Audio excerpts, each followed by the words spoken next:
Okay. I know the title says looking at Lizardmen, but I'm just gonna generally look around because Only vengeance.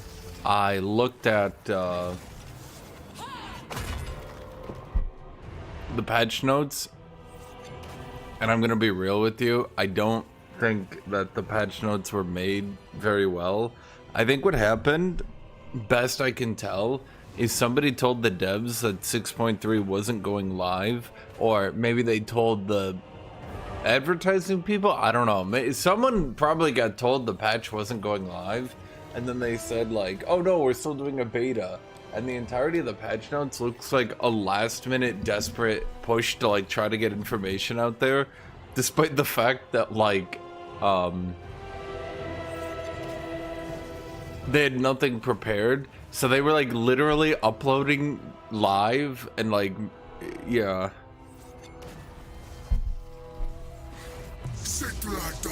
At any rate, it looks like the starting changes are the Tomb Kings get The goddess of some higher tier units to start with. The Liber Mortis reveals all. Yeah, it looks like all of them at least get some high tier unit. I mean, I'm pretty sure that Archon the Black, his hex wraiths are stronger than a Tomb Scorpion. I'm almost entirely positive about that, in fact. So, yeah. Henry has only one. For now, I'm just gonna look at them. I just want to look at their Canoptic Gerifics and all that.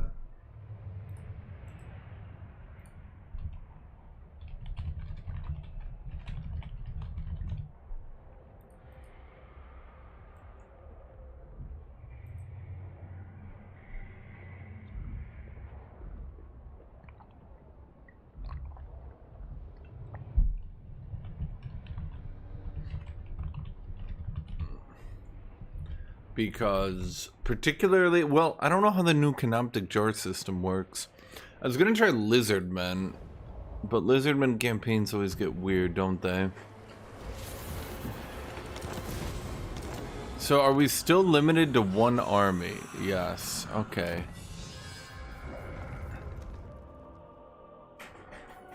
But that's obviously new.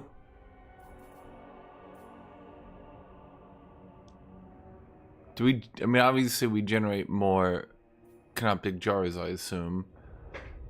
And obviously... Okay.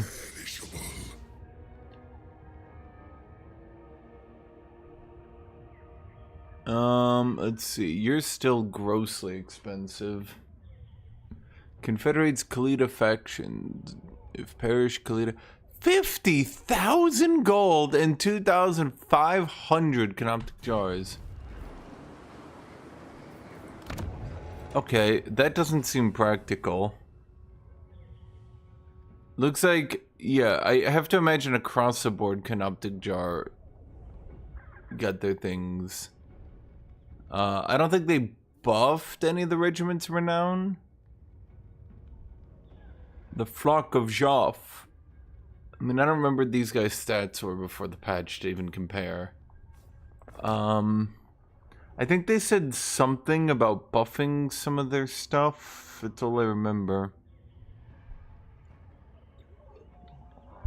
Yeah, everyone starts with a higher tier unit now. Khalida gets Bone Giant, Cetra gets Sphinx, Archon gets Hero Titan. And I was making a joke that Archon gets a Tomb Scorpion, but I'm pretty sure his Ghost Calf are just better anyway. So Flockworths and Crowmen? Well, the Flock has 3846, but I don't remember what they had before. Their biggest issue is obviously still not the greatest HP, but... I mean, the patch notes are so incomplete, I can't really tell. Armor of Eternity looks pretty good. Regeneration, pretty good stats. Armor of Dawn looks pretty good as well. Physical resist, good melee damage buffs on an armor. So you combo that with a good weapon.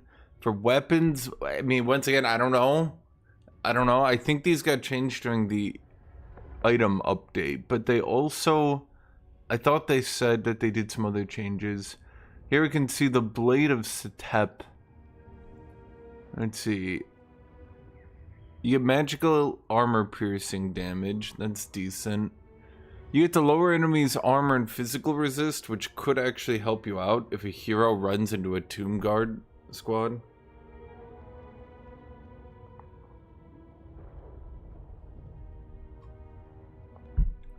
This one's also decent.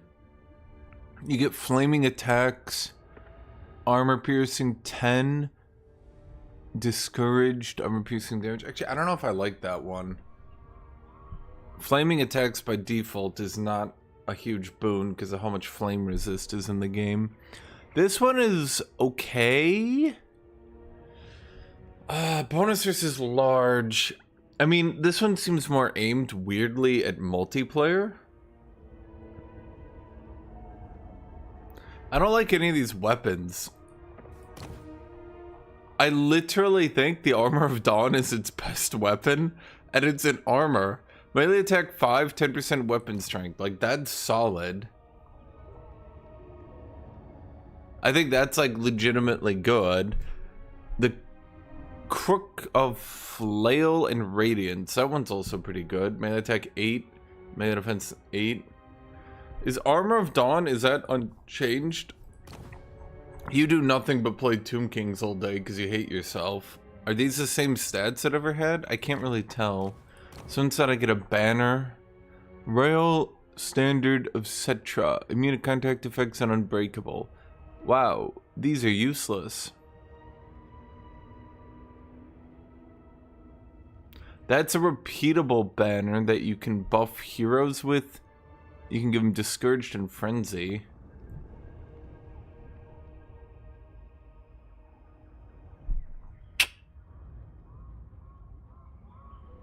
Sundering attacks is okay. Immune to contact effects. Contact effects are only that's poison, death, poison, super death, poison, poison, death, poison. All the poison effects, there's like 19 of them by now. Arcane items still only go to green, but we do have a 25% spell intensity. That's actually pretty good. And it gives you effects increase proportionally to the number of friendly units in range. Okay, that seems legitimately good. Yes, I am up early. How could you tell? Infinite power reserves that scales. I mean, I'd have to look at it, but that looks pretty overpowered. Wins magic power reserve +1 per turn. I wish it was more than +1, but people seriously underestimate how much Winds of Magic generation is worth. Sometimes you end up at 0 and you're so frustrated. You get terror and a unit of skeleton warriors. How is that good at defending the spellcaster? Weapon strength, spell resist, spell intensity, scroll of power. Yeah, these are all crap.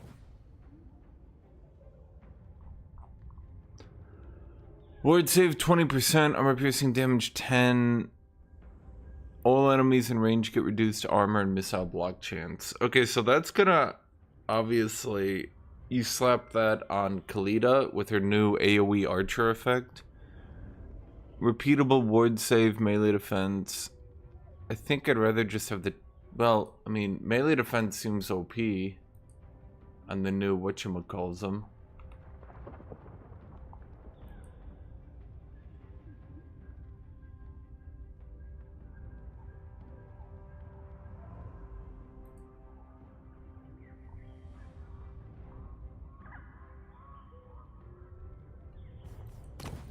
Okay, there's nothing really breaking my brain here. That embraces the sun, fire resist, 80%. Oh, Tessa. Well, I serve king and patriarch. I'm just gonna make the difficulty crazy easy because I just want to see the new canoptic generation. Because these take 250, so I imagine they research instantly. I rule everything. He's a chariot master with captain of the chariot guard. So we get an extra chariot, then we get an extra chariot again. So he gets 20 melee attack and defense on a chariot. Does he actually start with a chariot though? No. Is he immortal? Also no. Oh, let's look at their new line. Okay, so they can go one or the other, which I kind of hate. Melee defense, physical resist, that's fine enough. Income from raiding, literally useless. Vigor loss reduction, terror. Eh.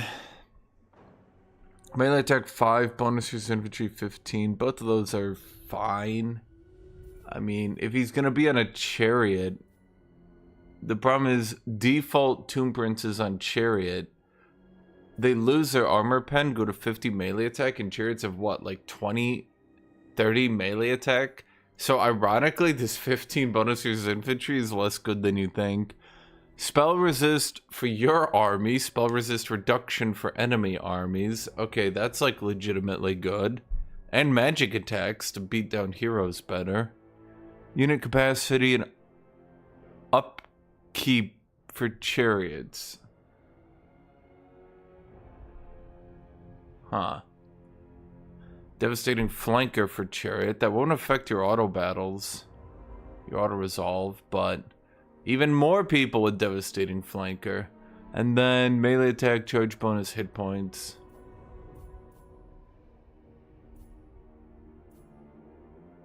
Both of them are really underwhelming, but I think the spell resist for your army and spell resist reduction for enemies, I think that's like kind of interesting, actually.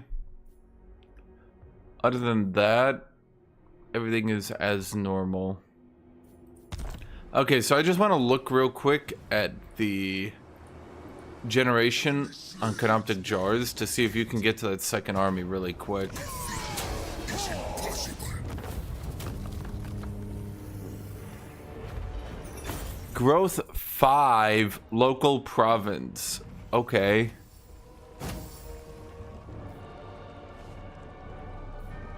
Two turns of casualty replenishment rate.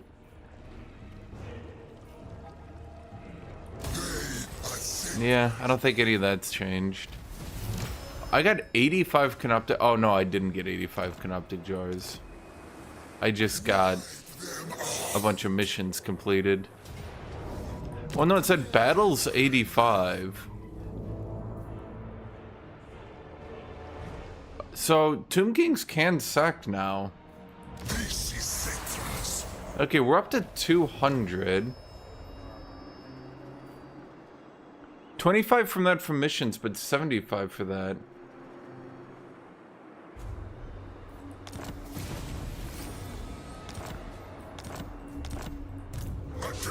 Oh, they also said every single one of these bitches gets another attribute that reduces their wound time. So eventually, if you get some of these bitches, you will have an outrageous, like you'll be able to recover from losses. Okay, so it looks like capitals are still research rate 10 flat. Provinces are research rate 1. Okay. Doesn't look like there's any stat buffs to any of these units. I did see this though, if you get the technology, then you get more of the better units. So you could actually get the new garrison is wild. What, 2 Tomb Guard? I guess that's tier 1. Tier 5 is 4 Tomb Guard, 3 Tomb Guard Halberd. That's not that great, actually. I don't think that'll defend against much, unfortunately. That has some problems. Oh, so it only buffs a tier 3 building, not the tier 2s.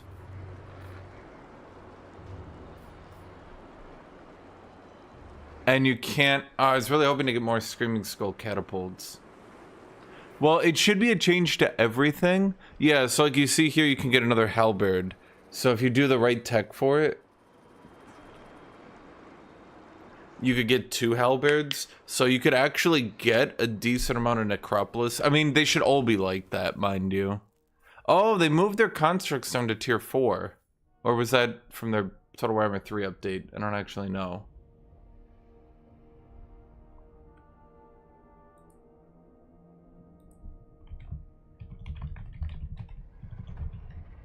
Maybe I should just play Total Warhammer 3 today. I'm kind of interested.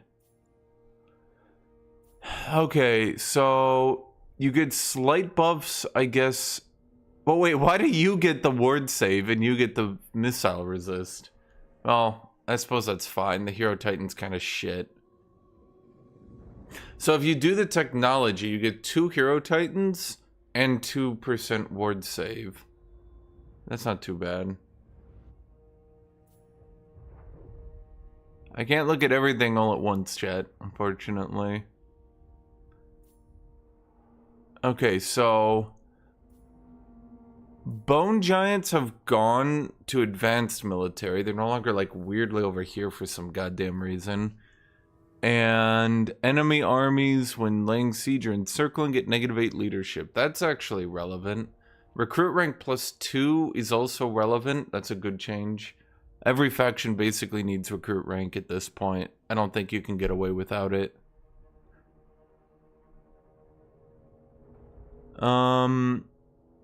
This doesn't get any buff to Bone Giant. It looks like the only units getting buffs are your constructs, who I think were already your better ones. War Sphinx gets physical resist. I guess that's fine. Because they typically, yeah. You say its VOD is lame. No one cares about it. None of these actually do anything good, though. They give, like, corruption. Like, who gives a shit? Despite being tier 4, this building doesn't actually do anything. As for this, there's no difference. It's just Legionary Barrage. I mean, I am on Khemri. Yeah. This is still worthless. You're gonna put down 12,000 gold of Tomb King gold for 3 Tomb Guard? Come on. Burial Chamber generates 10 Gnoptic Jars, 2 control, Lord Recruit rank faction wide, Hero Recruit rank, and a Tomb Prince. Huh. The barracks? No, the barracks I showed you that didn't get anything. Did this get buffed? No. They look... Are they cheaper or am I crazy?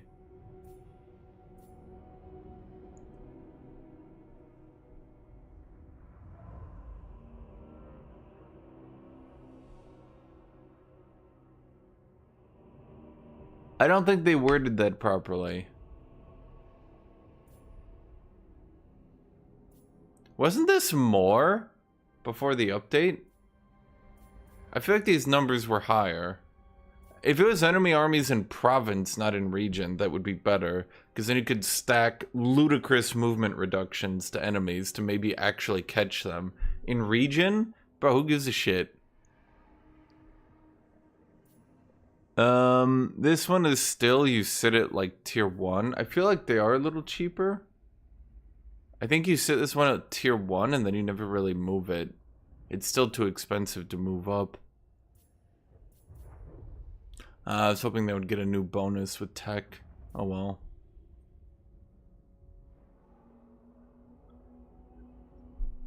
Hidden armies will be visible. Fair enough. And you can Plague duration, chance of a plague spreading, plague immunity.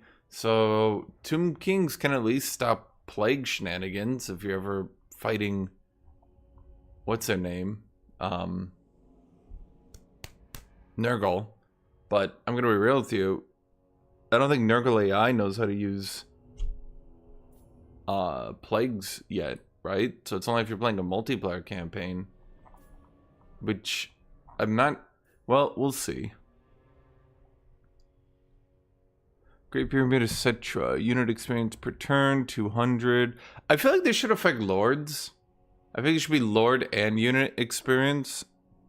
So that, like, Cetra can actually, like, back off for a second if he needs to.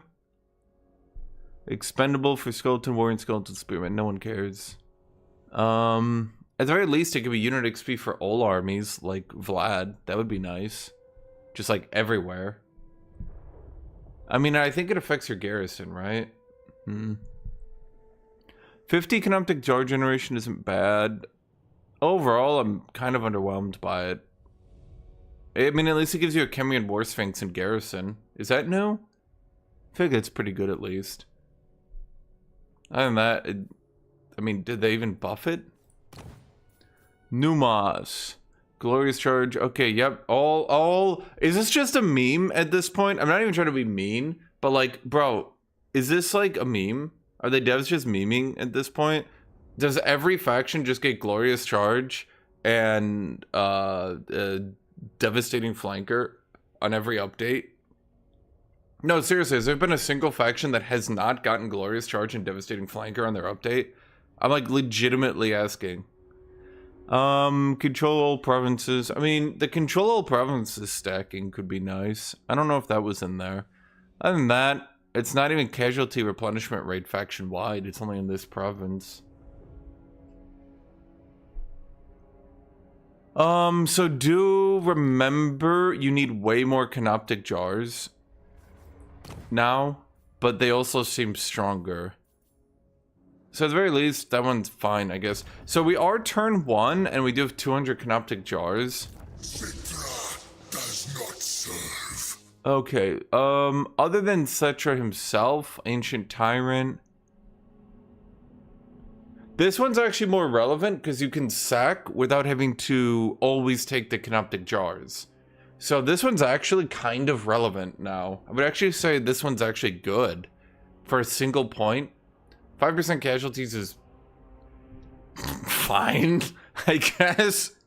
They couldn't even make that 15%, but income from sacking 15% for 1 point. Some factions put 3 points into that shit. I can check in a second. Chariot of Gods doesn't look like you got a stat buff, unfortunately. Returned in Madness. Okay, so that got buffed, but I believe there is a new buff where your Lord can get Perfect Vigor, because that's also something. Everyone gets Perfect Vigor every fucking expansion. At the very least, at level 4, it's not a bad deal.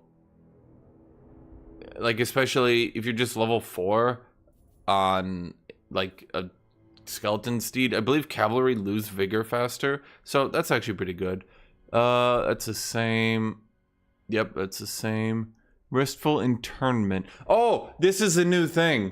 The all Tomb King lords who have immortality, so that includes all the dynasty lords you can get from the tech tree and all legendary lords, get Restful Internment. I thought that would be an automatic grab though. Is it? No. Well, you get wound recovery time and wounds. So, yeah.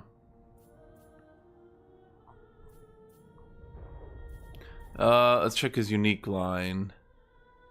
Here, recruit rank faction wide, leadership for Tomb Garden Chariot, melee defense and Tomb Garden Chariot. Yeah, it's the same as ever. That's the same as ever. I can't remember if that's recruit rank +1. I don't know. Founder Khemri. Hero capacity. Hero capacity, that's the same. I remember this one, you always got the first rank and not the second.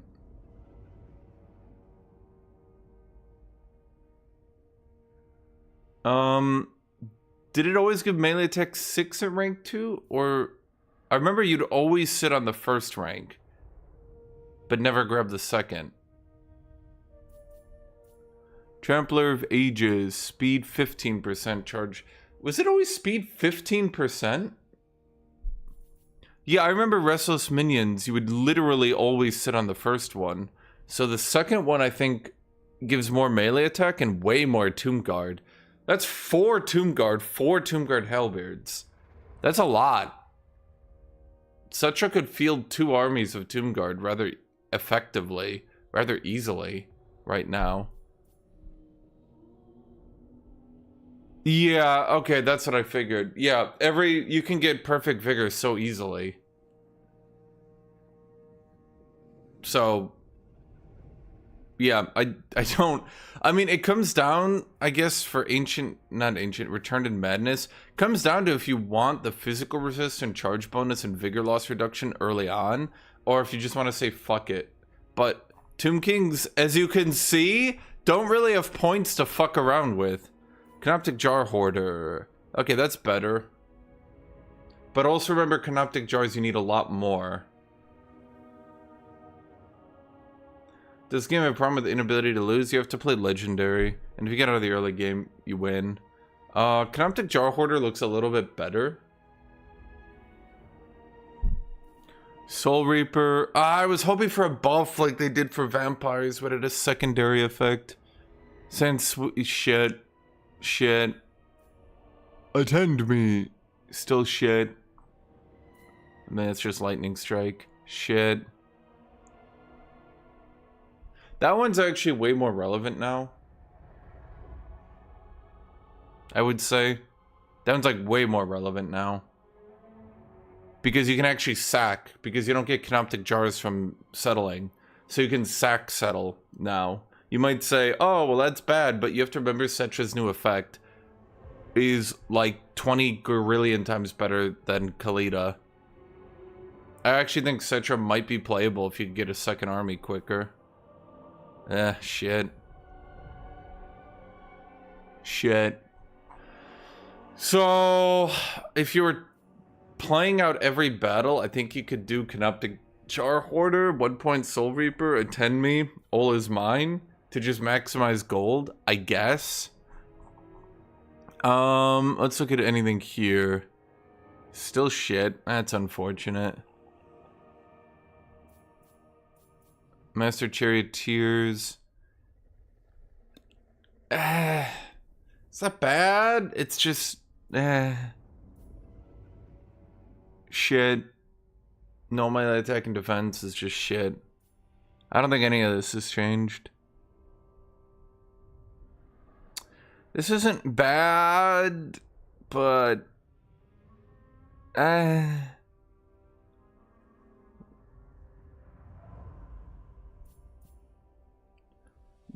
the Ushabti one is still weirdly good.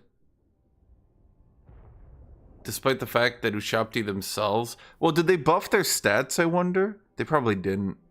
Yeah, God, could they please? Hey, thank you, Eldrevo. Eldrevo has become a member. Didn't they have bonus as infantry 5? Or was that buffed to 12 a while ago?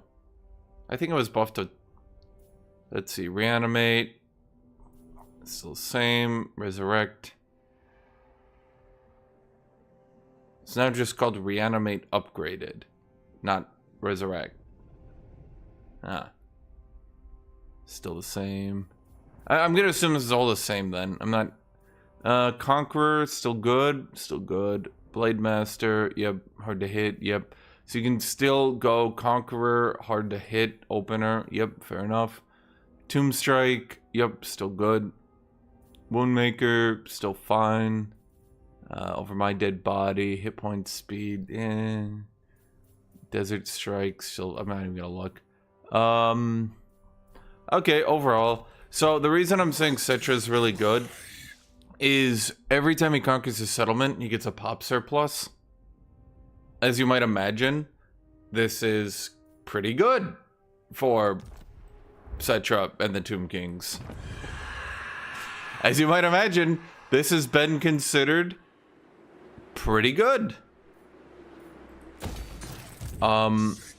His global effect was also buffed. He now gives construction time reduction for all buildings, period. Every one of them. So...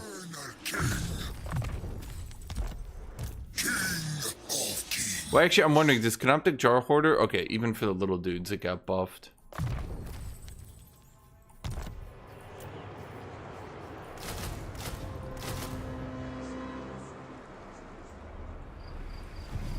Yes, that's what I was saying. He gets 20 growth, but the... Oh, wait, the Imperishable. Oh! If you get 200,000 gold, he gets the Imperishable. He can't be dead. He literally comes back to life instantly. Because that's -4, and that's -1. He literally can die, and you can just reslot him on an army instantly. That's actually kind of funny. Oh, man. So how quickly do you think you get a second army now? That's what we're checking. That's actually why I'm still here. No. With -5, unless the devs have put a minimum of 1, that means he can die, and you can literally, on that very same turn, slot him onto a second army. I don't think anyone's ever gotten that far, have they? Unless there's a minimum death time, he should actually be able to just ram onto a second army. There might be. Oh, the dev said in the tech tree...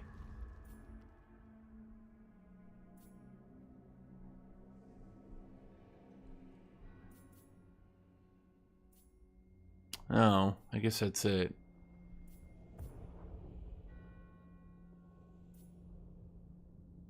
I thought they said they buffed up Skeleton Warrior. Can I search that? Oh. Oh, okay, so you do have some buffs for... Okay, so it's no longer only Tomb Guard, it's Tomb Guard. Oh, okay, you can actually make your skeletons not shit.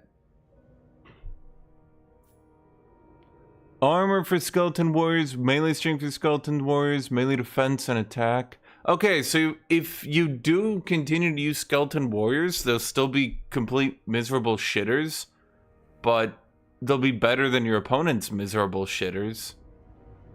At least. Recruit rank.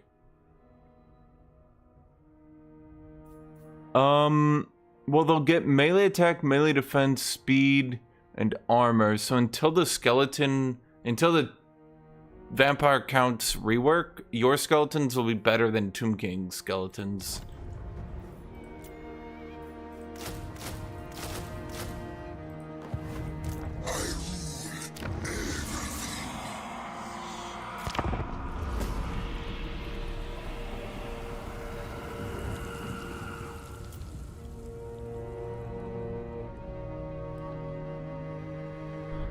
Ugh. There's still the blood ground in range in New Moss, though. So yeah, you can...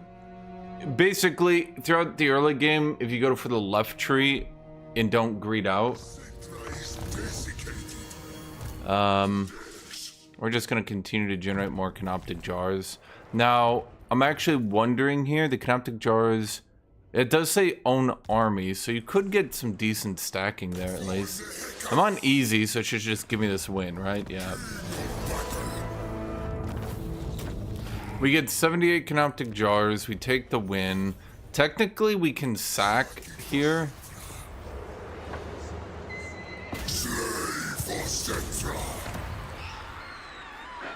It costs more to repair.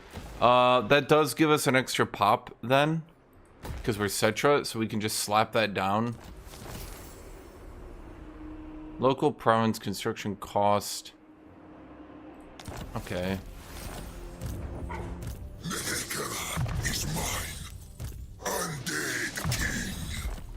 Okay, so now I'm wondering. Oh, it's 9 turns. Oh, I thought it would be instant because it had a cost.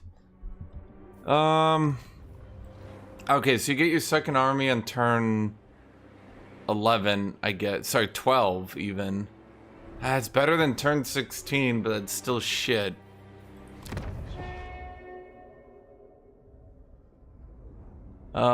Casket of Souls is every 10 turns, but still limited.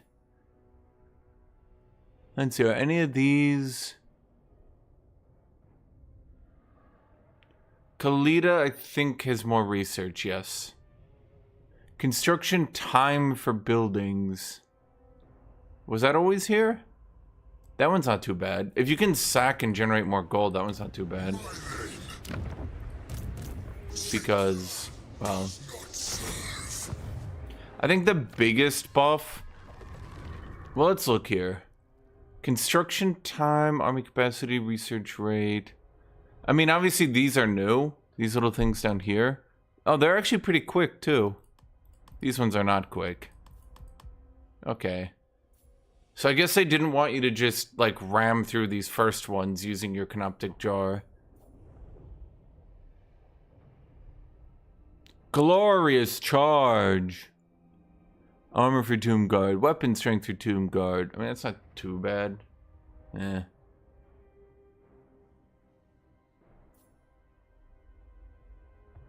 I think these are all the same, right? Yeah. Well, let's check if any of these are new. Oh, well, let's look these. Okay. Bone Giants get restock and splash attack power and speed. I mean, these are just free. So... Flockage off gets +1 army use. More perfect vigor! Yay! I fucking love perfect vigor. Cooldown reduction for Spirit Leech and Shem's Burning Gaze for Hero Titans. Leadership when fighting against armies that spread corruption. Leadership's relevant on this faction and this faction only. Strider acceleration deceleration. So your Necropolis Knights can chase people easier. Yeah, Vanguard deployment, not too bad. Hit points for all characters, immune to flying. Oh yeah, this is the one that's like stupidly goddamn OP because the devs still don't understand melee attack and defense. I'm really gonna laugh if the AI picks this one and players have to deal with this and they suddenly realize, wait, this is absolutely ridiculously overpowered. I will laugh so hard if players have to deal with this broken shit. Herald's Empowered. Did you get changed? Well, you are in army capacity too. So, Tomb King's late game at least get good army capacities, but their early game not so much. I mean, their research rate surplus, that should help a little bit. Proclamation of the First Dynasty. Campaign movement range, construction cost reduction. You now receive Ushapti from the Realms of the Soul in additional time. That's not too bad. Oh, so you have to go through. Okay, proclamation, then patronage, unit capacity. I mean, it's just gold, so it's not too bad. Construction cost for cavalry and chariot, income from post battle loot 10. On any other faction, that 10% will look good. On Tomb Kings, I'm not so sure. Then just unit capacity. Construction cost for capital settlements, control, income from province camp. Construction cost is okay because you can stack it super hard. No one gives a shit. Income from sacking. Okay, sacking could look pretty good. Immune to flanking just moves the extra attacking buff from behind. No? No, that's not how it works. Any unit attacking you from behind gets... You get negative 75% melee defense. Any unit attacking you from the side, you get negative 50% melee defense. If you ever wondered how those lords with like 100 melee defense still get shred down from spears and pikes, it's because they're just sticking a spear up his ass. And instead of 100 melee defense, you have 25. And then even your average spearman is like 20 melee attack plus 15, and then can hit him. Being immune to flanking, I don't think you understand how much this is going to break the game. Like, this will break the game. The second anyone has to fight Cetra and he can't take damage anymore from spears, people are going to be like, huh, that don't seem right. This one's okay. Image success chance is fine. Income from sacking and looting is fine. It's not great, but it's fine. It costs gold, so it should just be a 1 turn. Tomb Kings ironically get 15 missile defense, not 10. It's just one of their weird things. Recruit rank +1, income from income buildings 10. That brings you from 200 to 220. Not as good as you might be thinking. The recruit rank is fine, though. Local recruitment capacity is good. Winds Power Magic is fine. Overall, I'm not... After I saw this first one, I was expecting, like, big shit. Like, I saw this first one, I was like, oh my god, these are gonna be so good now. Now I'm looking at it, I'm like, yeah, so you're obviously gonna go Wisdom of the First Dynasty in every game. And after that, I'm not really sure. You just go for whatever construct you like the best. So they did buff this one. This one, Second Dynasty, that's archers, right? Charge bonus and ammunitions for archers, reload time for archers. Melee attack and defense for horsemen, a Hekar and horseman unit mass. That's fine.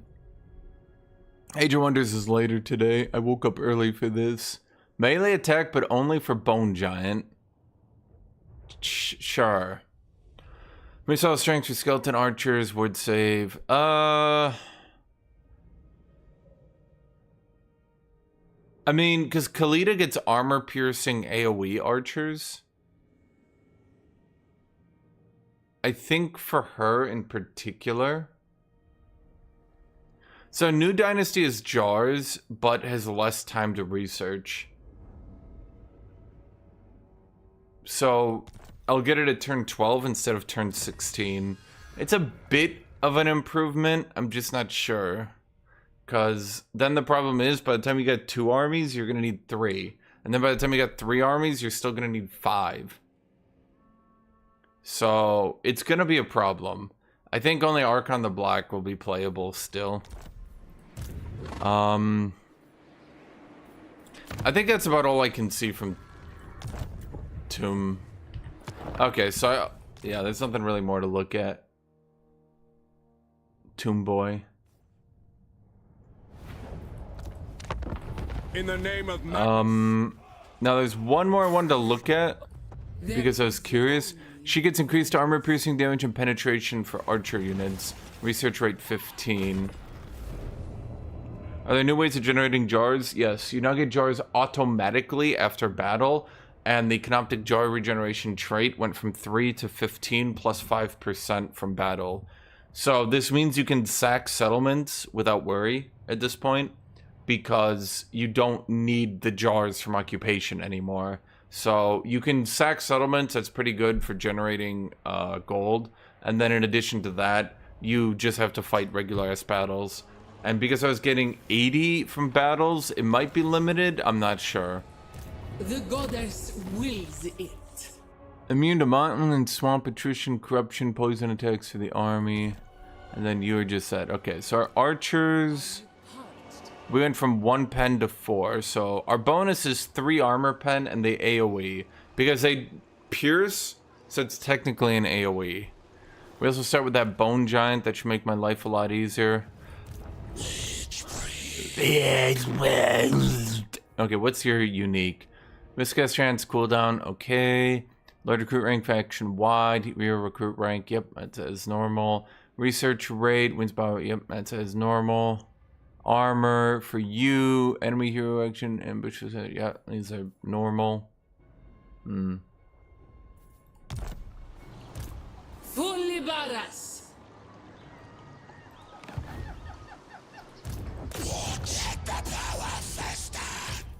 Overall, Trap Souls, but yeah, okay. This is all automatically granted. Is that new?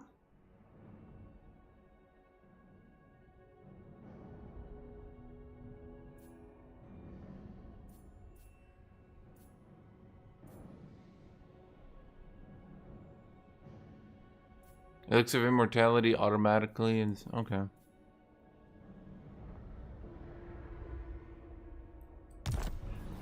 No. It should just be a flat +3. Is irrelevant. If you look at skeleton archers... Oh, no, it looks like a flat +2, my bad. No, it's definitely a +3. Oh, wait, what? So it looks like... That doesn't make any sense. 10-1. And here, they're 14-4. Oh, okay, I see what happens. She gets more reload time. That's not listed. Her archers have longer reload time in return for doing 4 more base and 3 more armor piercing. So reload time reduction will actually help them more, ironically. That's not Khalidah's passive, that's part of your faction bonus.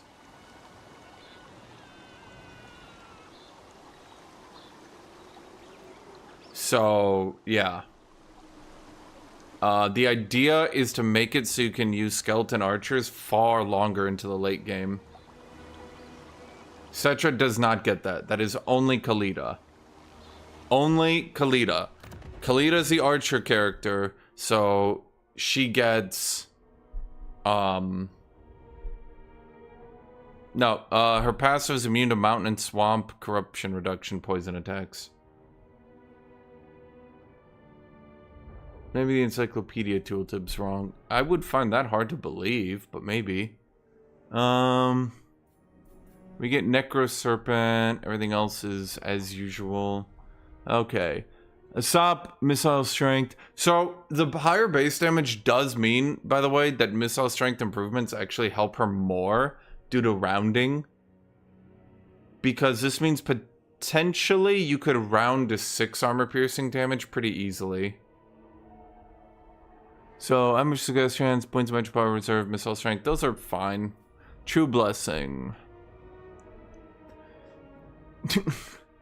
AoE, base, armor piercing, reload skill. Okay, I think the idea is that by increasing their reload time for significantly higher base damage, it will make reload because they won't hit. There's actually, okay, so the game actually has a cap because your animations literally have a maximum timer.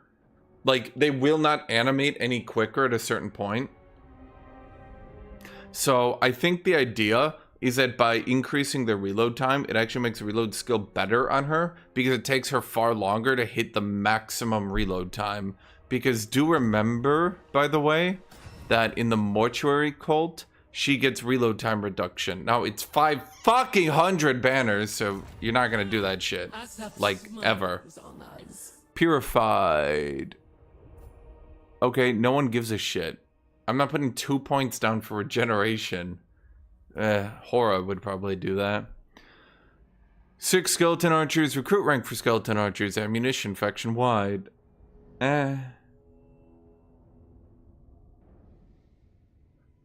They,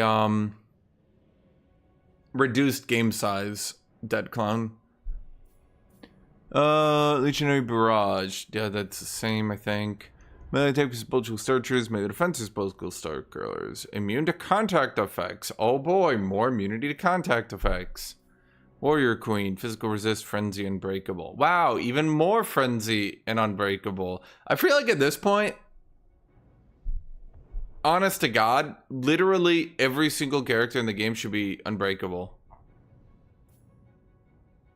Graceful warriors, speed and melee defense. Not conqueror though.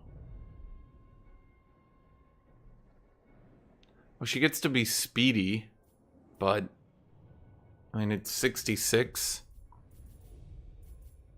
How much could speed really help you?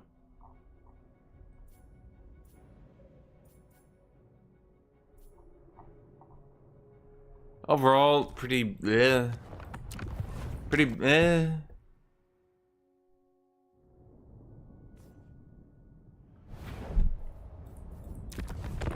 I command here. The thing is, here's the problem with Unbreakable and every legendary lord. As much as everyone hypes up their own legendary lord and goes, I'm the biggestest, badderasstiest character ever. I'm the greatest dude. Even Grimgore has retreated from battles. Like, Not every character in Total Warhammer is like an unbreakable Giga Chad who could take down 10 gorillion people with him. So I kind of, yeah.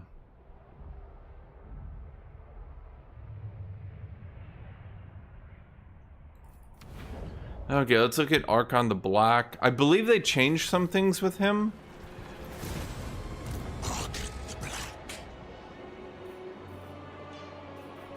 Well, I mean, the Crypt Ghouls got buffed because they keep getting buffed for the Tomb Kings.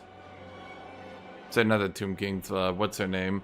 Yeah, I mean, these guys are nutty right now. Is all I can say. Like, look at this, look at these stats for a spammable unit this early in the game. That's pretty not bad. The Lich King wins magic power reserve melee attack. Yep. Okay. Army capacity +1. Yep. That's still outrageously good. Skill Ursurian. Cash wedge from local recruit rank. Missile strength for Casket of Souls. Yep. Befalling Curse. Curse of Undeath. Martial Prowess. I mean, that's still pretty good. But it doesn't have a good mount, so it often doesn't matter. Legions of the Dead. Melee attack for Fellbats and Crypt Ghouls. Faction wide. Charge strength for Direwolves and Hexrays. God, I really wish... I mean, I know Hexrays get insanity stats, but like, you can't do much with that. Lich King. You get a lot of... Okay, right-handed Nagash. Recruit rank for those dudes faction wide. Do they get buffed from here yet? No. Does he get a unique tech tree, I wonder? Also, no. That's disappointing. Okay. Not really much different with you. Wait, do you get a different hero? Oh, we can look at you. Okay, so you go... Cultist Prince. Oh wait, I've already looked at that because of Cetra. He didn't perish. He was some sort of imperishable. Bring me to my men. Tomb King. Henry, join with us. I believe he got his thingies changed, actually.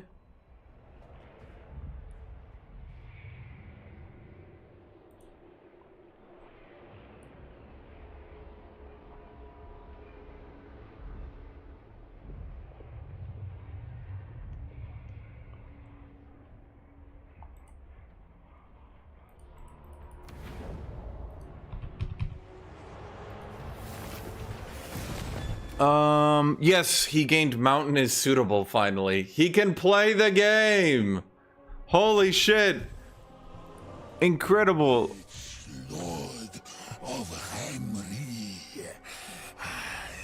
Let's see. Another character with perfect vigor. See, I make fun of it, but like, you know. Sandstorm cooldown. Only buffs for Cav and his army. Isn't that great? You gotta compare, you know, compared to Cetra now. I don't know. Formed attack. Formation attack. That's still a nerf. Mastery of Elemental Winds. So if you stack a bunch of Lich Priests in his army, I think they're afraid of having another Gold Boy situation where they update them and then they end up being so broken that they kind of ruin the game.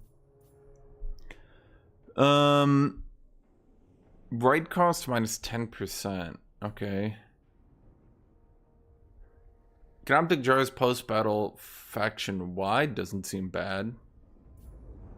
Research rate, all provinces construction costs. That's not too bad either. I mean, if you could confederate this dude, which would be nearly goddamn impossible, but if you could, he's got some good bonuses.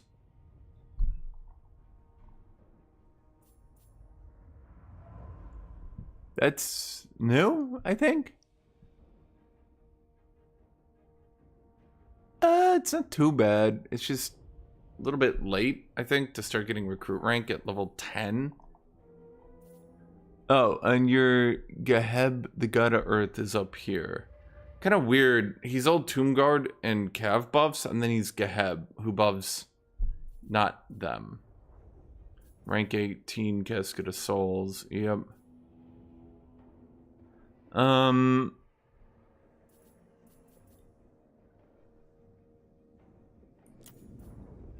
Yeah, okay.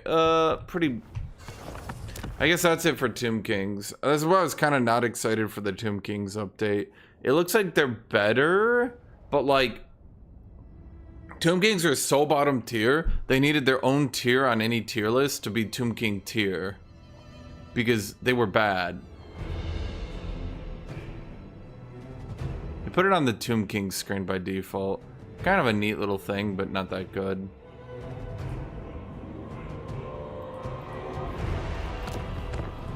Summon the electrons.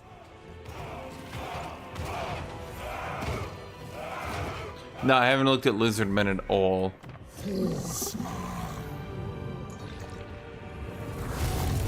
He got some changes, not that amazing. Krokgar, I believe, is also the exact same.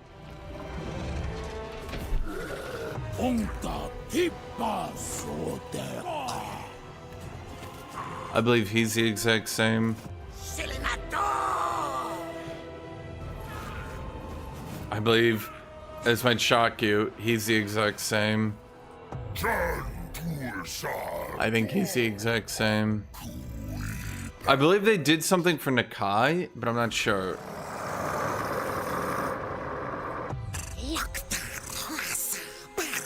I don't know if this is the same or not.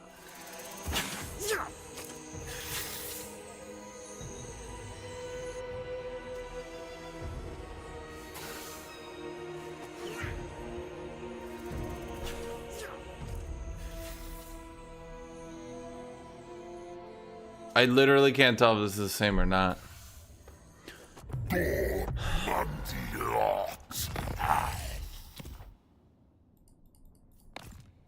just gonna put that on easy because obviously I don't want to actually play this out.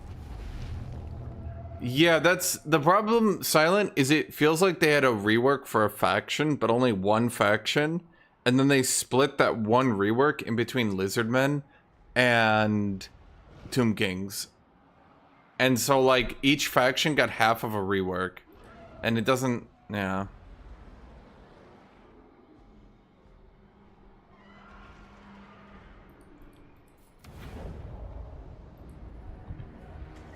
They said jungles now reduce your movement speed a bit less. Ugh.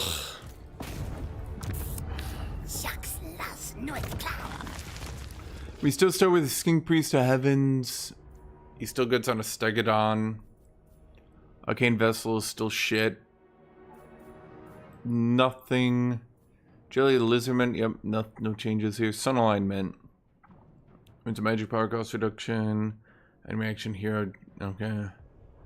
No one gives a shit. Spell resist on own army at 4 points? I'm not sure 5% at 4 points. But okay. I think the minor blessings are new.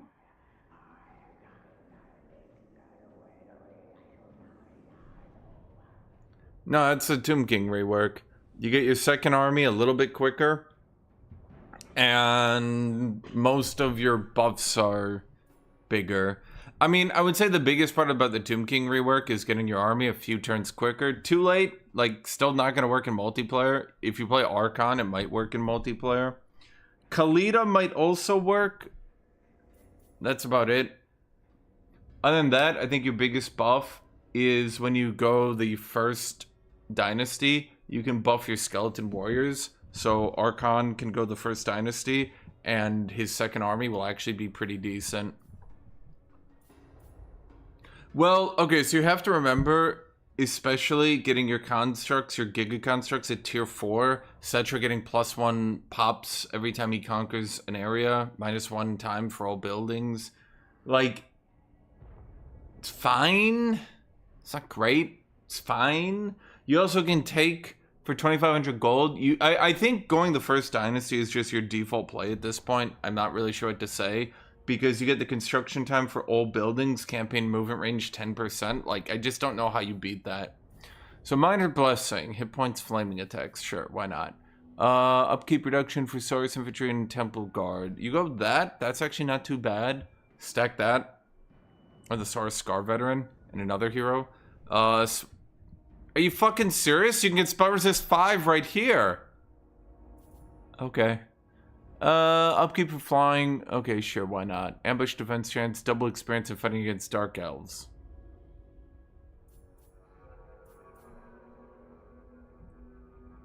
Sure. It says Hero's Army. I wonder... I mean, that should affect your Lord then, right? That'd be funny as shit. Ruined recovery time control... Thing is, once you're at like level 20, it doesn't really matter. Upkeep reduction. So putting 1 point in this isn't bad. I think the obvious choices are the upkeep reduction for Oh, did they buff Temple Guard? No. They're still the worst late game halberdier in the game. And I think they even nerfed Primal Instincts to give it to more units. Awesome. Thank you, devs. Okay, so late game Lizardmen are still fucked. Because they cannot get a good infantry. Which is really weird, because Saurus Warriors was shit. Look at these stats they're at now, man. Like, holy shit, 32, 34 with 52 damage. I'm not saying these are, like, amazing, but, like, oh, no. Oh, I need to check something. They didn't buff their red line, did they? Motherfucker. And they're never getting changed for another 12 years.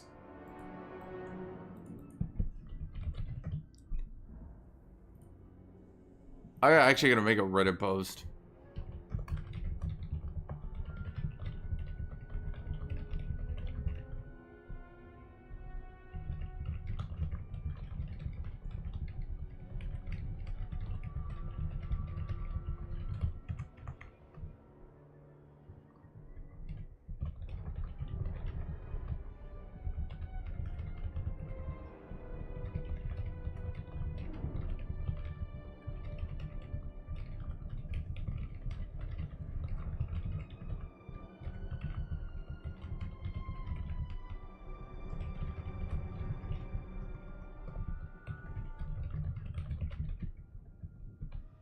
Hold on, I'm gonna...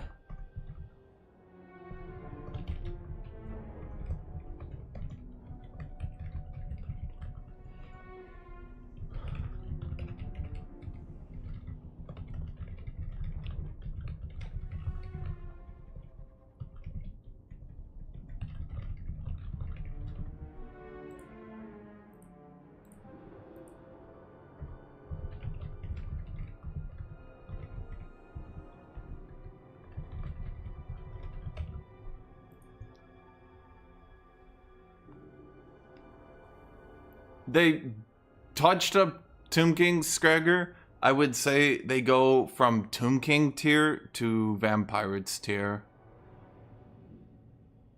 Yeah. Give me a second. I'm making a post because I literally think this is actually a serious problem.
Um, yeah, well, they're definitely better, Skarger. I just went over them. Tomb Kings are definitely better, for sure.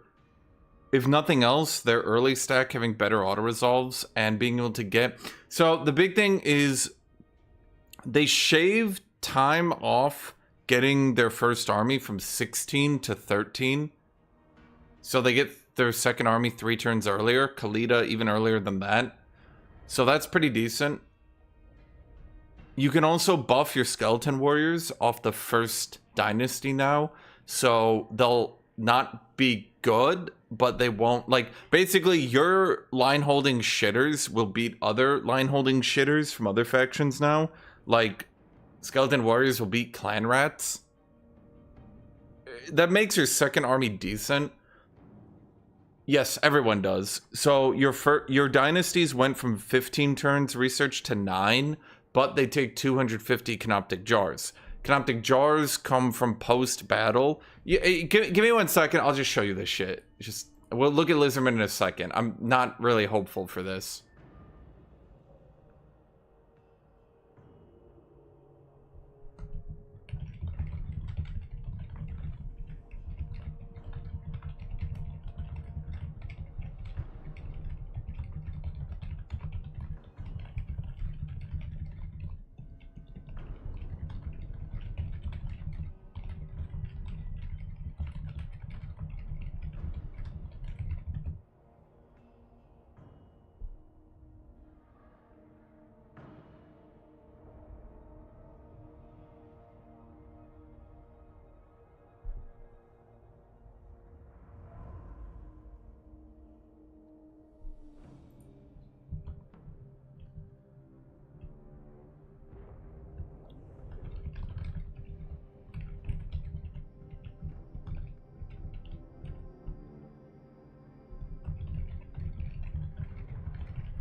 Oh, book locations. Okay, give me 1 second. I made a post. You can see it right here, chat, if you want. It's not like it's just a post. I doubt it'll get any attention, but maybe. Maybe. Okay, so let me use Khalida. Shall pay. I'm just gonna use Khalida here for a second. I'll just ram through with her. I'll show the book locations. Oh, they updated their effects. Okay, maybe actually that's where all the buffs got hidden. Maybe they changed Tomb Kings into a scaling faction again. Cetra also potentially can literally not die and just come back to life the first turn he dies, unless the devs added a 1 turn, like, you must be dead if you're killed effect. So I'm not really sure. Okay, so let's look at the books. Okay, first book. The best book is still over here on the left, so get fucked, idiot. SARS are supposed to be your heavy hitting late game infantry. Yeah, they were supposed to. They were supposed to. They're not, but they were supposed to. No, this one I checked on their page. It's here for every single faction. Get fucked, idiot. Now, if you do sprint your ass over here with Archon or whatever, you will get 5 Tomb Guard, 5 Tomb Guard Halberd, so that's really good. Dinosaurs? Dinosaurs aren't infantry, are they? Why is that the best book? +1 army and infinite Tomb Guard. Yeah. Over here, effectiveness of all commandments, 50%. That's not too bad, actually. Canoptic Jars, research rate. Who has that? That's achievable, but maybe a bit late. Regions hit by a sandstorm. In the sandstorm, casually replenishment rate after sacking or occupying. Okay, that's actually... Wait, I wonder if you could sack, then occupy, and full heal. Well, do remember Canoptic Jar, the amount you need went way up. But yeah, over here, Scragger, you can see that the skeleton warriors now get these effects. So they get speed, charge bonus, melee attack, melee defense, and armor, weapon strength. So these little skeleton warriors, at least until the Vampire Counts rework comes out and gives skeleton warriors like 50% physical resist, unbreakable, and death blow, and executor, and glorious charge, devastating flanker. Until then, these will be the best shitters. Okay, then this is the other one that I think is legitimately good. Recruit rank for all your early game units. I legit think you go Wisdom of the First Dynasty and you sprint your ass down to Unremitting Devotion. Get that before you recruit on your second army, then bam, you're good to go. The Proclamation of the First Dynasty. Now you might look at this and think all the other ones got buffed. You would be disappointed. But at the very least, you slap 2,500 gold into this one. That's not too bad either. So, the problem is all the other ones are increasingly disappointing. Yeah. The first one fills you with hope, and then after that, you're like, oh. Okay. Temple Guard should not be winning against Great Swords. Their stats just don't say that. Unless there's some bug.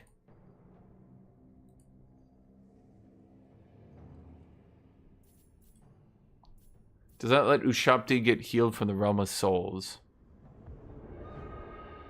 Well, no, you just get him twice. There is this new buff down here. This is the broken one. Like, I do not believe the devs played this out properly at all. Even if you're doing a hero blob, this one is just stupid. Yeah, is all I can say. I don't know what the devs were thinking. But, so let me explain a few things. Number one, The goddess wills. the Canoptic Jar Generation skill got colossally buffed, but remember, you have to get way more jars. Anything good to build, anything good. I think, what's his name, said none of these items actually got buffed, mind you. That they're the same stats, which is disappointing. I don't think they actually looked at them. But their Canoptic Jar prices went up. Yeah. So, I mean, you can spam the Collar of Shakara, but... Collar of Shakira. Anyway, I don't... You might just spam the Golden Ankra just to get outrageous auto-resolve advantage. But, yeah, you can see, like, Canoptic Jar costs are out of this world now. Oh, the Confederation. Yeah, only Cetra and I think Archon can do it. It's like 20,000 gold and 2,000, 5,000. It's impractical. I think you're still saving up for a new dynasty, realistic. Oh, yeah, there we go. 50,000 gold, 2,500... Yes. So you can confederate Katop. That's not too bad. Yeah, just 50,000 gold. What's the problem, Scragger? What's the problem? You're playing Tomb Kings. Just get 50,000. Just get 50,000, idiot. Okay, so the big thing is all the Tomb Kings now start with a Giga unit. So their early game auto resolve is going to be better. The second thing is... you now get your Canoptic Jars automatically. See that? So, oh wait, could Kalita actually generate enough turn one? Oh, it's probably because I'm on easy difficulty. So I just, yeah. But, you no longer get Canoptic Jars from here. So you can choose any of these and be totally fine. So I could just choose that. I'm gonna go check on a higher difficulty. I mean, someone should check that. I'm wondering if I only got that. See, there's 30. Now we can sack because occupying doesn't need to do anything. That's important because even though we don't get any sack gold at all, we do get income from sacking for 1 point now at Ancient Tyrant. Well, that's what I'm saying. I don't think that's normal. Yeah, I think we only captured a lot because we're on easy. Khalida could maybe get it turn 2. If she just says fuck it and goes for full Canoptic Jar generation. Fully badass.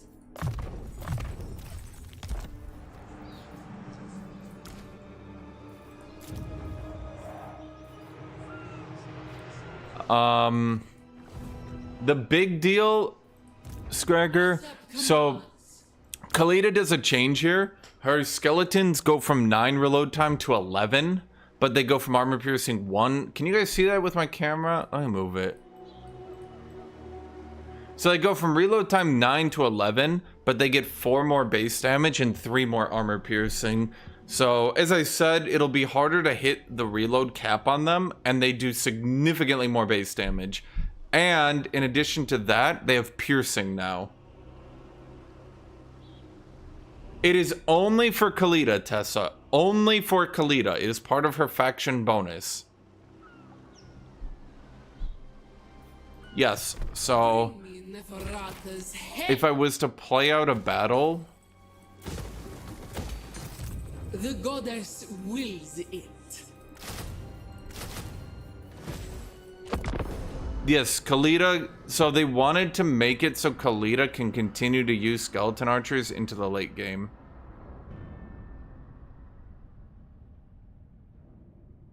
So, yeah, that's what you're probably not noticing, is that Khalida had a problem where there's no such thing as an elite skeleton archer, so she would drop the skeleton archers from her army super early, which wasn't how she's supposed to play. Increased armor piercing damage and penetration for archer units, all armies. So I'm wondering then, reload time 11, base game it's 11. Wait, 562. Wait, that doesn't seem to apply for Bone Giant. Oh, because he's a specialist artillery. Oh. Well, that probably affects Skeleton Archer Horsemen. Well, for all archer units. Shoot, I would have to get... Okay, I'm gonna play her for a second here, just to check some things out. Oh wait, did my commandments get buffed? I can't check it. God damn it. Smiles on us. Oh wait, can we actually take that? No. Okay. The climate is irrelevant.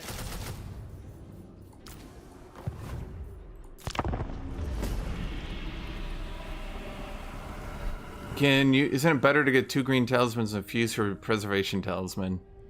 I'm gonna be 100% with you, my dude.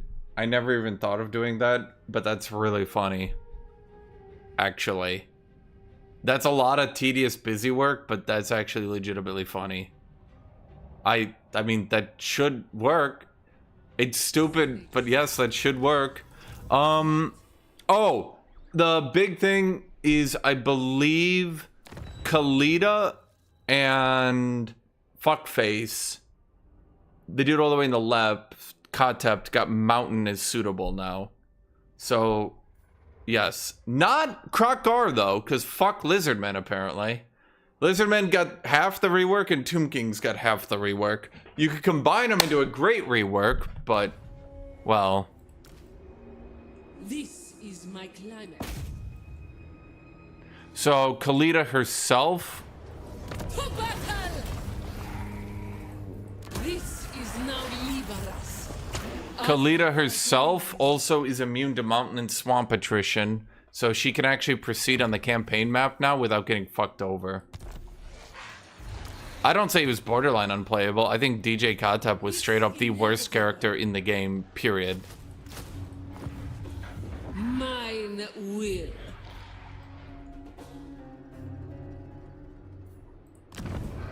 I think these are all the same, but this thing went down to cooldown 15.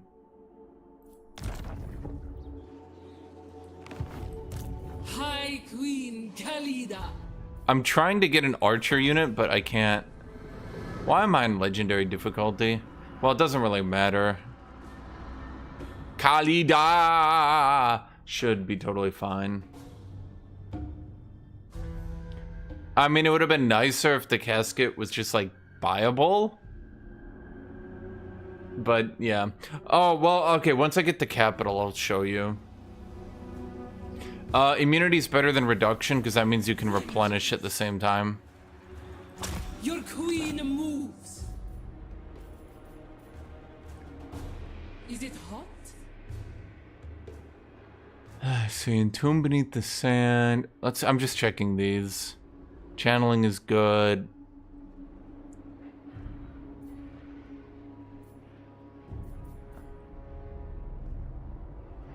Well, you consume 50 campaign movement to enter the stance, but then you get to move as normal. So with the ambush defense chance and all that, this is still, like, outrageously good if you're trying to deal with ambushers. Yeah.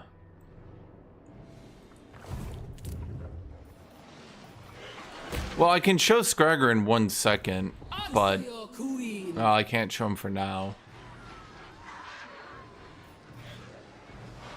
The climate is irrelevant. The buffs they did to their building chain. They did, so they reduced the cost of their utility buildings to half of what it was, but they get reduced effects as well. So, hit or miss depending on it. The main effects are the same. Like, you get the same gold, but the movement went from 10 to 20% to 5 to 15%, so... the big thing... So, okay, Tomb Kings will scale significantly better. Let's put it that way. Oh, okay. Kill for Asaf.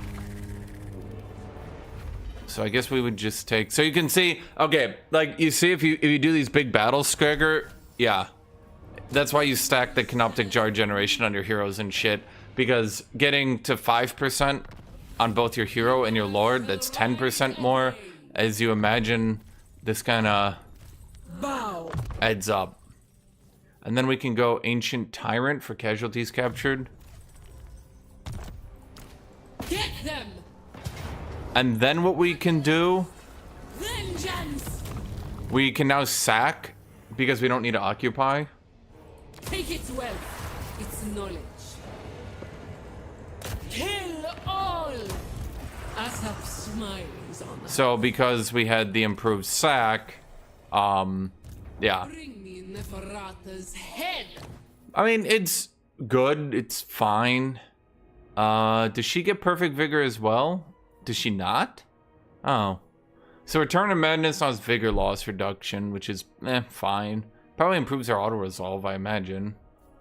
Ancient Tyrant is legitimately good now, I would say. It used to be useless, because who gives a fuck about sacking? You could try to go to Ola's Mine for even more sacking in post-battle. Like, there's a lot of gold. I just don't know if it's any good, and it kind of puts you way behind on your ability to do anything else. I haven't looked at Lizardmen for the most part. You kind of caught me right as I was going to them. I can look in 1 second, though. Oh, wait. Nehikaran Decree. What the fuck is this?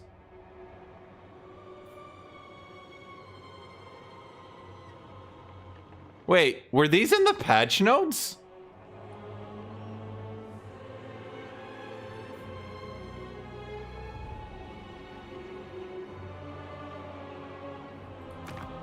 Huh. Come then. Okay, that's not too bad. Dude, no one gives a fuck about sallying out with like 7 skeleton warriors and a single tomb guard. Everyone will be like, oh wow, free garrison. Nom, nom, nom, nom, nom, nom, nom. I mean, it's a huge cost, but it's research rate. And research rate is one of those things. I mean, it's 50%, so I basically just got half a turn of research. I guess, would be one way to put it. Father and us. Forward. If I'd gotten movement speed, I could have rammed in here. Maybe I can bug it and still run in here? Strike No. like the asp. Oh well. I think the casualty replenishment was still worth it. I'm not sure these guys got buffed. Let's see, we can sack that as well, but then we might get a rebellion. Well, no, we would just kill it. Okay, so we could do Casket of Souls now, but... well, we'll see. If we're playing the Tomb Kings, shouldn't you just rush down the other Legendary Lords? I don't think Cetra can do mountains. And he's still in between fuckface and fuckier face. So, that's not good. But yes, after Cetra normalizes his realm, he should go east. I haven't looked at Lizardmen yet. Vampire. Yeah, well, that's the thing, is that, Strike. To battle. that close victory... Okay, I kind of thought that sack was going to be a lot more gold. That won't even pay for the building. Oh, right. She gets a buff onto Lamia, right? This is new, I think. What's your name? Hora. Is this new? You play literally nothing but this character. Is this new?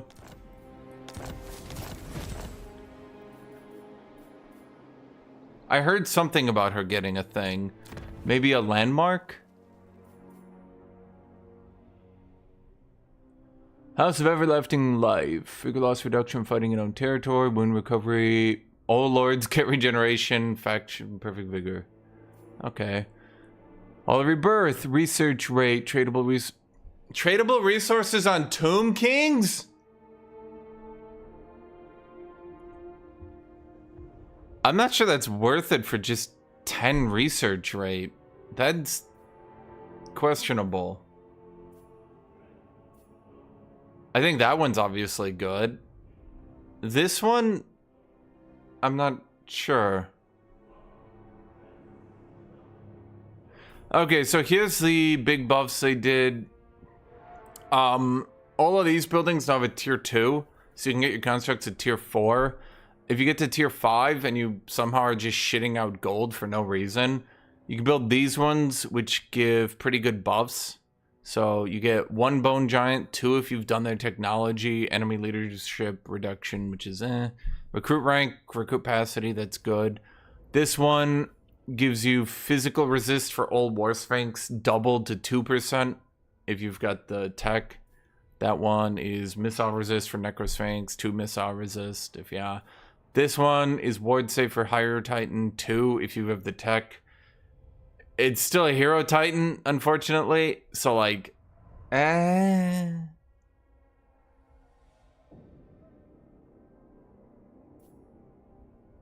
it's 2% for all.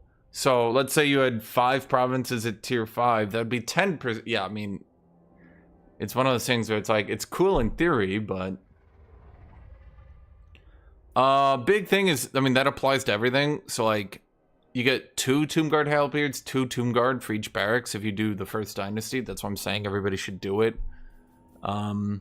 This one is a 2nd Screaming Skull Catapult, so you could RT spam that one. This one's actually probably the most important because you get 2 Necropolis Knight Halberd, so you might actually be able to use more than like 3 in an entire campaign. Yeah. That one's the most important by far, I think. This one is the 2nd most important because you get a 2nd Ushabti Great Bow. So you could actually use, shockingly, more. I believe that just got straight buffed to 2 Tomb Scorpions, nothing else needed.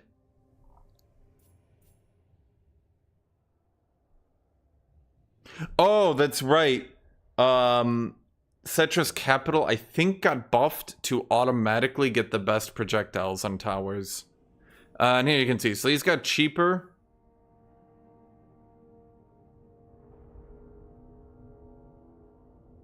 but their effects got nerfed. So, I mean, you can get the growth buildings way easier now, at the very least. I mean, it's a control building. What are you going to do, right?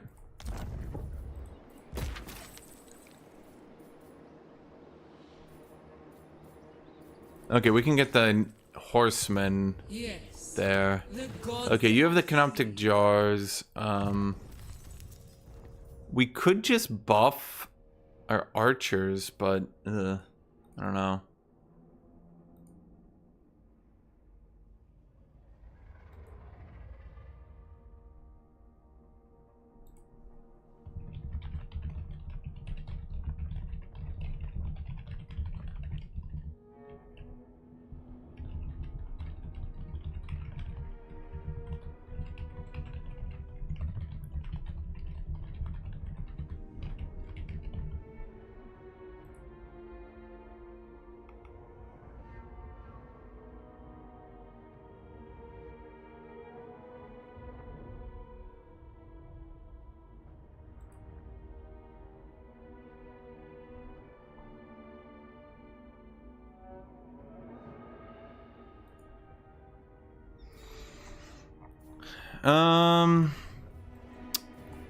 Focus.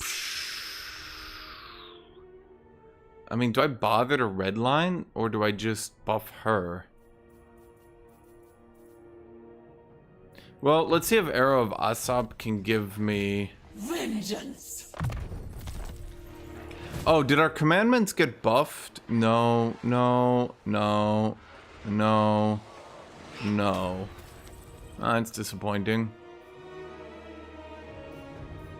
Well, I think they said something about buffing the commandments. I don't know.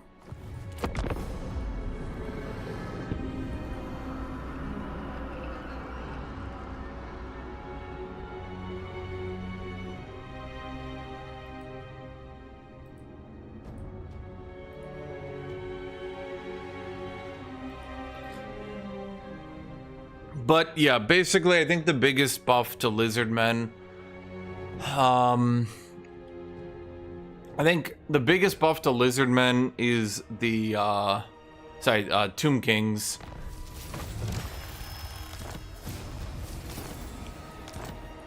Come then. Well, let's see. Okay, so if I do the province thing, I can get her second army on turn 9. That's not too bad. I haven't gotten the hero event at all yet, actually.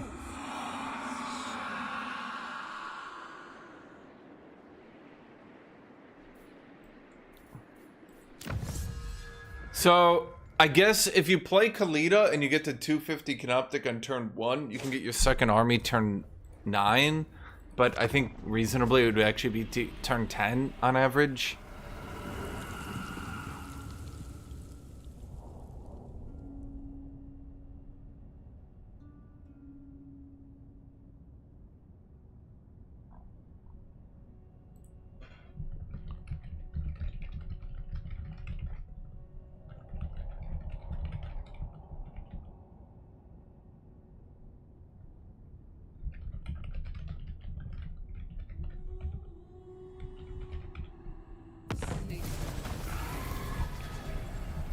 Construction time reduction for defense buildings. Didn't that used to be the whole ass buff?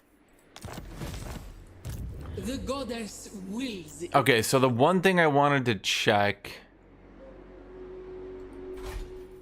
Okay, so where are you at, Scully boys? Missile. Okay, so these guys have missile strength 15, 14, 3, 15, 10, 2.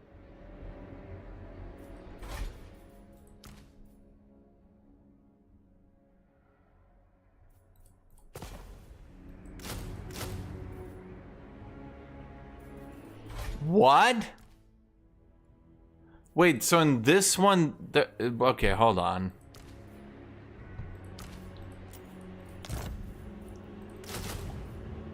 So, what? In this one, I guess...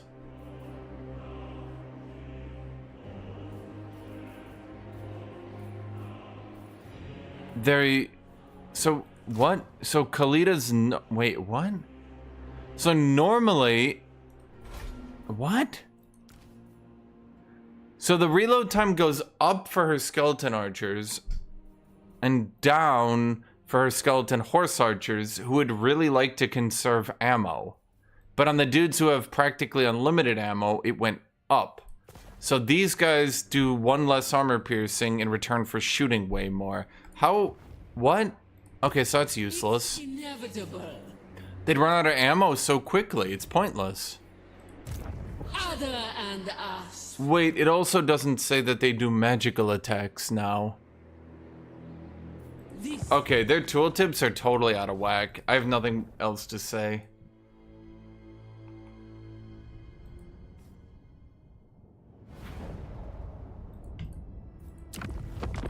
Summon the Elector Counts.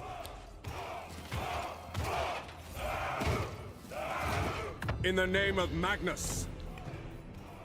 Actually, I want to check Tomb Kings again. Okay. Flag does not serve. Cetra got nothing for his climates. Join with us. He got mountains. there is She got mountains and jungle. vampire. So Kalita can basically take everything here, right? I don't think there's literally anything. Henry has only one. Wasteland and Desert is really not that good. I feel like the devs could maybe make him a bit better. Oof. The goddess of Join. there is only Okay, so gaining jungle is kind of big. Ignore Hora. I don't think he knows what he's talking about. For Lizardmen, did Krukar get anything? Well, he got fucked.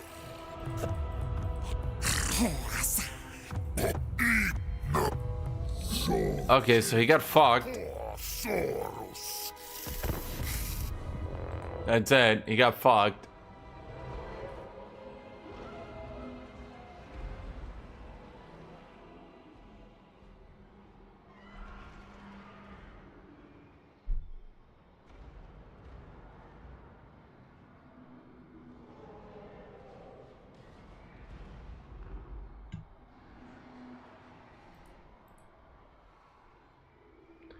They updated greenskins a little, yeah. I mean, not nearly enough to make up for the nerfs they did, but it looked decent enough. We can move faster in jungle. Oh, that's interesting. So, Blessed Saurus shields got buffed, I think. I mean, they don't look vet up or anything. That's just higher. That's like way higher stats. Holy shit. If only the red line wasn't jack and shit.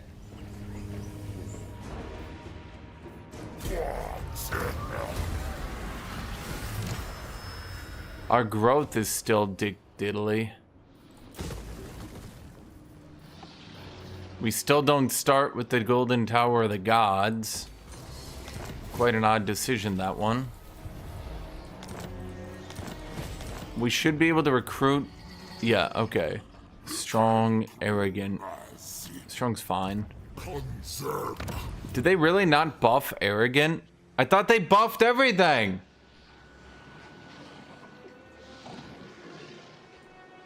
I get unit replenishment. That battle is always rough. Okay, so we get spawn points now, right? Yes. So let me check this and just make sure it's not like a weird faction thing. Okay, these guys are 40, 34, 64. Okay, so yes, they are... Okay, these Blessed Saurus warriors don't look bad. I can maybe take these guys into late game, actually. I mean, maybe. Once you start getting to Chaos Chosen, it's a bit doomed. But, oh, actually it's 30 armor piercing. Okay.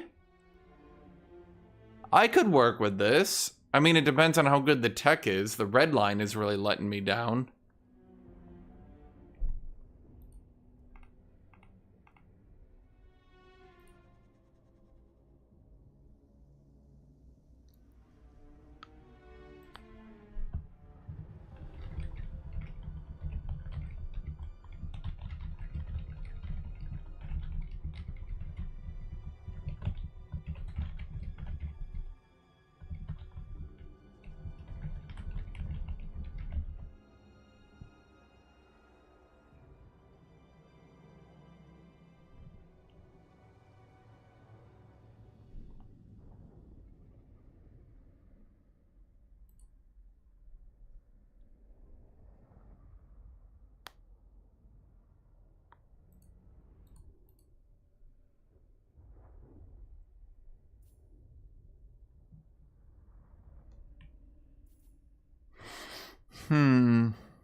I'm wondering if any of the other ones got buffed. Okay, so Blessed Sacred Kroxagar have 140 armor and a silver shield. And Giga HP. And what is this? 360 missile block? Are they just punching the arrows? Okay. That's funny, but I'm not sure that's fair. Oh, what do you guys get then? HP and charge, and terror instead of fear. Okay, that's kind of bad. The Blessed Kroxagors are actually... Yeah, that's not bad, actually, I would say. And it's actually... I'm not saying they're good, because their stats are still pretty shit, but, yeah.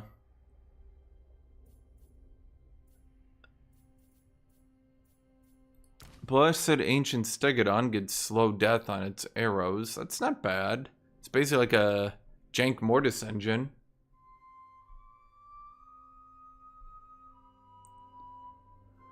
What else we got here? Blessed Horned Ones. That's gotta be good, right? Okay. I mean, look at that stat line. 60-40? Same armor piercing. Okay, that's like... Huh. That's actually... I mean, they already had a pretty decent stat line for heavy cav. Blessed Bastillodon. Solar Engine. Restores no vigor. I mean, that's good. I'd be a bit worried. Blinds people.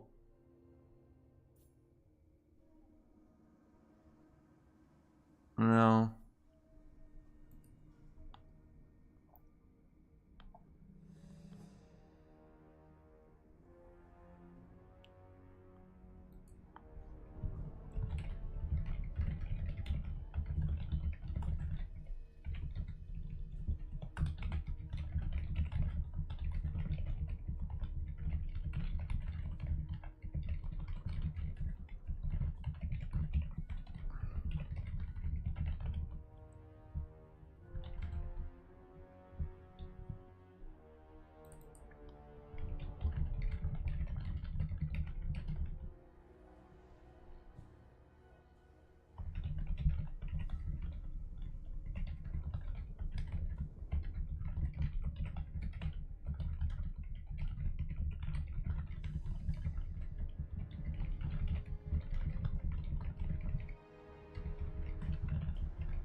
It's beta.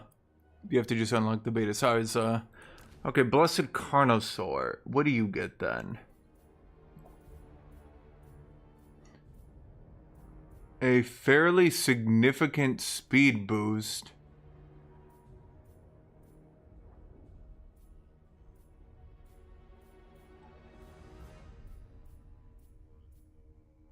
Spell resist?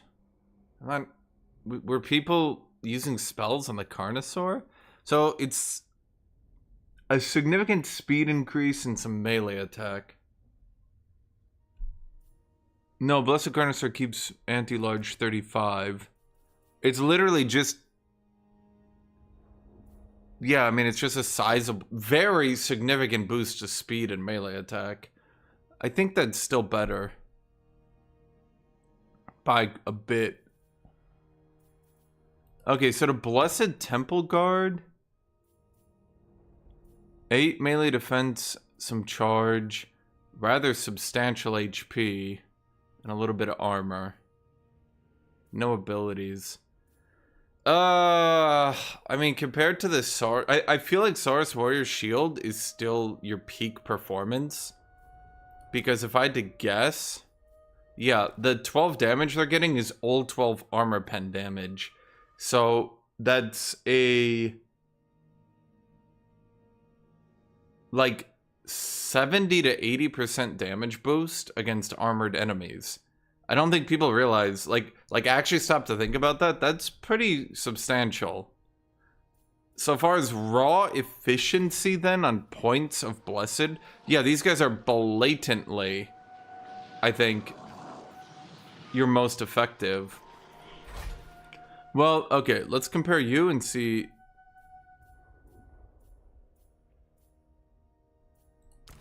They get Woodsman?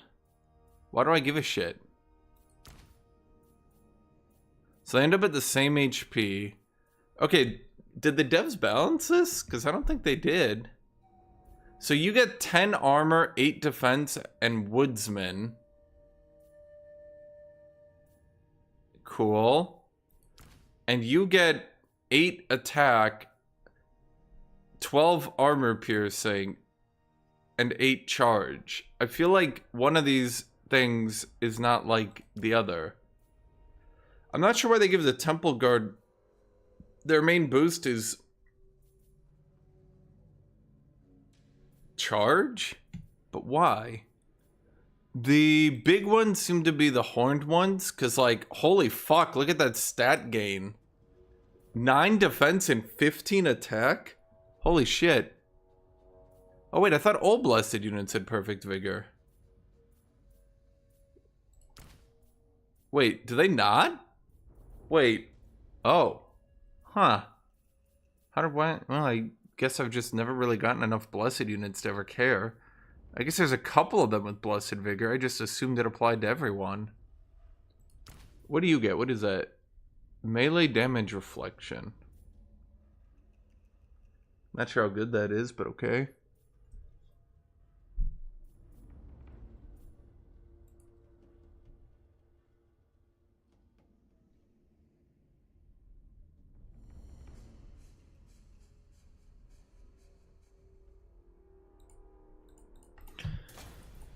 Tech line.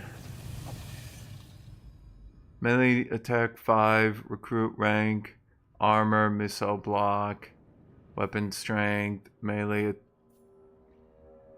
defense, melee attack.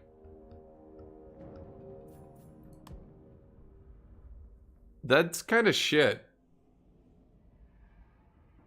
Yeah, you can play beta with mods, probably. I mean, I'm not sure I'd recommend it. It's kind of shit because you can get melee attack and defense maybe 3 or 4 on other factions for like 1 tech. You can definitely buff Saurus more into the late game, but like holy shit, 12 turns, you're kind of committing pretty hard. Table of Beasts, recruit rank, and recruit rank. Okay, I mean recruit rank's fine. It's not amazing, but it's fine.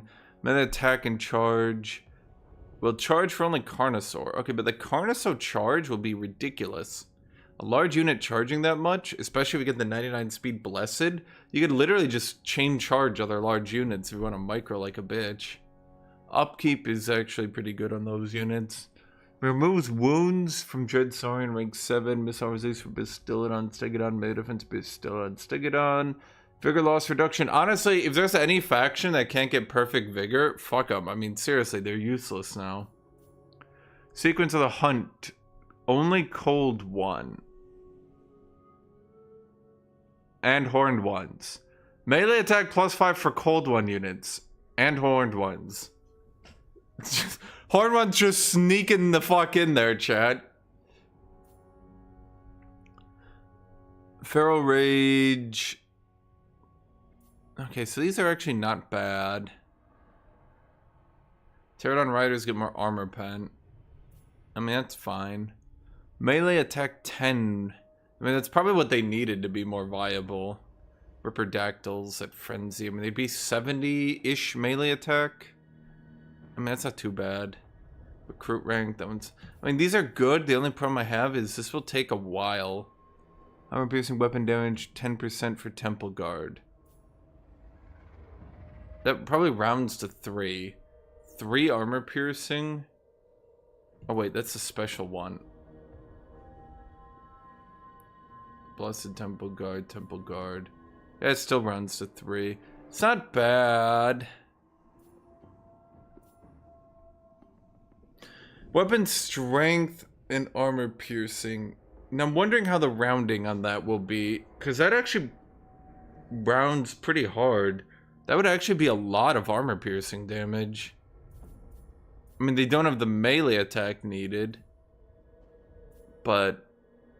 oh, it's blessed again. God damn it. I look at the wrong one every time.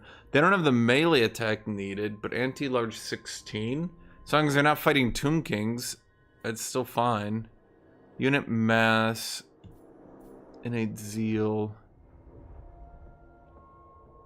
Croxagars get enhanced spawnkin. Spawnkin gets replaced with enhanced spawnkin. It's okay.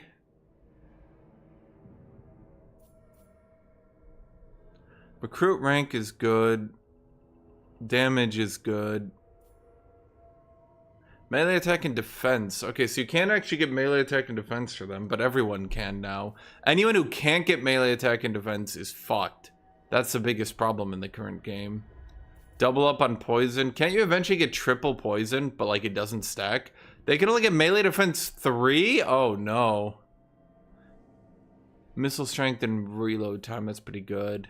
Figure loss, weapon strength. Oh no, skinks are fucked. They can only get melee defense. Yeah, they're gonna get outscaled. They're not worth even trying for anymore unless you have one of the special lords. Stock for all heroes. But why? What was that? Boom, boom, boom, boom, boom. Must have been the wind. Boom, boom, boom, boom, boom. Is that a giant stegodon? I can't see shit. Boom, boom, boom. Here actually cost, success chance. This is just for Skink Oracle. Moon time for all characters. Yeah, I mean, is good. Physical resistance for lords and heroes, leadership. Once again, if they can't literally be unbreakable, I don't want them. If that leadership doesn't reach 900%, I don't want them. This isn't, I'm not being serious. I just think it's ridiculous how every character is going unbreakable now. Control 2 is a good opener. I mean, Control's a good stat. All regions owned by factions that you have trade agreements with are visible. Okay, even though that was supposed to be the High Elves special thing, I actually really like that, and I do not give a shit if they give it to every faction. I actually think it's really enjoyable. Battle reinforcement time is legit.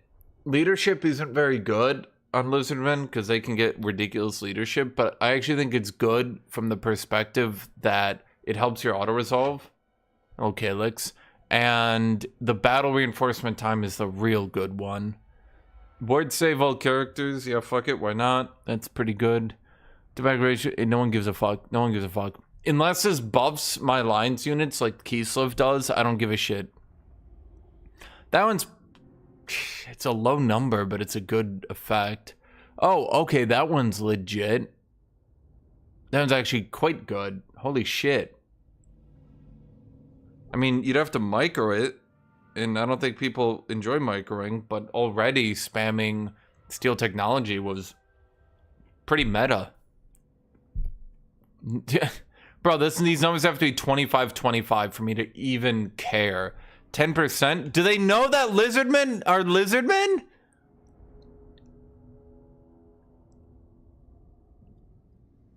That's good. Weirdly. That's also good. Weird. What? Lord Recruit rank all provinces and Lord Recruit rank. It's from a... wait, can you just open to +6 recruit rank? That's... it's okay.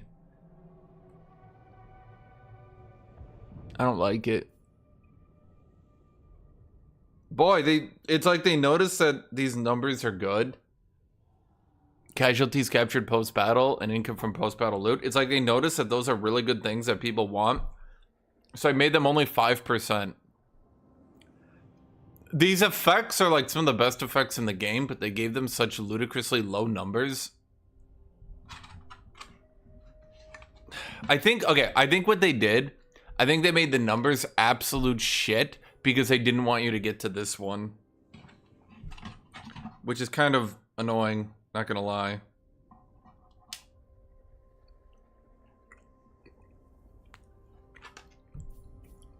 Just make these 2 turns then, and make this one 8 turns. It's good enough for it. That's annoying. Literally, no one cares. No one cares. That one's okay. Lizardmen even get normal trading? Don't they get like a special weird trading or something? I can't remember.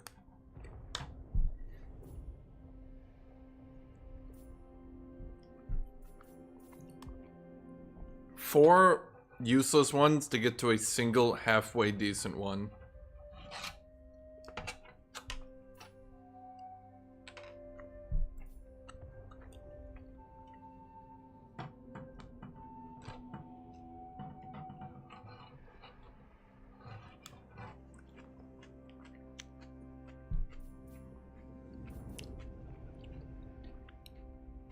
Not very good. Pretty good, actually.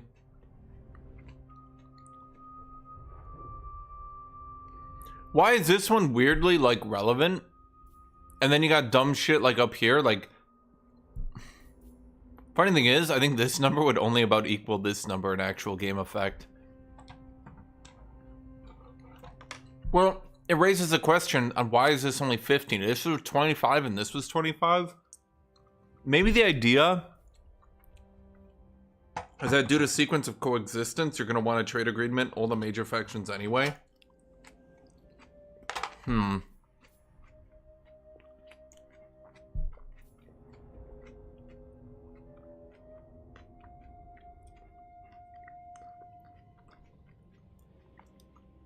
I do like that although this effect is shit, the devs are smart enough to make it 100%.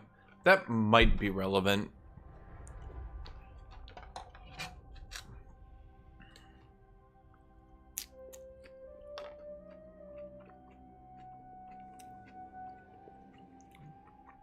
That's not bad, actually.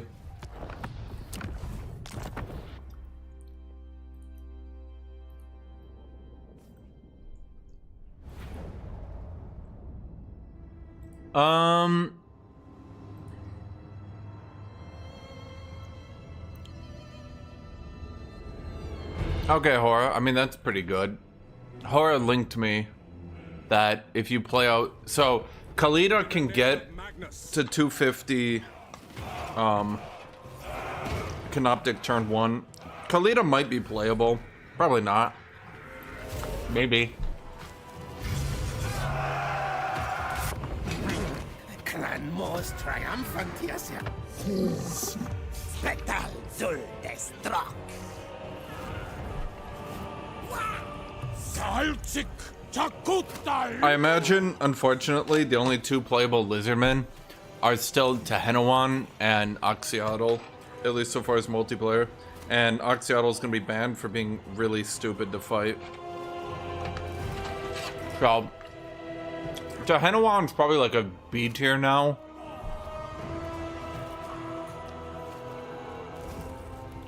It was like literally the only playable faction that wasn't Oxyotl, because Oxyotl just gets... no one wants to fight him.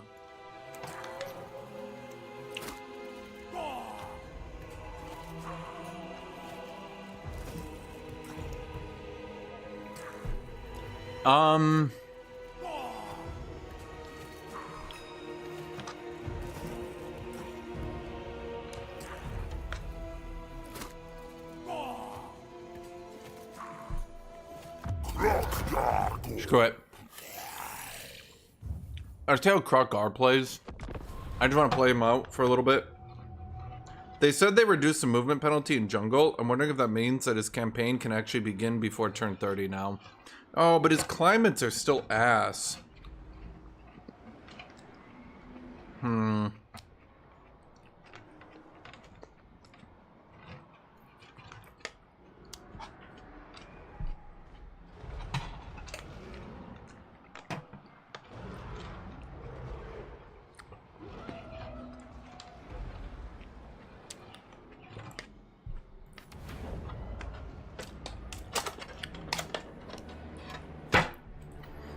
He literally gets this, and then he can't really go north, so then he needs to like backtrack all the way down here.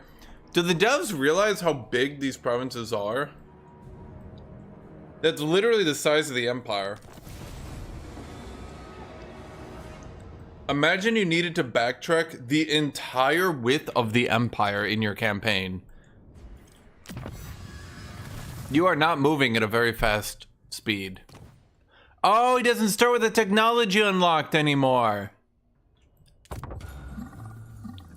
Well, okay. Are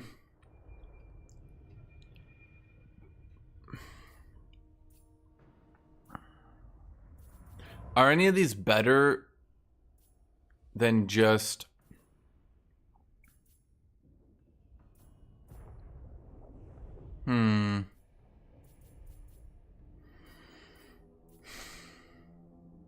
I mean, that's obviously worth rushing for. I wonder if it's worth rushing for.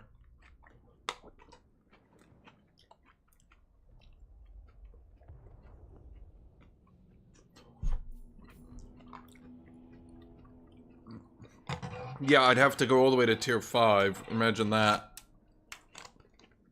On yellow climate. Game would be over before I'd reach tier 4.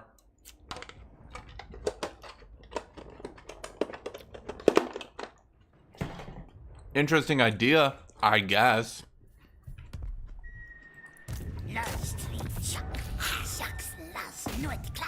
So on Legendary, we still have to play this battle out, right?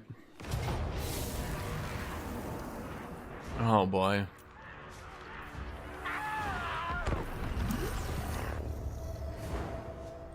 If it was like tier 3, I would still consider it a bit rough, but I would have to go it anyway. So it's awkward. Like, you would literally have to go it, because if you don't, like, what are you gonna do? Like, you just have to, right? You just have to. So I still didn't fix this map. Good to see. This unit is equipped with ladders. Wait, why am I equipped with ladders? Where did I get them from? Who gave me these ladders?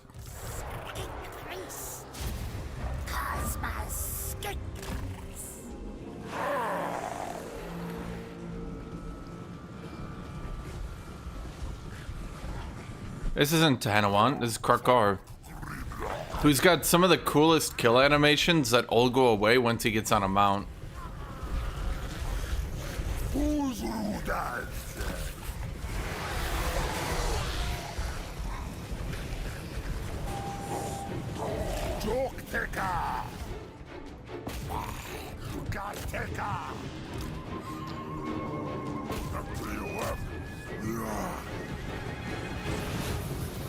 Time to perform the most amazing fun things you've ever seen in your life. Which is a lie.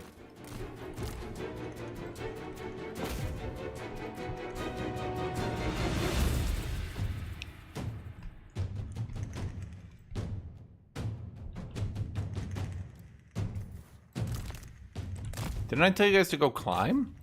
Wait, now I'm confused. I know I did.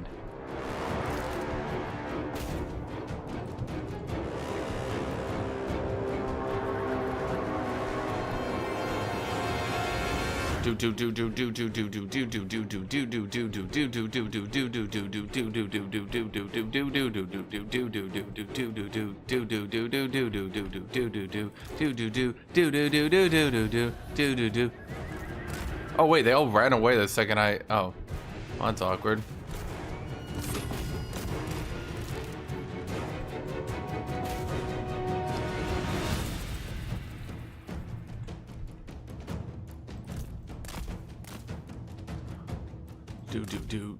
Do. Okay, you're gonna die because you always fucking die.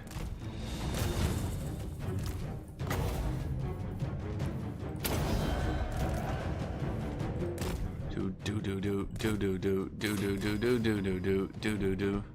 that's gonna be an uphill charge. That's not very good.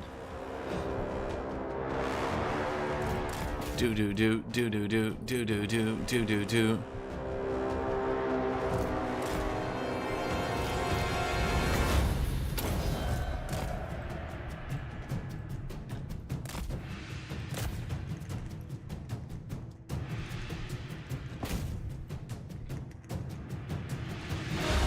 Are you serious?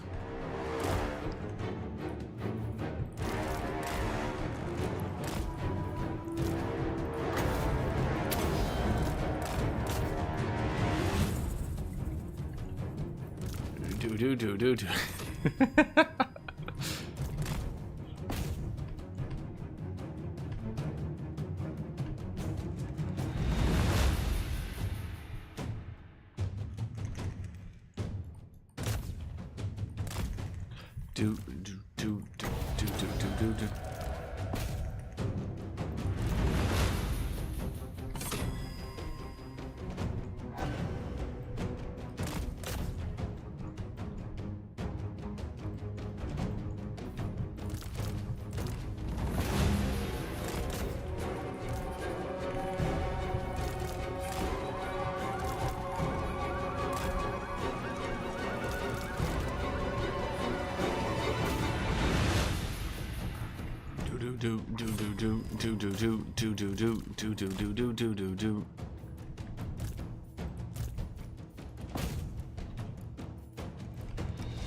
Oh wow. Oh jeez. I didn't know if I was gonna pull that one off, chat.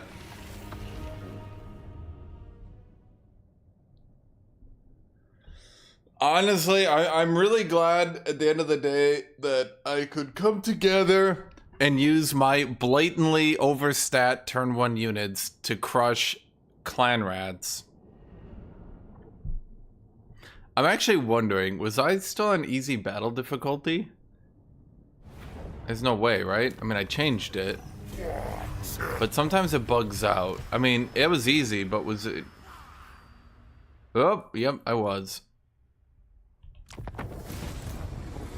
Whatever. It really doesn't matter.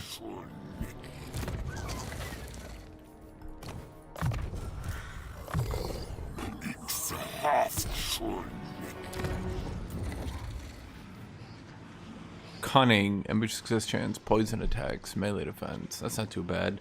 These all got buffed in this patch, right? That one's actually not too bad either. Passive ability tactician. Oh good, we stole it from Guthuk. Guthuk's like, nah. We're like, Alright, determined is the Giga OP one because the devs didn't quite understand things. Okay, so gradual ossification. Okay, so their scales get horny.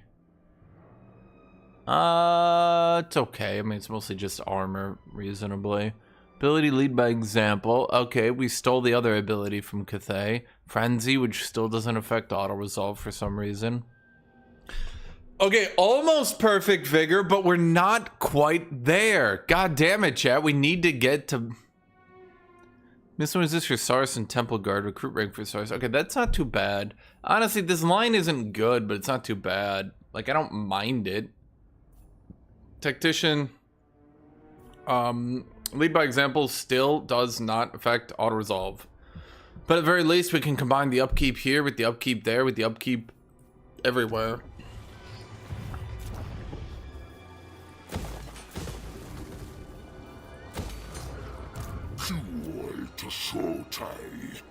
All right, we need to make the decision on if we sprint the Tower of the Gods to get upkeep or if we recruit units properly.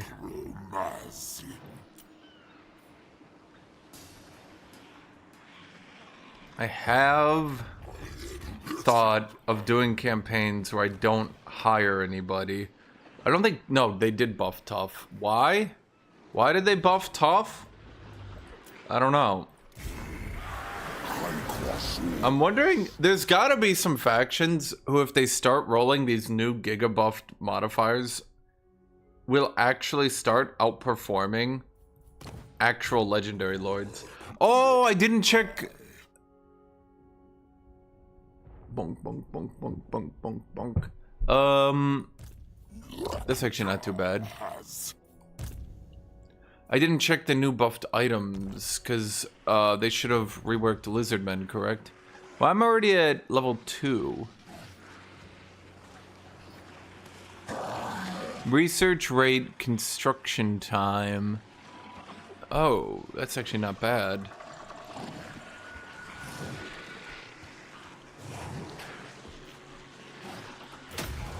Well, is there a control one? There's gotta be, right? It's not very good for control. Unfortunate. Do you give control though? Yeah, you do. I'm just gonna have to play the no recruitment. It doesn't really matter that the enemies were on easy, by the way, chat. It's a bug. I remembered about it in a second. Like, normally they retreat, but like, I have to cycle charge a bit more on my Stegodon. This time, not so much.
Well, I don't have any growth here, but I'm not sure what I'm supposed to do.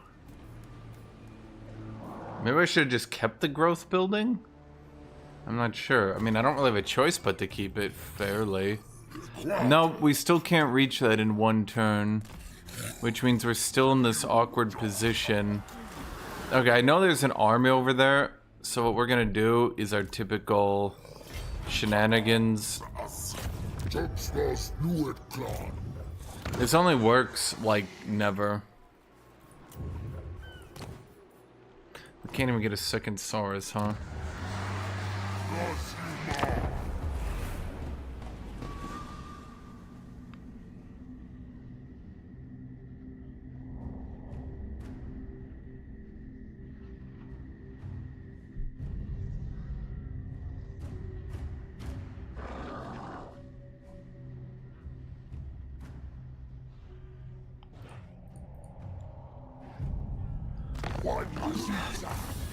Tomb King buffs are okay. Lizardmen buffs are also okay.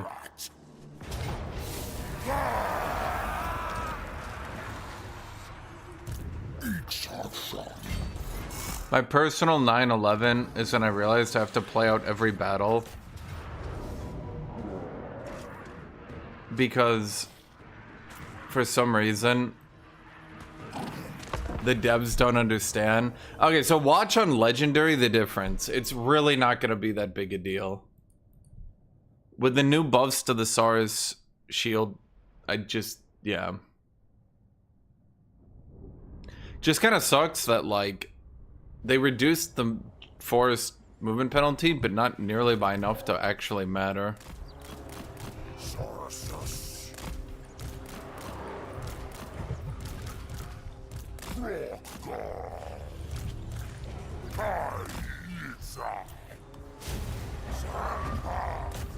We gotta charge uphill.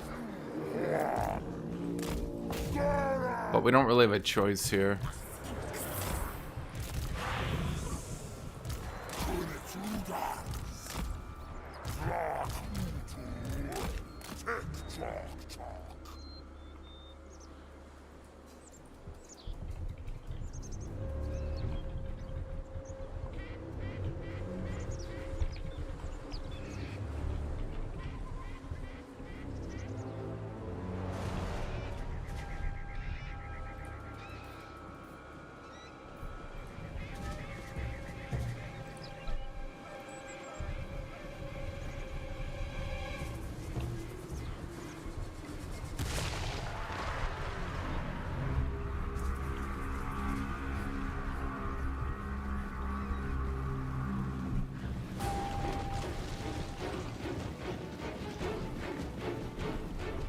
Do do do do do do do do do do.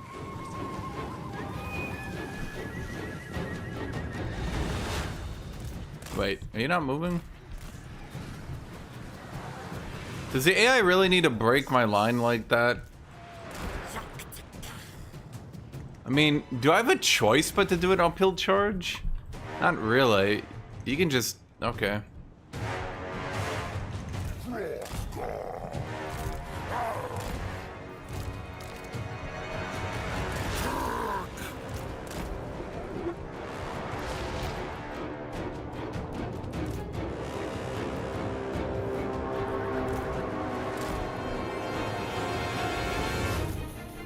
Come on. Bro, please, AI. Please.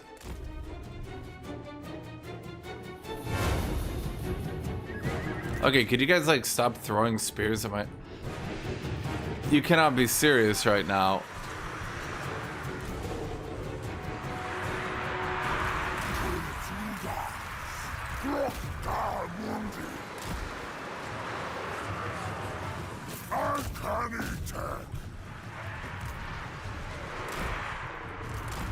Did you guys seriously get stuck?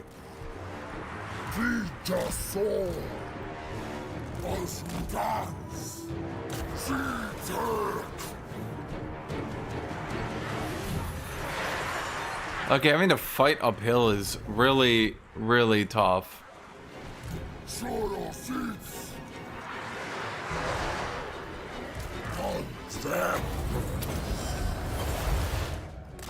Wait. Oh, fuck, right, you weren't in here.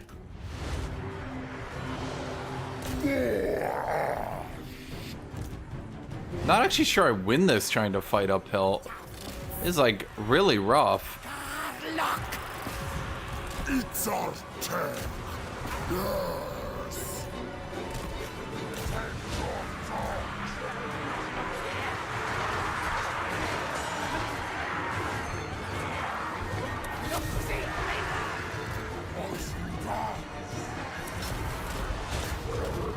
Okay, the AI will use its impeccable micro to avoid my Stegodon if they're not locked in melee.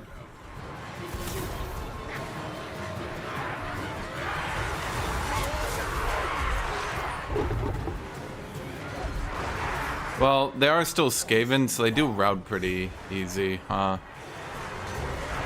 Especially if we get that kill on their Lord, but it doesn't look like we want to get that kill on their Lord. You have Terror, right? Yeah. So they get routed pretty easy by this shenanigans.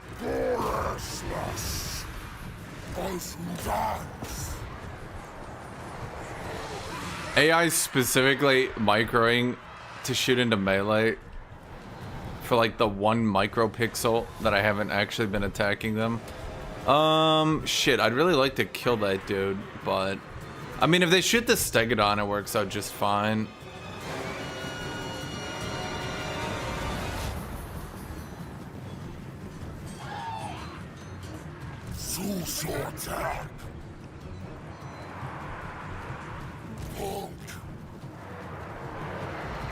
Can you go kill their hero? Is that possible? Because if you do that, I think they just fully route.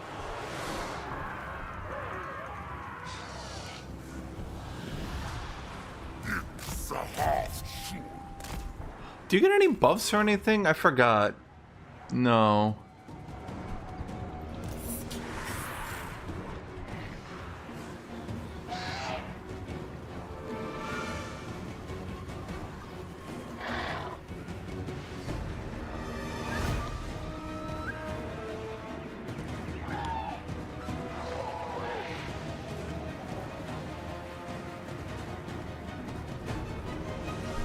I just want that hero to...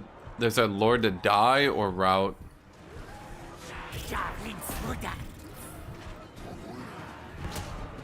Oh god, now we're in the Skaven zone.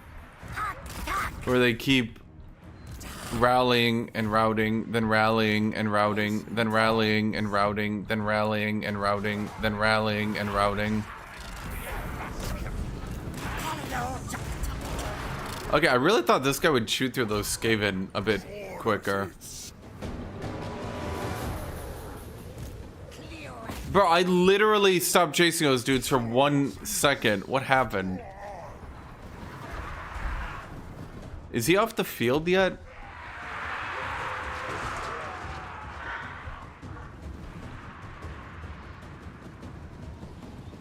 Wait, so they nerfed Pompous in the trait buff patch?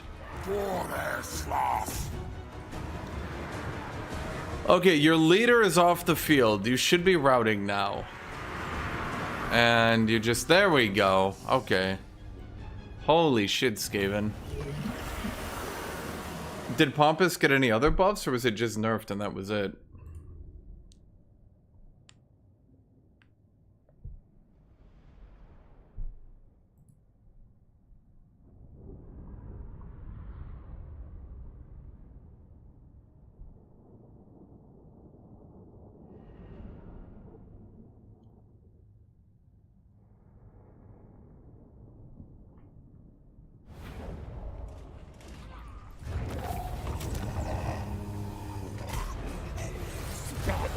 Sky Titan String.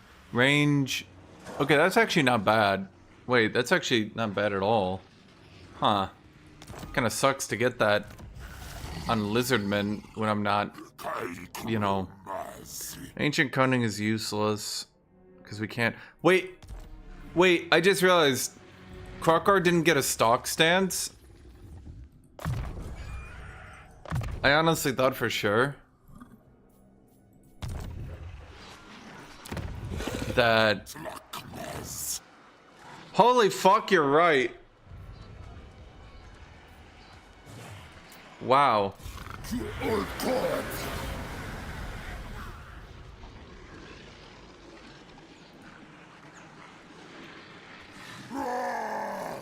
God uncanny.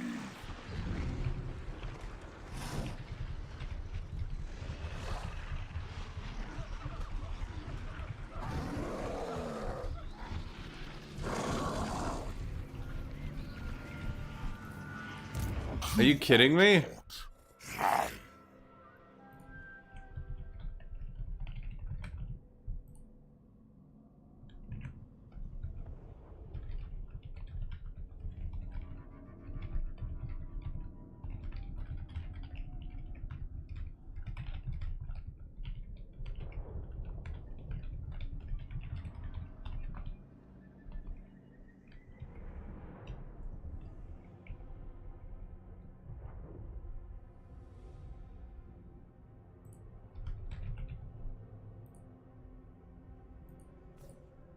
Huh. Yeah, no, that's, yep. Upkeep production for Saurus Infantry and Temple Guard. I mean, I think that's my ideal play, unless there's something else. I mean, upkeep for flying, HP flaming attacks, control, wind recovery. I mean, yeah, okay, let's just stack the Saurus Infantry shenanigans. Jaws.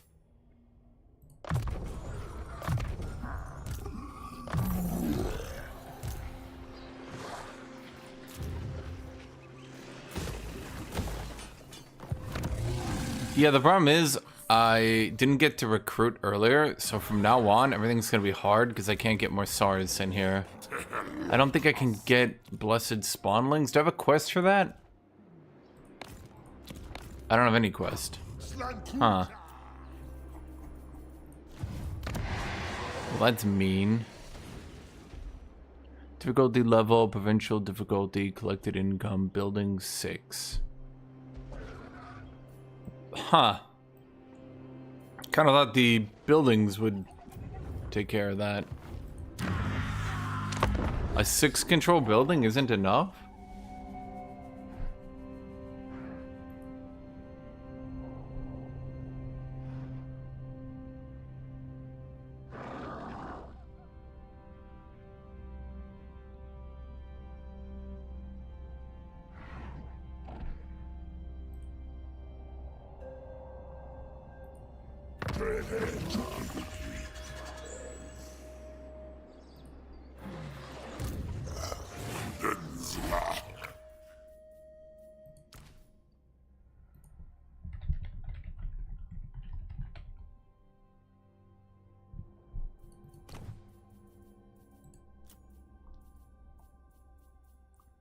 Why'd he upkeep a Chaos Warrior?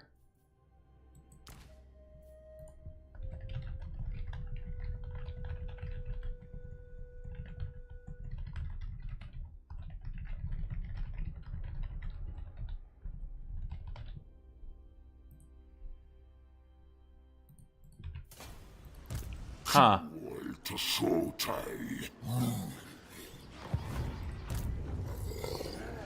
Well, oh boy. Now we have this awkward... Okay, so this campaign still feels pretty unplayable. I won't lie to you, chat.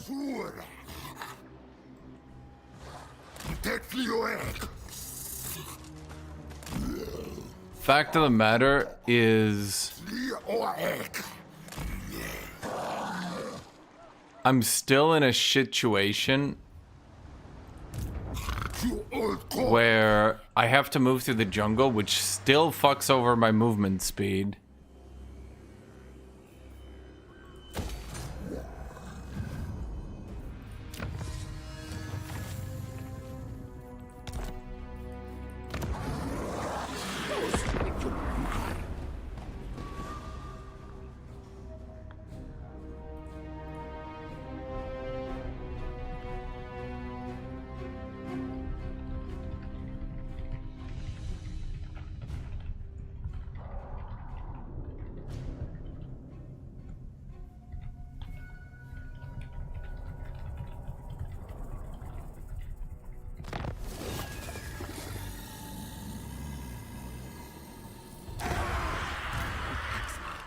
Yeah, it still takes 2 turns to move through here. This is still pretty unplayable. There's not a single turn that's shortened here.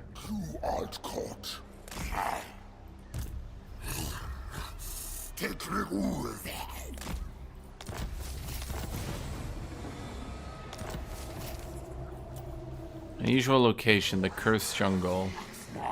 Growth reduction, Ogre Kingdom. Units recruited in this province have a permanent 10% melee defense. Income from all buildings, negative 10%. Global recruitment capacity +1. Provides a garrison. Now, that garrison is actually quite good. Do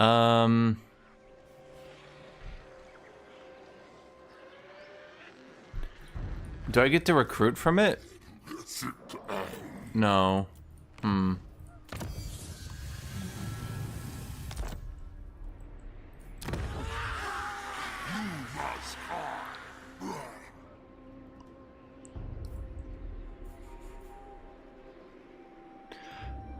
Yeah, this travel distance is a bit unbearable. Like, my campaign, especially because I'll immediately hit desert with Khalida into mountains. So, like, either I walk the entirety of the Empire back down south, but actually it's jungle, so it's more than the Empire. Or I go into yellow terrain. So I would argue this is still generally not playable.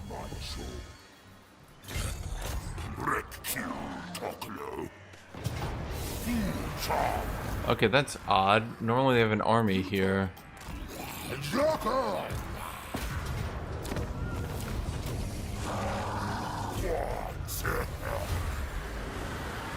Let's see.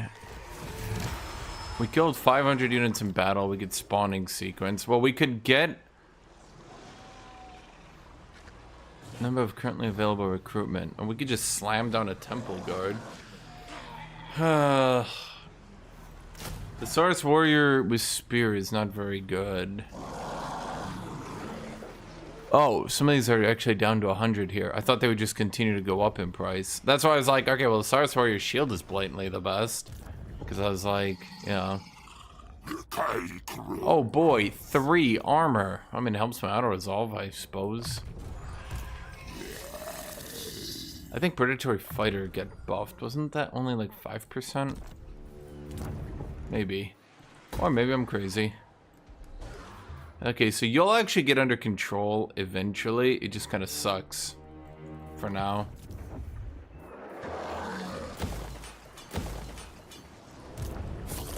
We're trying to save as much money as we can because we can't really even expand anyway.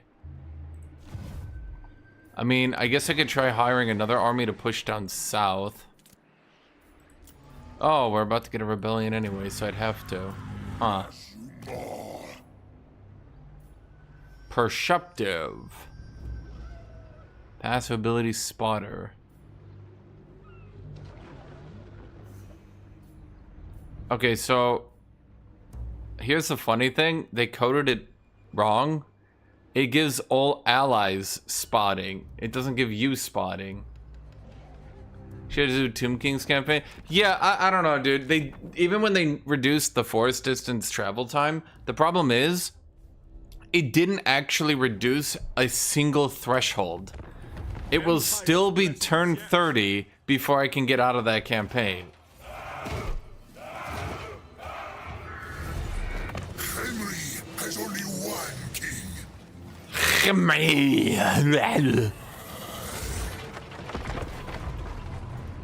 I think Cetra will at least be playable now.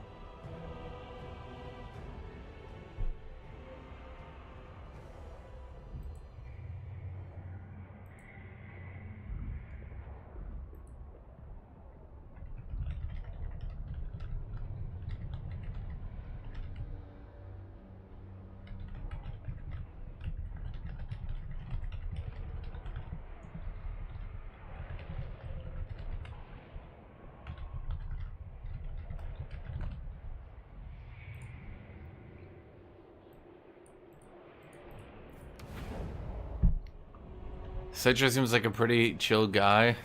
My father demanded. Cetra, the literally biggest dick in history, perishable. Does not serve.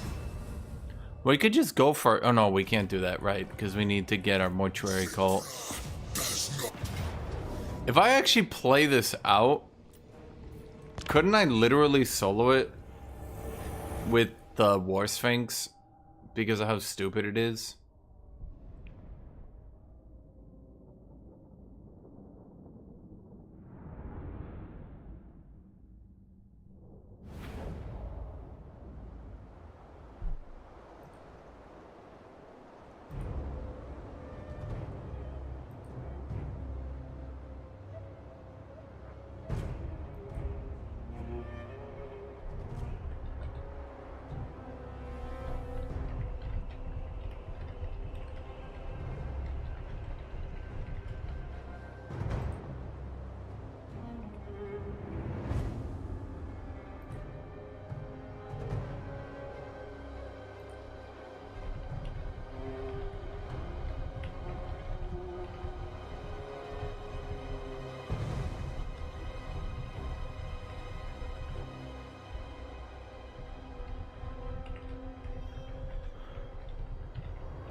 Yeah, it's just it's literally just that, dude. It's since the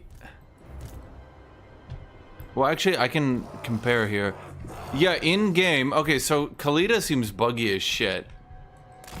She increases the attack timer and reduces. She increases the attack timer, but increases the damage considerably of archer units unless it's cavalry. Then she reduces their attack timer.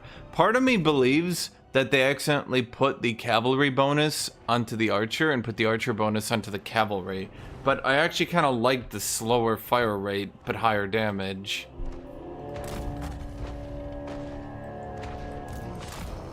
Don't chariots keep getting buffed to do more and more and more and more and more and more and more damage? God, look at their actual DPS now. That's actually wild. Skeleton chariots are actually some of the best horse archers in the game now. Kind of sucks that Cetra doesn't, well, buff them enough to actually be good.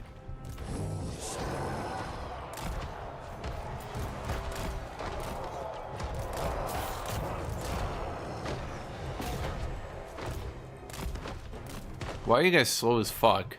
What are you guys doing? What are they doing? You have contact damage, right? Yeah.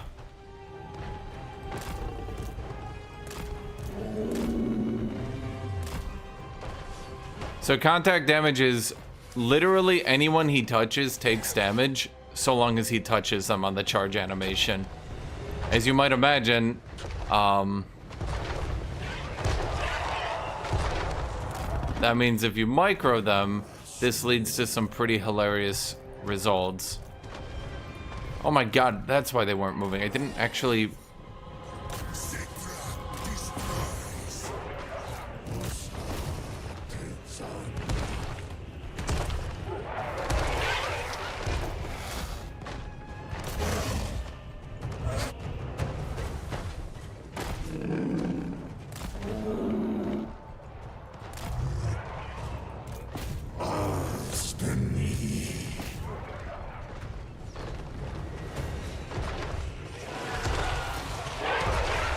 Yeah. Giving him this unit on turn 1 was funny, but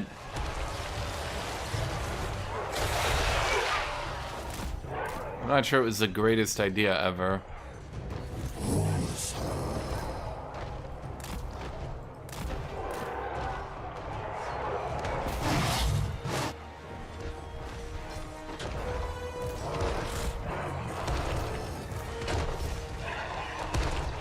Yeah. Yeah.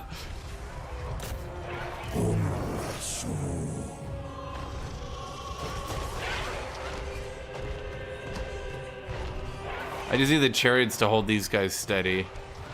And come on. Oh, I lost a chariot.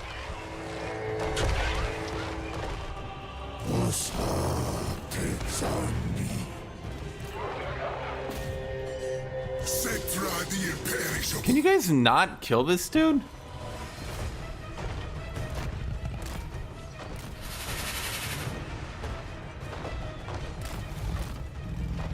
Come on. Right there.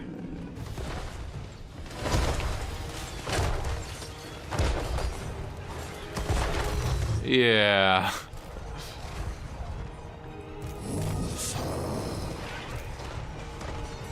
Yeah, people kept asking why Cetra can't recruit DJ Kateb. Those of you guys who are wondering that, it's because that would be so ludicrously out of character for Cetra, it would actually be like a giant fuck off plot hole. I don't really have a better way to put it. But Kateb helps him, yeah. But Kateb does everything he says, yeah. But Kateb is his most loyal servant. Yes, all these things are true. Then why won't Cetra get him? Right, because Cetra was turned into a skeleton.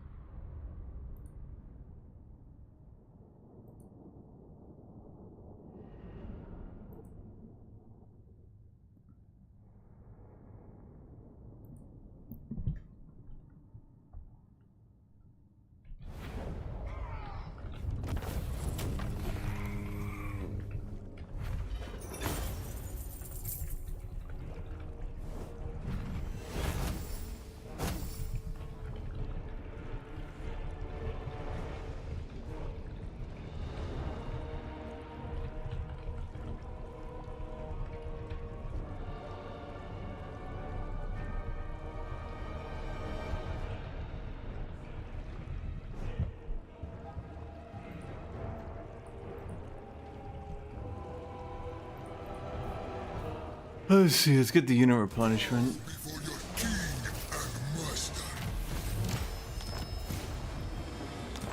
Let me be clear, it literally does not matter. Anything you say literally does not matter. Cetra was turned into a skeleton, therefore,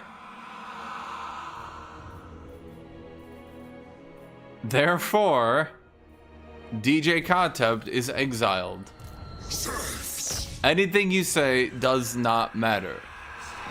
Okay, can I just take this because I have the unit replenishment this turn and next?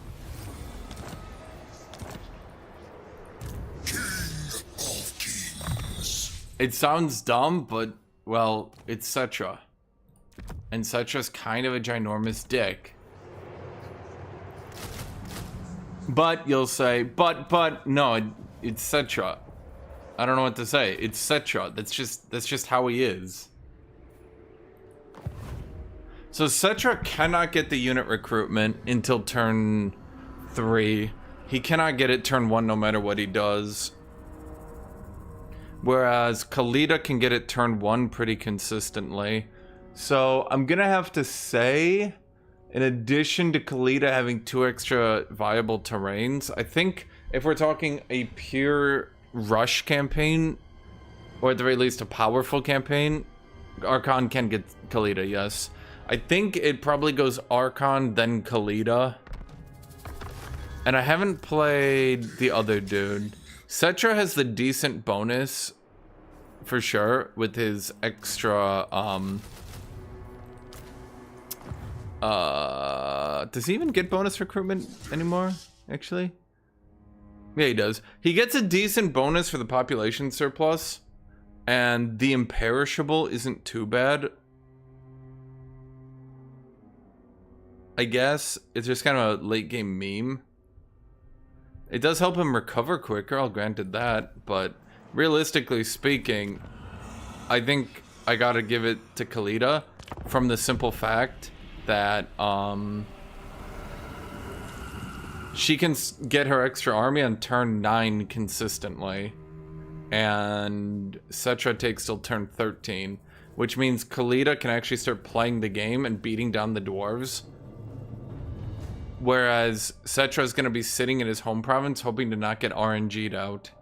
Cetra is desiccated. Bow before your king. Well, I don't know how it works. I think Archon can confederate her by force. Pyrrhic victory. Bro, I don't care. I replenish so much. This doesn't matter. None of this matters.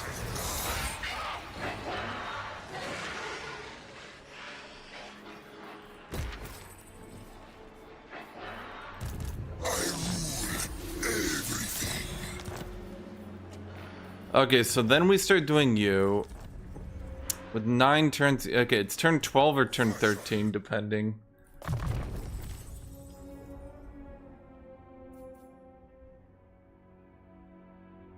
Actually, let's go Ancient Tyrant. Because the casualties might outweigh it. The rest of you guys just go Canoptic Jar Hoarder. We can't do anything else with our army. He never actually attacks you, right? Did they remove his tier 5 fucking white thing by now?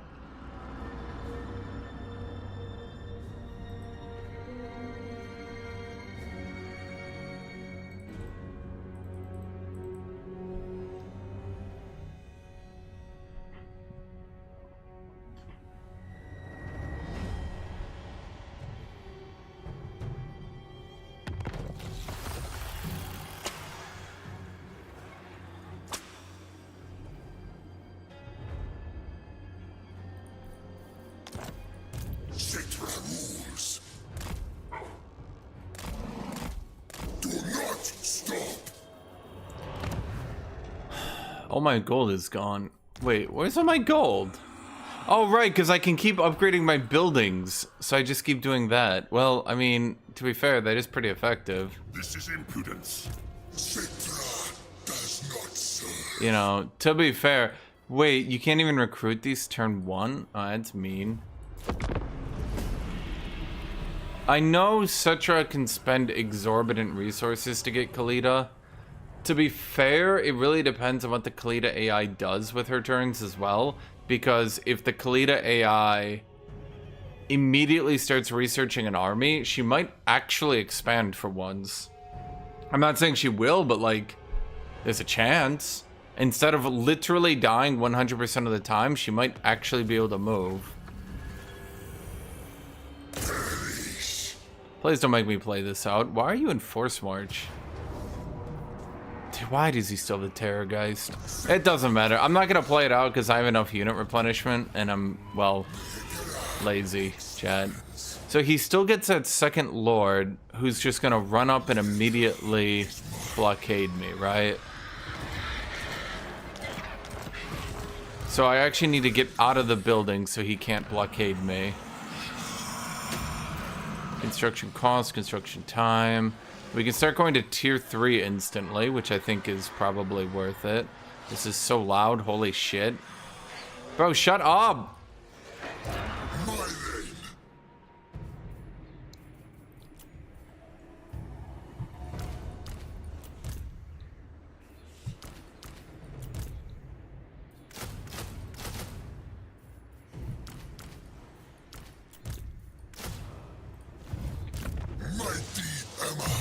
Canoptic Jar Hoarder, passage to the Soul Realm. Okay, you actually got Canoptic Jar Hoarder. Now you can get training. We actually ran out of money. Huh. Well, we should probably at least get some income generation going on then. Shoot, I wasn't, Yeah, I have to back out of the thing, otherwise what he might do with this last guy is run up, and instead of attacking me, sometimes they just block you, so then you don't get unit replenishment for a turn, which kind of sucks.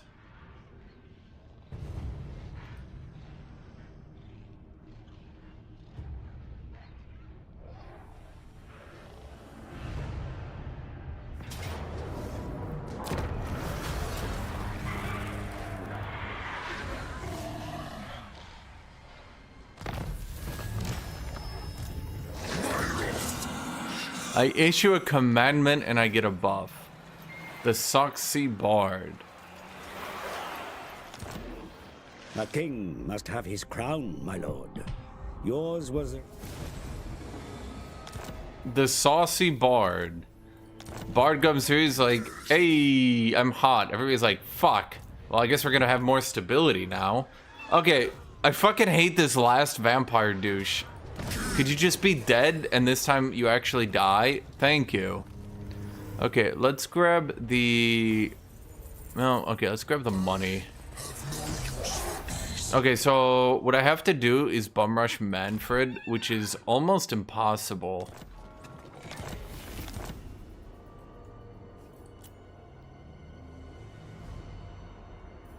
Shit, the guys who are hurt are my actually leveled up units. Dang. We can do Sunscorched Bone for a little bit of armor, improve our auto resolve. You have Canoptic Jar Hoarder. What can we do with our Canoptic Jars at this point?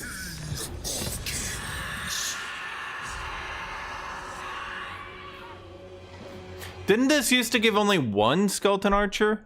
Chariot, I mean? That seems better. Can we spend Canoptic Jars on anything here? Yes, but, well... okay. So what can we do here? Nothing. What can we do here?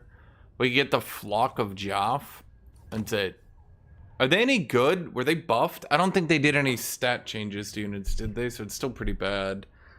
Okay.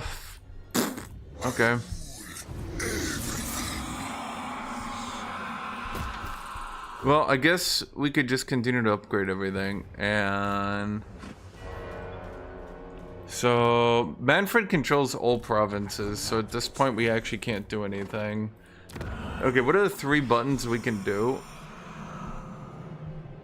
Lord recruitment capacity. Why is that one so much more?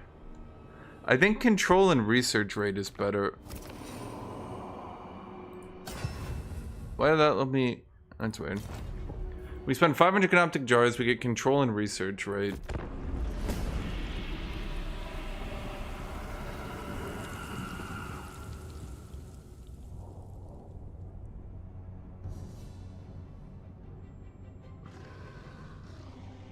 Right, I forgot Manfred on Legendary always does this. And then you can't... Oh god, I forgot about this fuckery. Okay, yeah, here's the problem with the one army. On Legendary, he has 2 armies, and he always has one. And because he's a vampire, he can always rebuild, and he puts one here, and he puts one here. And if you ever try to attack down and take Casa Bar, he takes Springs of Eternal Life, and you're like, huh. So then you back off and you take Springs of Eternal Light. He takes Kasabar. You run up, take Kasabar. He takes Springs of Eternal Life. You sit there and you sit there and you sit there and you're thinking to yourself like, wait, how do I get out of this loop? You don't. You never do.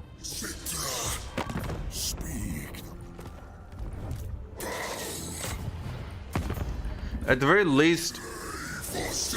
Yeah, okay, so you have to wipe this army out, but then you're stuck ambushing for the rest of your life. Yeah, that's just a shitter. The thing is, those shitters will beat your garrison, obviously.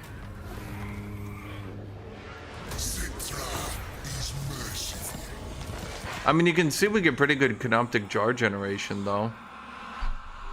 Let's see. That gives me 1 Tomb Guard. Did these buildings get cheaper? I definitely feel like these buildings get cheaper.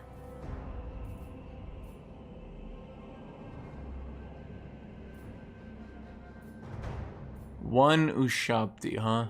Okay, well, that was a buff, too. That's 2 Ushabtis. If you ever want to, well, build Ushabtis, I guess.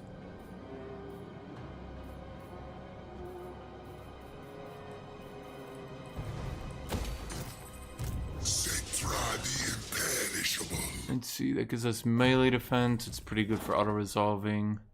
Conqueror is just generally good, I think. So there's no point in not going that. You also, so this guy's got a unique Royal Captain. I don't remember if this was added. So the Eternal is random. He randomly gets a trait, but he always gets Captain of the Royal Chariot Guard. That kind of, that's annoying.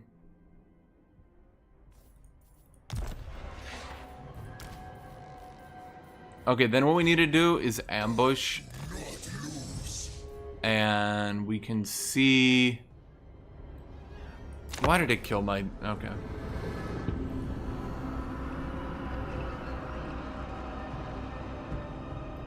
No, not tier 2 Ushabti. You get 2 Ushabti from the tier 3 building. Not 1 Ushabti, ranged.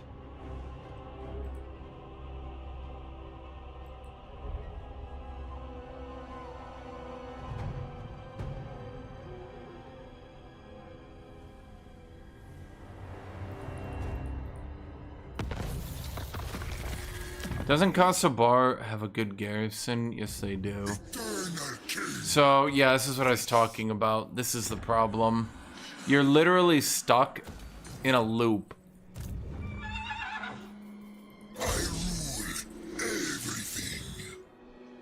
You're literally just stuck in an eternal loop.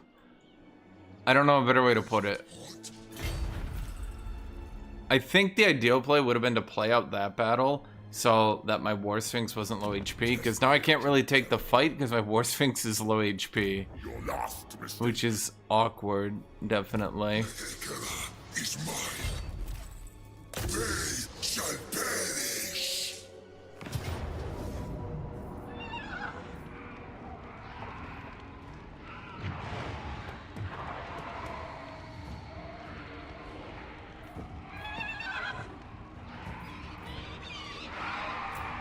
I mean, they don't have the siege beta, right?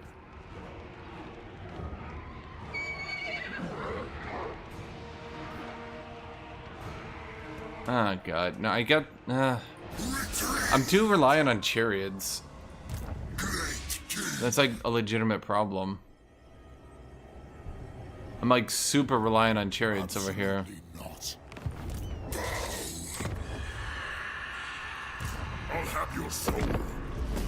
I think if he pushes it into a 2v2 field battle, it'll be fine.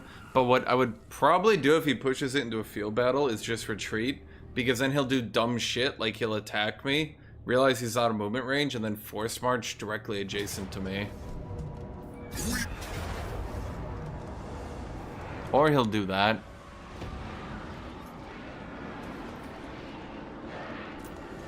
That's fine too.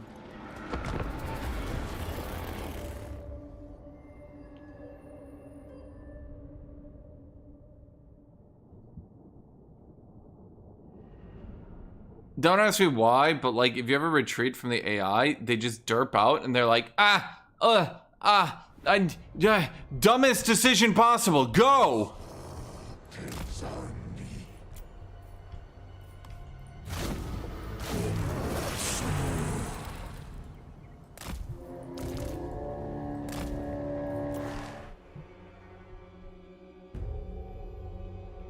I wish there was a way to automate my chariots, because I really don't like microing that shit.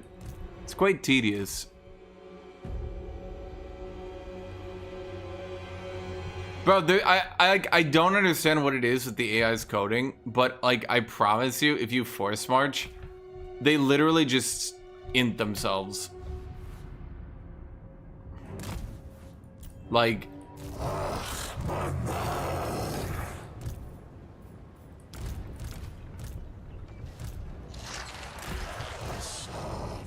it's like in their mind, if you're force marching, that must mean you're trying to die.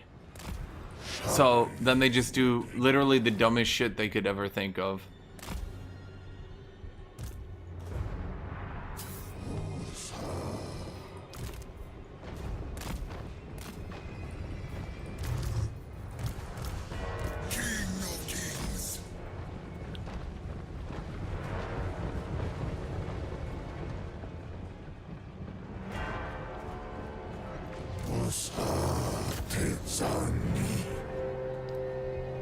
Why is he just moving his dire wolves out like that?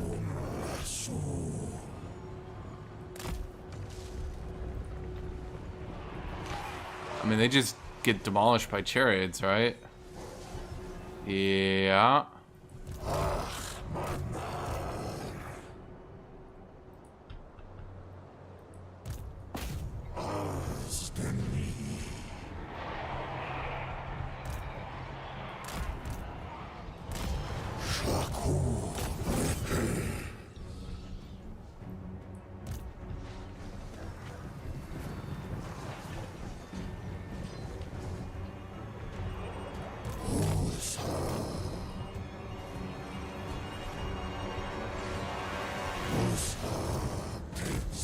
Oh wait, you guys are...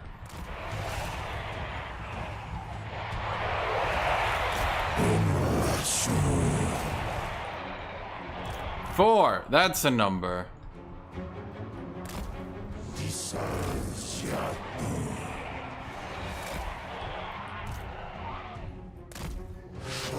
Goddamn Vargeist.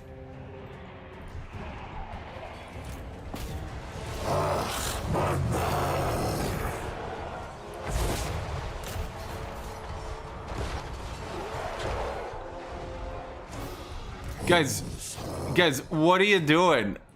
What are they doing? What part of that plan involved walking through? You know what? I'm not. Okay.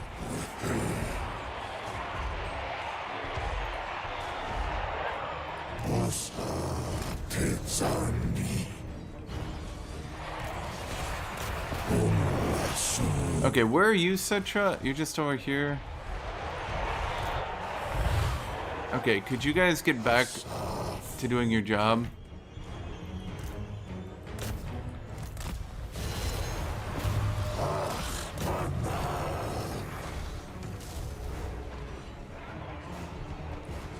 Yeah, I'm not really sure what part of that led them to think that was the proper play, but okay.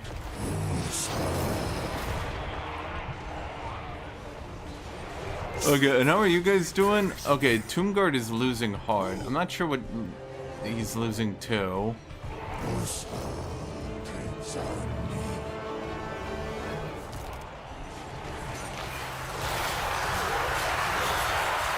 Can you...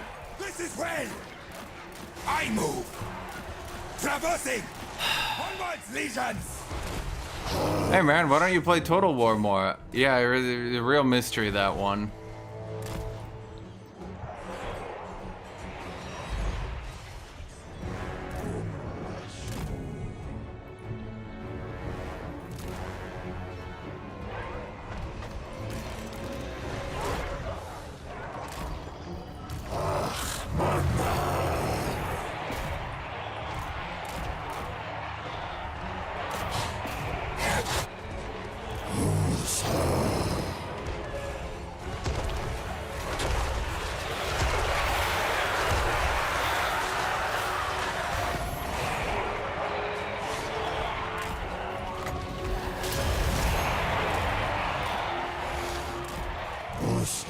you guys not die? Ah, you guys are so bitchy.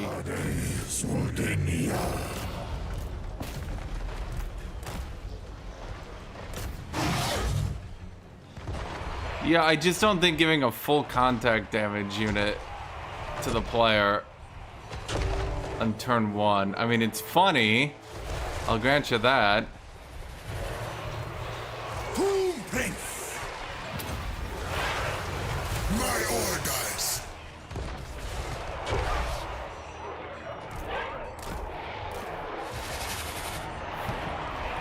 Are you guys doing good over here? I mean, you keep getting rear charges, and it keeps doing nothing. Oh, you guys can break that guy.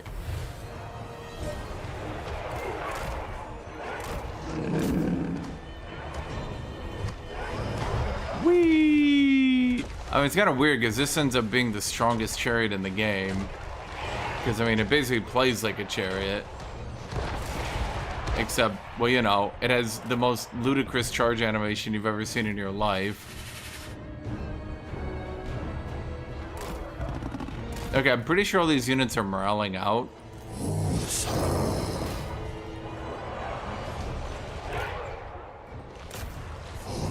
And once they all break, that should be the end of that. Gonna... right there. Well, that sucked.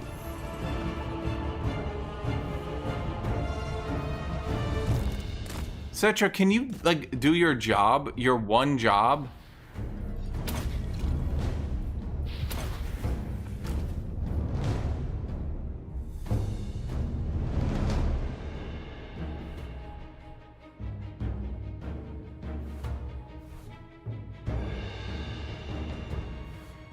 There you go. What, he's still on Cetra? Well, I mean, he got buffed. I don't know what you want me to say.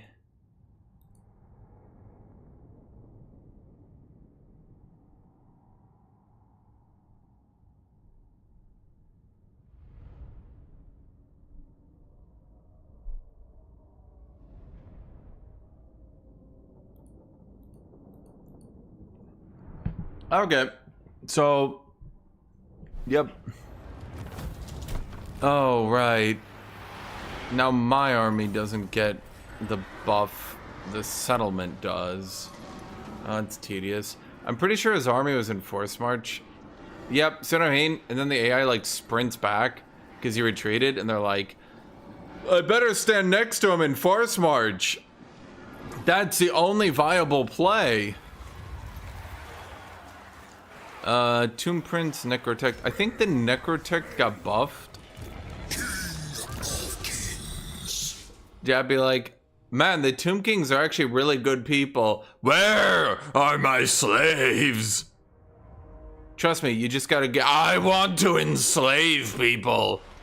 Okay, but they enslave everyone, especially people of different races. And you're like, okay, well, that, it's like a cultural thing. You just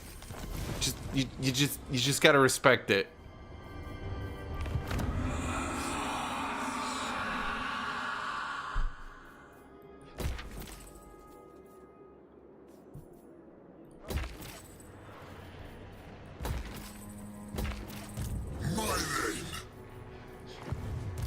Never.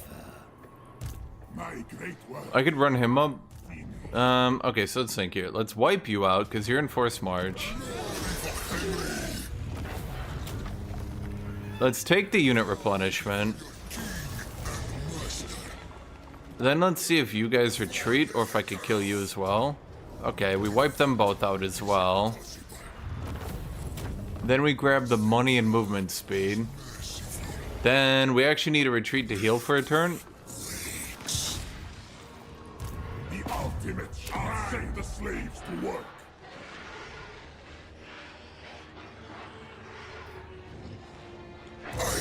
Wait, how the hell did you reach that? That was not what it said his movement was at all. Huh. Passive ability. Okay, so my will be done. If you guys haven't noticed, my will be done. 35 range, gives melee attack and defense. It's supposed to be the Tomb King's thing. They fight really good around the Lord. That just gives it more range, which is pretty good. Okay, so this gives melee defense and physical resist into basically nothing.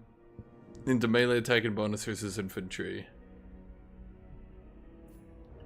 This one gives spell resist and spell resist reduction, which is really good. Into devastating flanker for old chariots, which, I don't know, shock are really good. Into melee attack and charge bonus. Damn. I mean, I'd really like to get to here for that melee bonus versus infantry. But, I mean, buffing every chariot unit. I kind of want to see if it actually remains useful. Plus, that spell resist and spell resist reduction just seems good. Skeleton chariots, I believe, are much better in auto-resolve now as well. As are these little Nihihihihi Karns.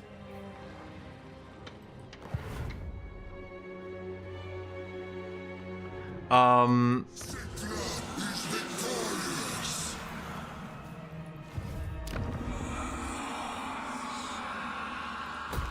don't know, I guess let's just do that so we can get more unit replenishment real quick. I'm gonna delete that building so this guy can focus on marble and shit. Because I think the Springs of Eternal Life also has... Oh no, they don't have a pyramid. Okay, fine, you can keep that. Okay, we fill you up with units, we get an army in 3 turns. He's gonna resurrect and then spam the hell out of units. But with my War Sphinx so beat up, it would be difficult to take that siege. Because the AI loves to do long-ass sieges where it somehow builds 19 towers all shooting at you. It's really rough.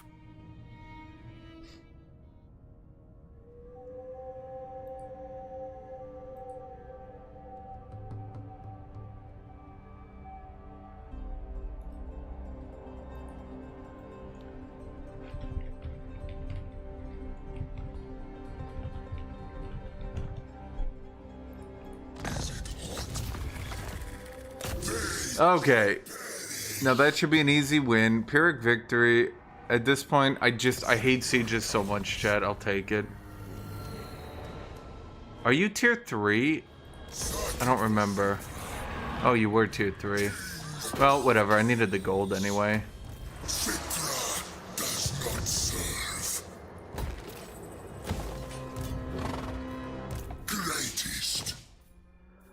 Let's see. Conquer the past. Control increase on all provinces. Recruit rank on the Lord. That's pretty good.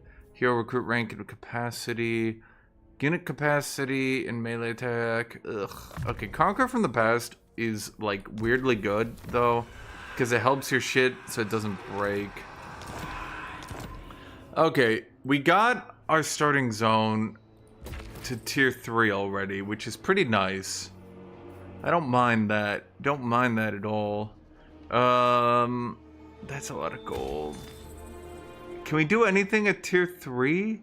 Well, we could get Ushapti Greatbow, I guess. It's not terribly good though. Screaming Skull Catapult is pretty good.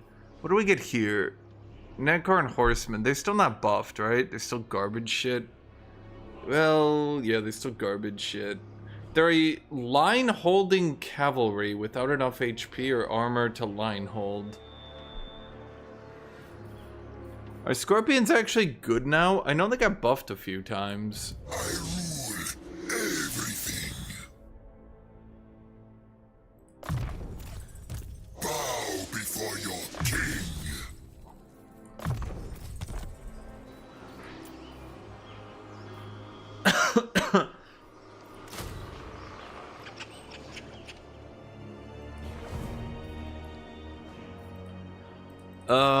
People always say their animations are super good, but I'm gonna be real with you. I don't think they really are. Like, I don't think they're bad, but everybody acts like, oh man, if you use Scorpions, you'll never take any damage on their animations. Then half the time their animation is dive underground, charge in. Yeah. Look upon my band. Then you stand there awkwardly. Then you try to move them out. Everything has increased unit mass. spearmen of like 200 unit mass. You're in the middle of like a chaos warrior or something. You can't move. They're just like slapping your ass. You're like, oh god, no. The time has come, my lord, to signal the... Yeah, I have all my quest battles, but I can't do anything with that. Not really. It's also awkward because, like, I can't do anything with this either.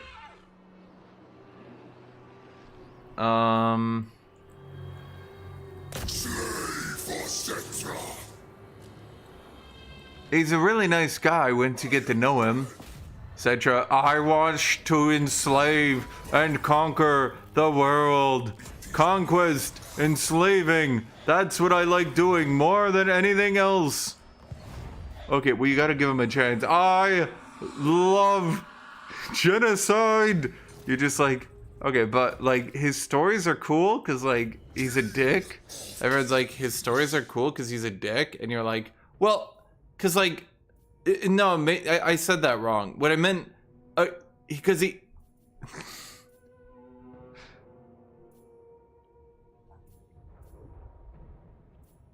Okay, let's get Restless Minions, because that buffs up the chariots I have. Chariots have at least an 80 armor. That's how they finally got Slanesh chariots to actually auto-resolve. You just give them a shitload of armor.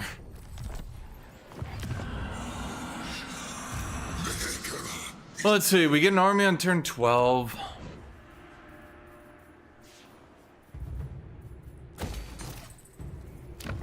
We just need to get our income up. God, the problem with Tomb Kings is I don't realize your average player just sacks a couple buildings. Especially, they sack legendary AI buildings because they're always like tier 3 in 7 microseconds. And then you have enough gold, you get like 10,000 gold from sacking once or twice, and then you're pretty much good to go. I could take that peace treaty then betray him, because I'm gonna be real, I don't think anybody likes Cetra anyway.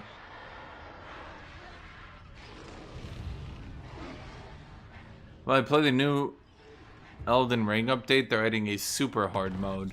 I didn't even play the regular hard mode. Now you're telling me I gotta play super hard mode? When does it end? After that, is it super mega ultra hard mode? And then mega ultra super mega hard mode? And then ultra mega hard super duper hard mega hard mode? And then mega hard super duper hard mega hard mode? I'm just saying, it never ends. Is that a unique sound effect? Okay, I mean, that's cool. What do you do again? Range, melee attack when fighting in desert.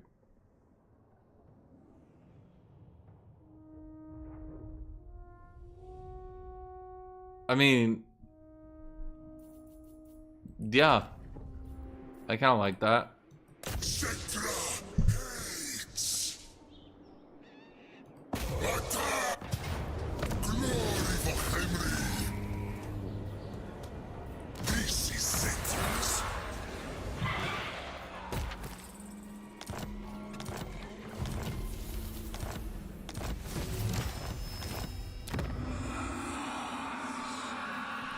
I really thought there'd be more bonuses or something there. Does not serve. Royal Lieutenant. Hit points, melee attack, charge. It's not great, but what are you gonna do? You continue to increase my mobility. I don't think Fuckface McFuckle is coming. That's like weirdly good. Post-battle chance to sting a magic item. Income for post-battle loot. Magic item drop chance. What the fuck? I think I'm gonna still take tough though.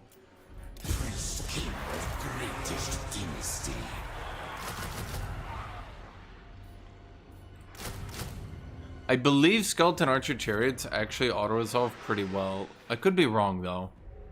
I should be wrong though.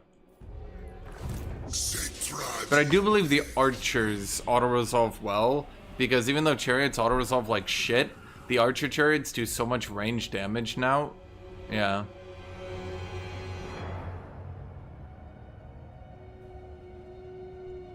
Your tribute, thrall, for it is a privilege to be. Ah, for fuck's sake. Somebody said Wurzog basically made this campaign unplayable. Yes, Tough got buffed.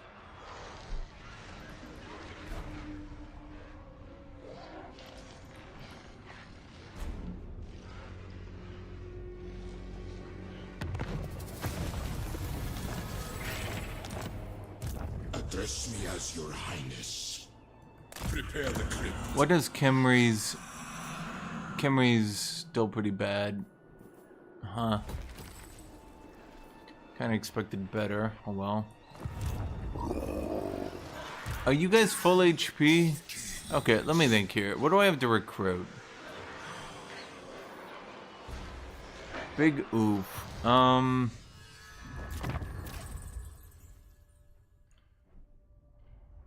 Why is my research rate 99 with 81?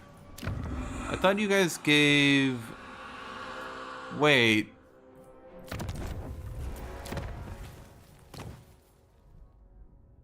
Oh, you gotta be shitting me. Didn't Capitals used to give way more research rate than that? That's not good. Stop pushing it. Problem is, I don't think wall armies would even affect me unless I was playing the one singular faction that can't get good units out early game. Submit. Power in unlife. Wait, when your lords are dead, well, not dead, because they're immortal, right? So if I replace this lord with a different lord, the new guy, right?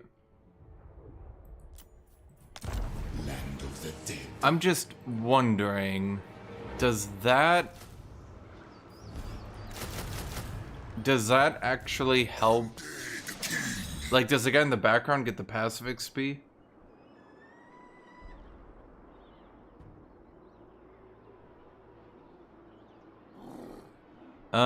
He's in tunneling stance, so I get to wipe him out if I win.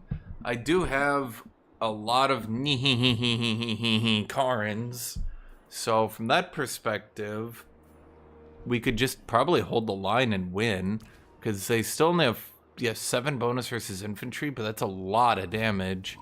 But then again, Savage Orcs are pretty strong. I wonder if it just lets me auto-resolve it. I really don't like playing out Total War battles anymore. I'm gonna be real with you. Well, no, my chariots won't do shit because it's gonna be an underground battle. Yeah, see? They're just gonna be sitting on the line. Like, I'm just gonna have to have chariots within my units fighting.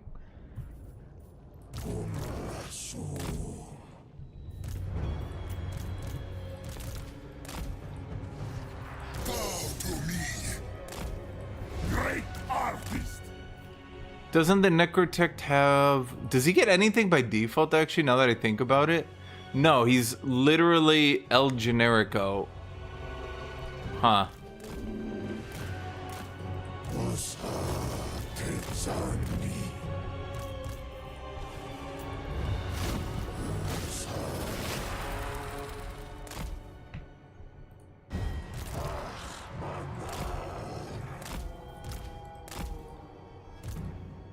Yeah, my chariots are unironically just gonna sit in the line and have to fight normally.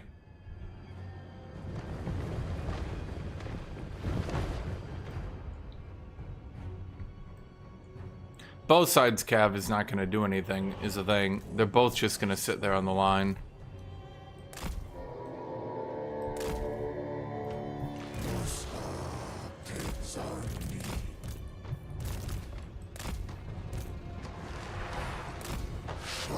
Though the AI might find a shocking way to get behind me.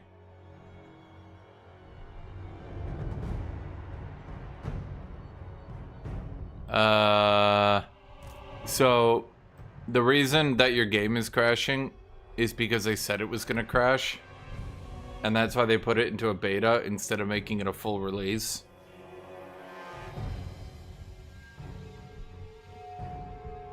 In fact, if you actually look at their original statement, I do believe they tell you specifically that that video card will crash and they have not fixed the issue yet.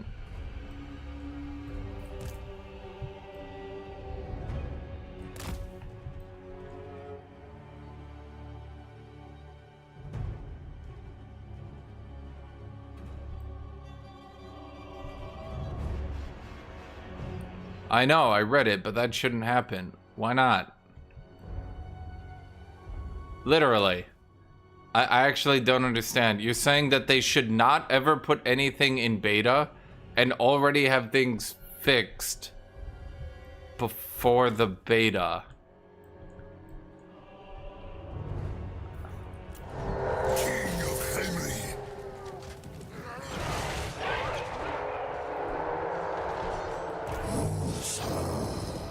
Because it's half the GPU market, man.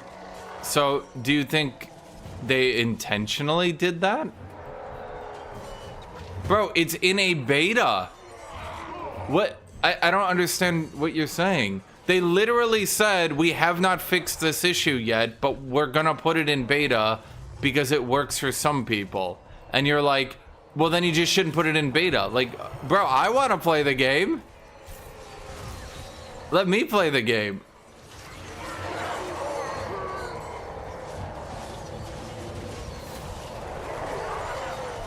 Cetra the imperishable.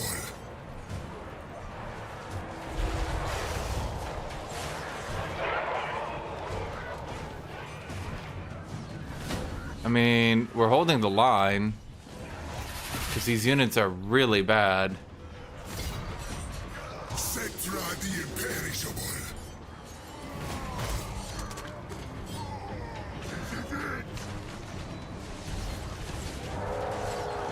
You guys are right, though. That is a lot of cavalry. Holy shit, that's a lot of cavalry. Bro, you've never seen it because it's just... Normally, they just wouldn't release it for anyone. This time around, they said, well, we planned to release it at this date, but... Oh, well.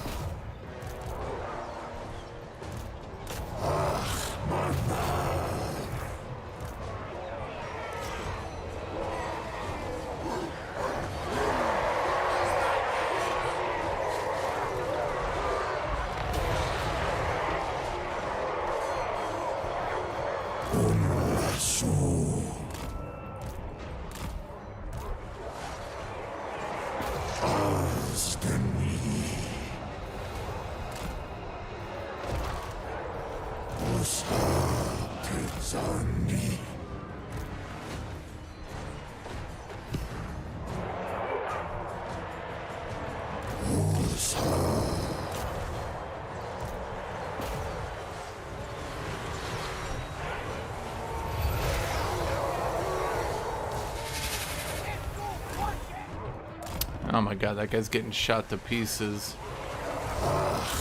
Can you guys get rid of those pump wagons, maybe?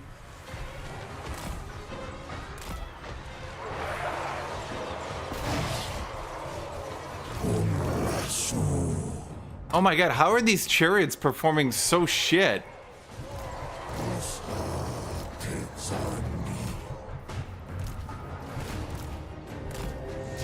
Like, it's not even that they're performing bad, it's that they're, like, literally doing nothing. Holy fuck.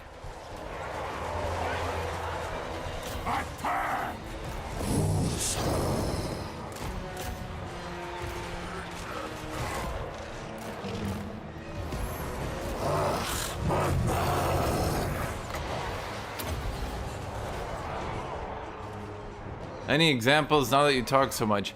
Bro, an example of a game that crashes on certain video cards? You want me to give you an example of that?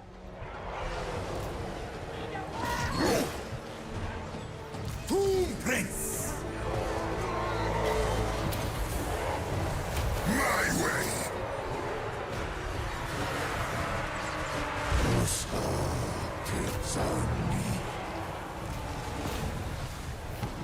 Oh, did they kill my War Sphinx? Oh, they probably did. Yes, can't think of any. Yes, please, and only AMD. You want me to think of a game specifically that is having crashing issues?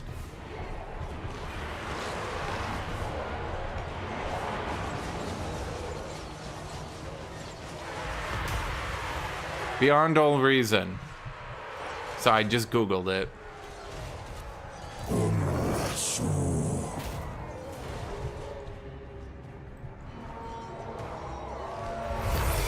I obey. Oh my god, you're just getting your ass kicked. Cetra, isn't your job... Perish. Tomb Prince. To have the passive? No, I don't think so.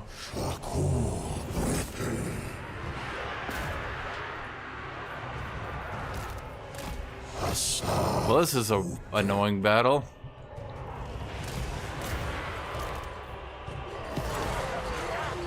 Man, chariots are just not very good.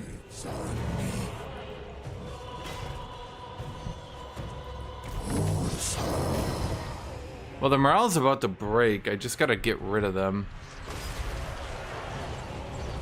Man, if I was Khalida... Horror, have you played out Khalida's archers? Are they as silly as they look like they're gonna be?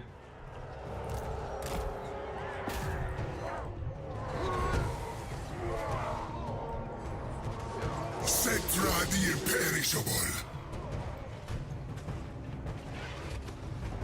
So, can we please get a new Total War at some point? Asking for a friend. Cetra moves.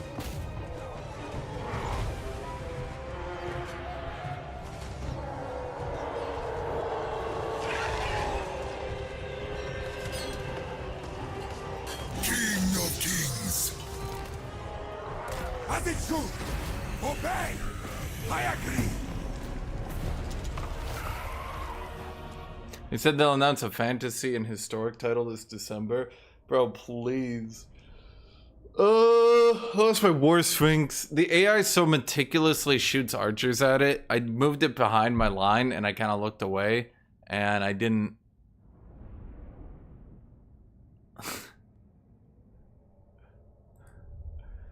I didn't think they would just like run into my melee line to continue to kill it.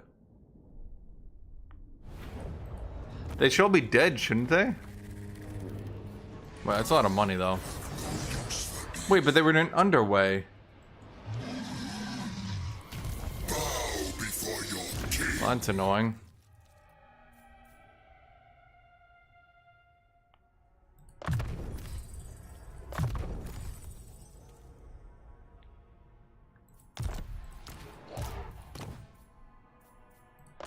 Dude, the rules in this game are more like suggestions than actual rules.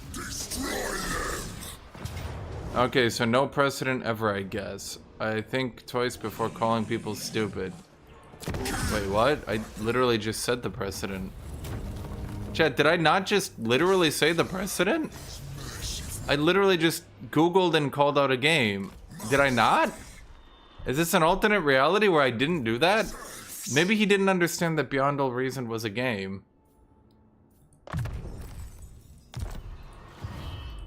Do you want me to Google again? I literally Googled crashing issues with AMD video card. Beyond All Reason.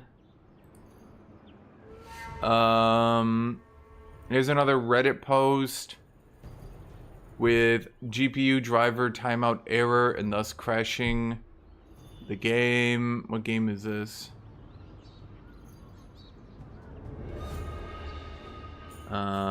Let's see. AMD is driving me crazy. Constant crashes. My AMD graphics drivers always crashes. Graphic card keep crashing. Why does my PC crash when I play games with an AMD? I just Googled crashing issues AMD. My will be done. I'm not even trying to be a smartass. It's pretty easy. Crashing issues AMD, and you guys are like, what? That's impossible. King of kings. Which one is a good pyramid? I think one of these is good. Not you. Well, melee defensive fighting against greenskins, income from old buildings, unbreakable faction leader. Wow, that's a bad. I guess you then. Great king. Okay, so we got Douche Canoe over here decked on me, and then Wurzog decked on me. Unfortunately, we lost our War Sphinx because I can't really pay attention, chat. Honestly, it's because I compartmentalize actions in my brain to make things easier for me.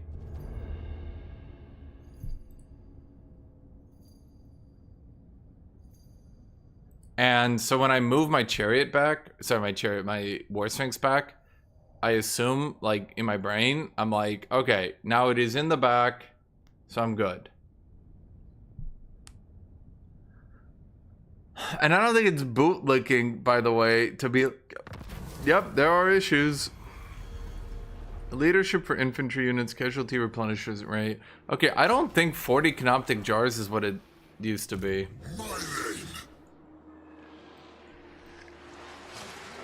Okay, I think there's actually a pixel here that I can move into. Oh, no, maybe not. Like, I think at a certain point, it's just called being understanding, I guess.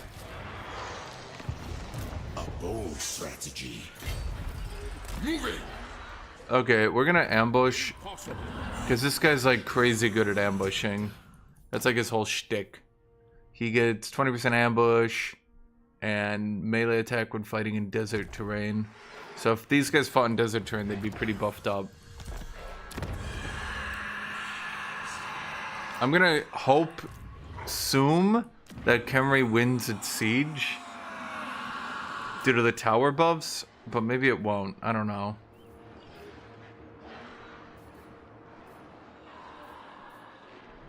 Didn't they buff their control building? Yeah, a little bit it seems. Not enough to really matter though. How much is this pyramid? Oh my god, that's a lot. Okay, we got 4 things. Okay, Assyrian's Legion is like legit. What weapon can we craft? Huh. Citra does not serve. Bow before your king. I'm gonna give the Armor of Fortune to this guy actually, because he's gonna have to fight. And because this shit is so cheap at this point, and someone said you can just combine them.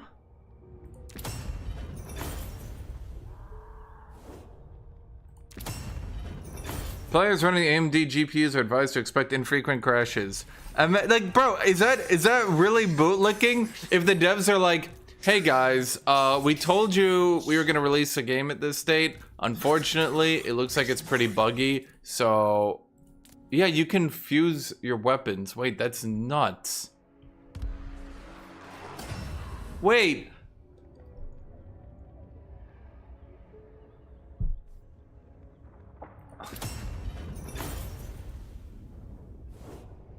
Does that mean for 400 canoptic jars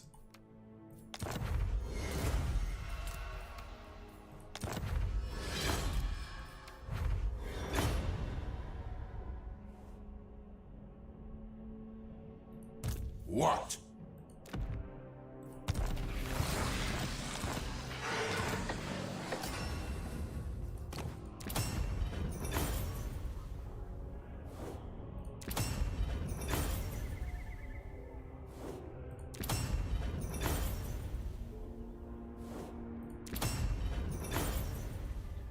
especially on legendary, you kind of get a lot of canoptic jars. Undead king.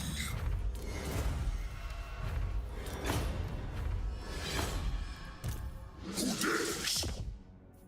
Huh. I mean, Obsidian Blade kind of sucks compared to the other options, but I mean, My will be done.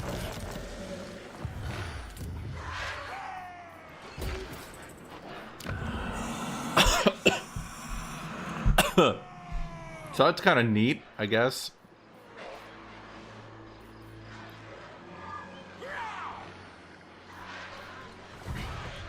Citra does not serve. Can't you sell it? Okay. New Fire, can I sell you? Let me go get water.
Okay.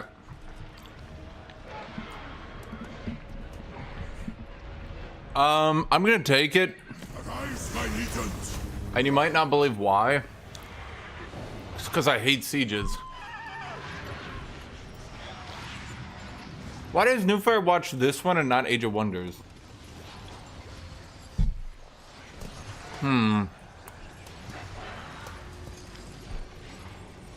of the heat?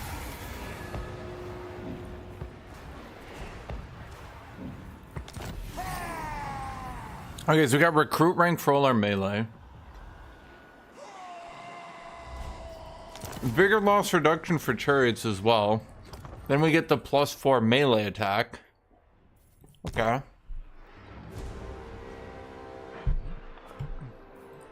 Address me as your highness.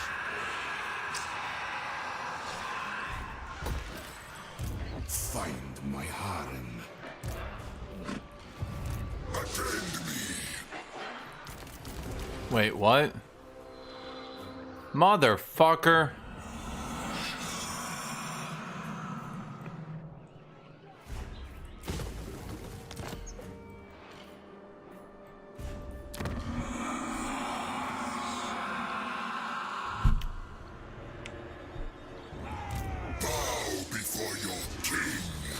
Okay, I want to get 2x XP.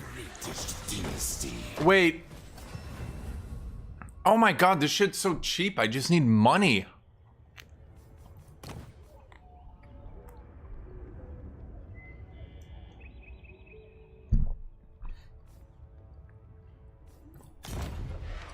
Destroy all.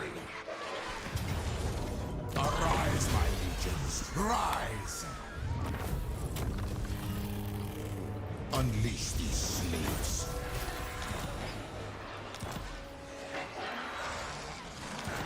Oh right, I forgot Volkmar the dipshit.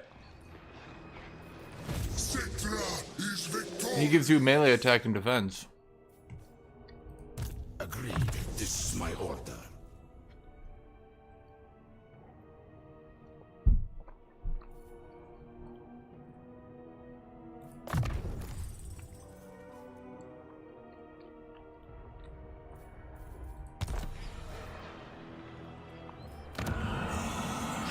Yeah, I can convert 500 into 1500.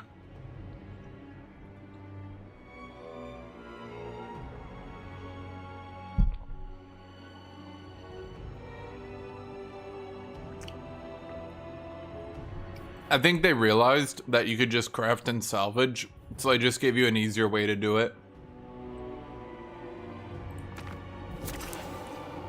Oh shit, I'm 200. Okay, I thought it was 5,000 flat.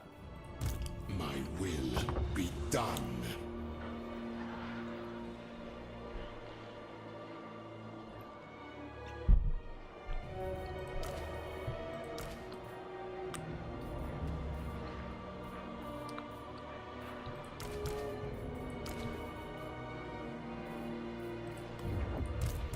Imperishable.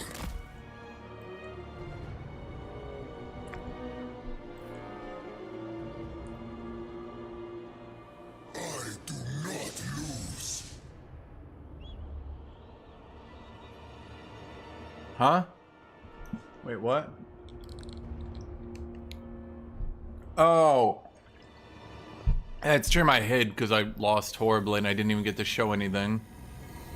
So there's like no point. Find my harem. Okay, let's actually get rid of these regular skeleton chariots. Because not only do they auto-resolve like shit, but they can't really contribute to those tunnel fight battles. Dynasty. Because, yeah.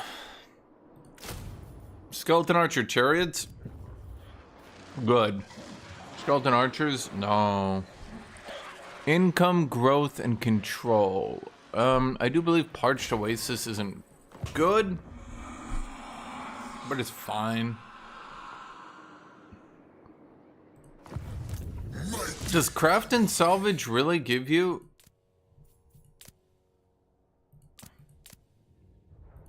Huh. Wait, you're right.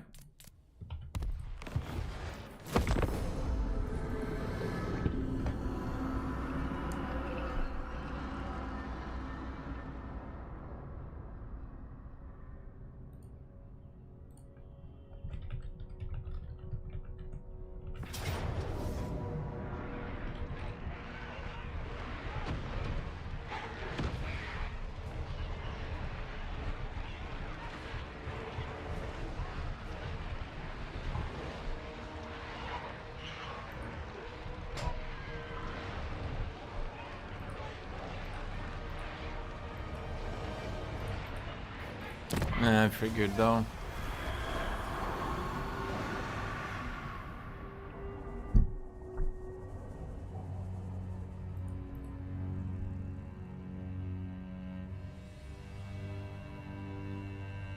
Can you unmod me?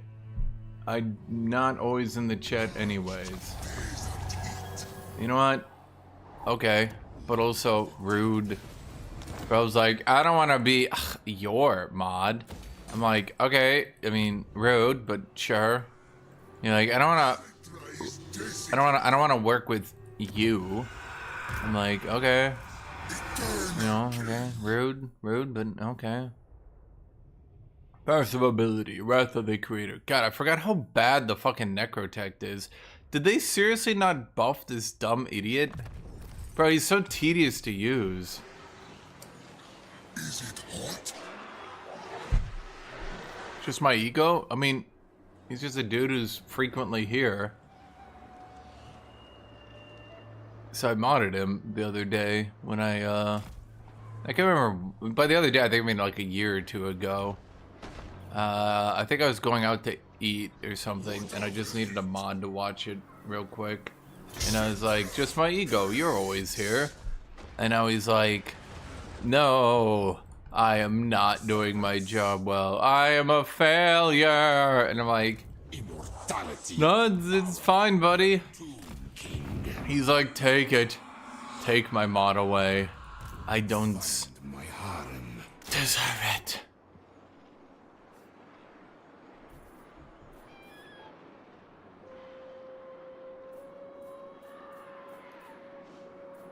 Okay, so the problem is, I think Skeleton Warriors are overall better.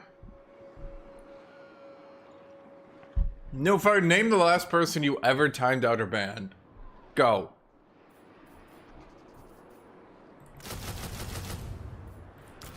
I mean, depending on who we're gonna fight, Nehikarns are really bad into the gunner spam, but they're really good into orcs.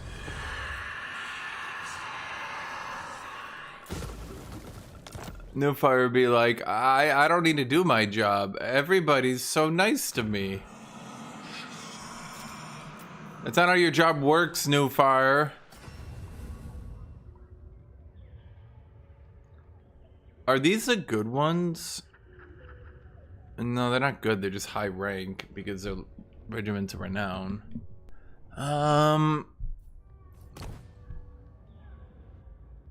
Utlab's order. Well, that's shit.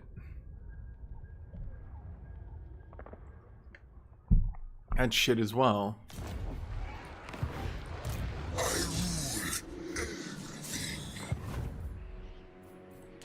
Well, you need to do lots of...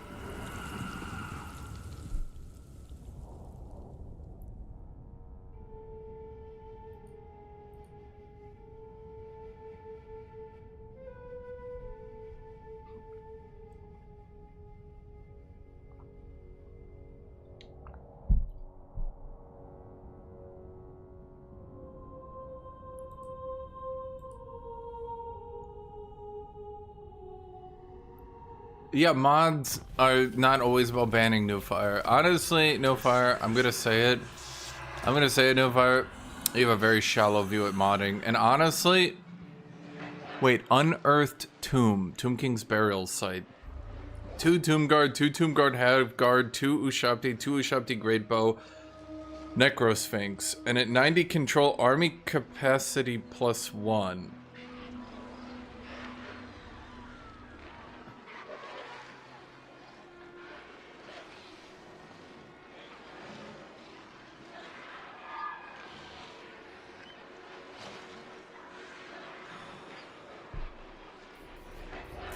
Suddenly I want a control building. Inexplicably, and for absolutely no reason, I want a control building. Does that proc all the time? Wait, that's nuts. Arise, legions.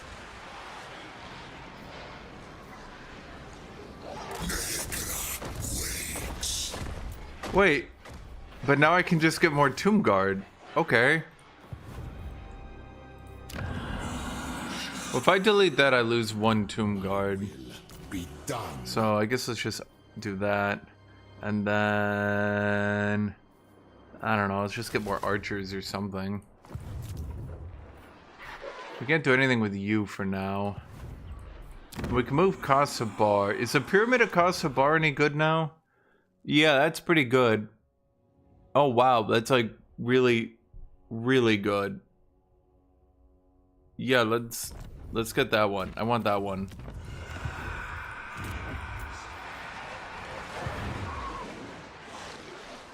If it goes below 90, you lose the capacity though. So when you're ready for yet another army and you're below 90. Okay, but like, how is my control gonna go down? Like, if my capital is getting sacked still by turn 40, I think it's over.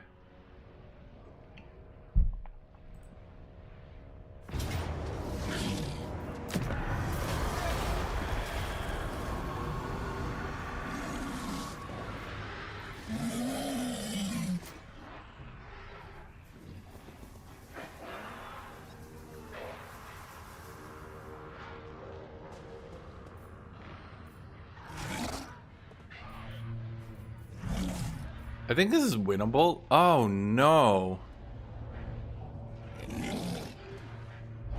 No, it should still be winnable. Should be. I mean, maybe I should have gone for the melee attack and defense before the recruit rank, but I kind of wanted the recruit rank as early. Well, I do get vigor loss reduction.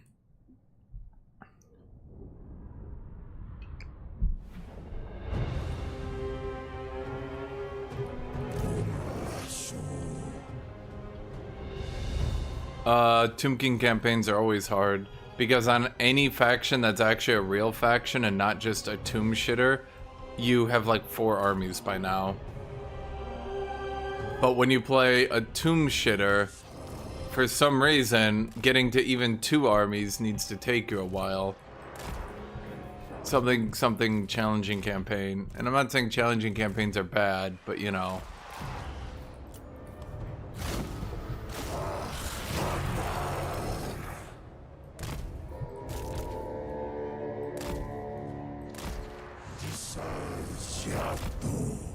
Does he have any cavalry? I don't think he does he?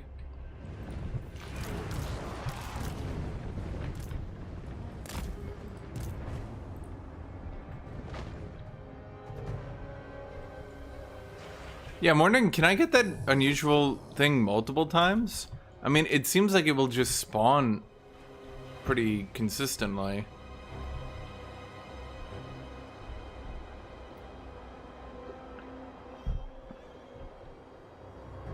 What kind of imperishable is Cetra? Well, if you get 200,000 gold, he gets -4 wound recovery time, which when you combine it with his unique trait he gets at level 20, that should be 0 wound recovery time. So unless the devs added a minimum time, he should be able to just come back instantly.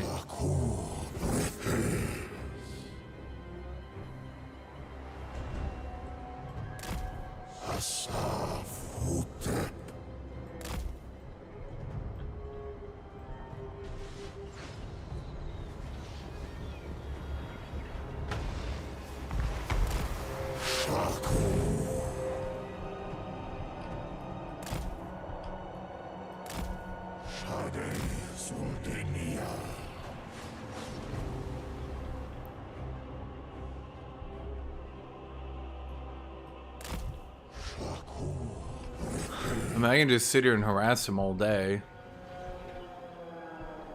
It's not really going anywhere, though.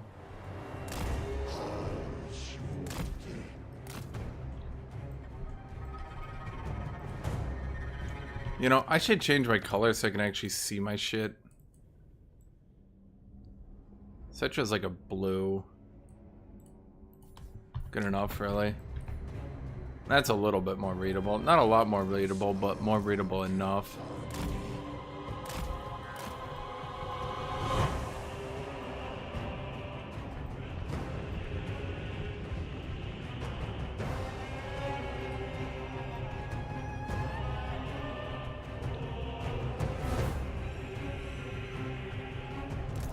Honestly, I think I'm gonna shorten my line.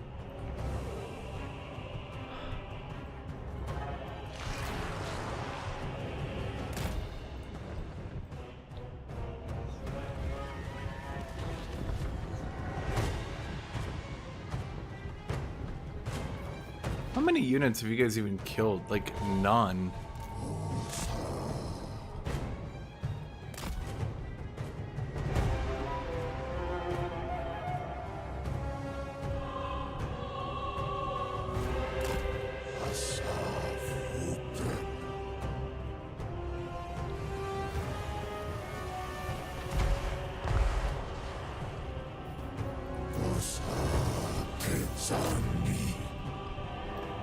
Thank you, Kuma. Okay, we're gonna lock formation and do a charge.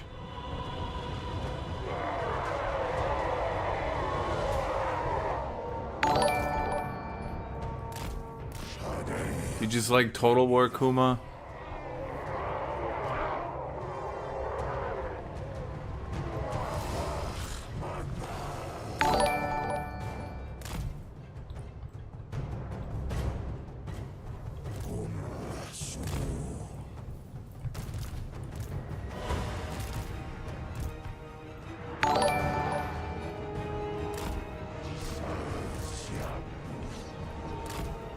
Can you guys, like, please get out of melee? I'd very much appreciate that. Okay. Build chariots, do one charge, get stuck in melee, die.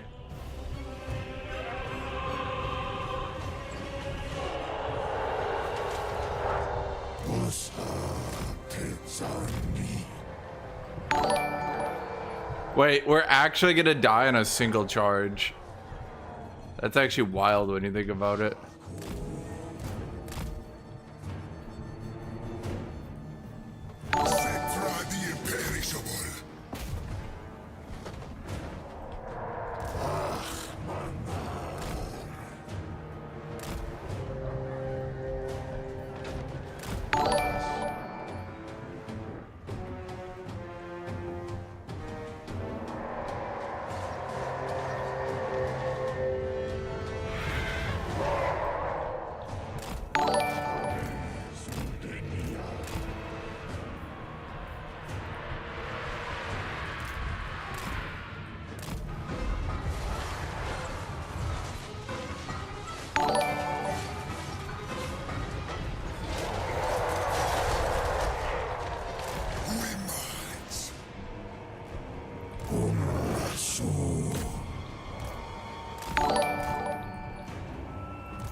Problem seems to be a single cav unit can completely fuck up my chariot's movement.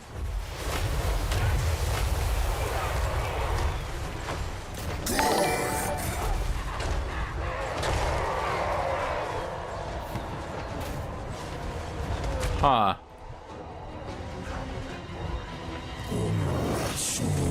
Like literally one cav completely fucks up my movement.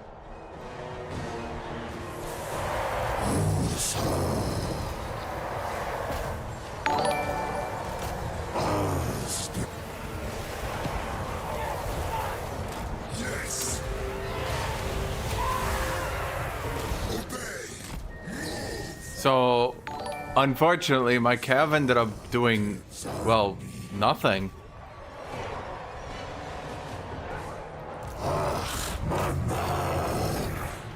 Okay, where is... I control these hands. And now there's a cav unit blocking my lord, which is no good.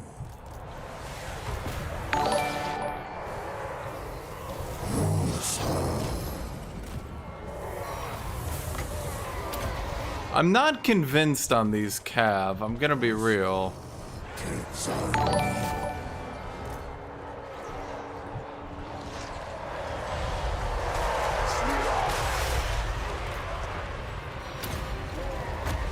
Of course.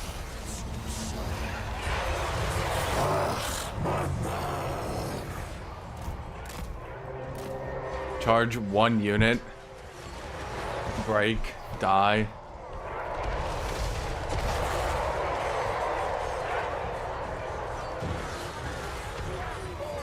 Next in line. Onwards, legions!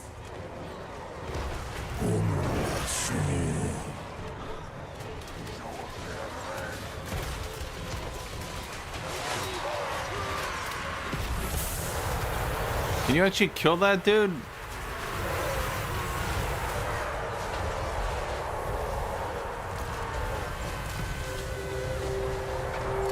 Okay, the problem is he literally just follows around Cetra with squads of units, so I never get my charge in.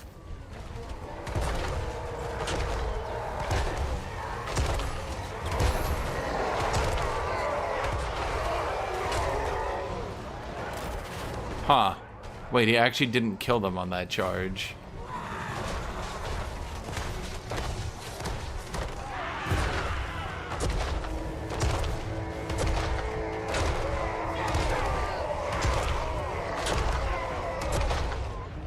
They're actually so tanky that they're able to survive through that.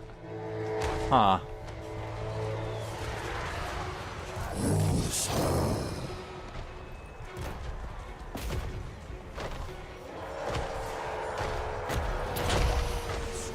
My orders.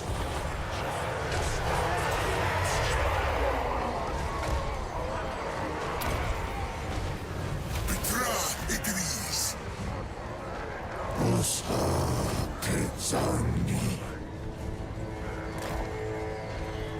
Cetra the imperishable.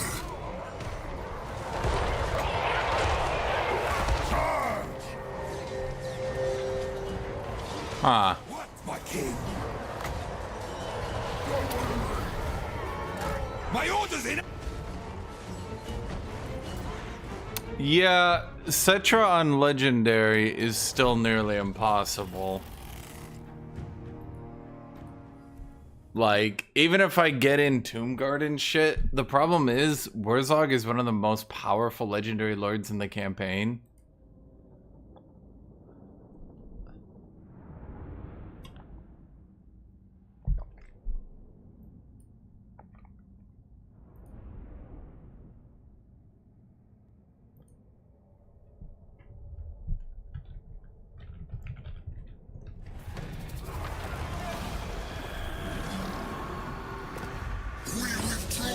Yeah.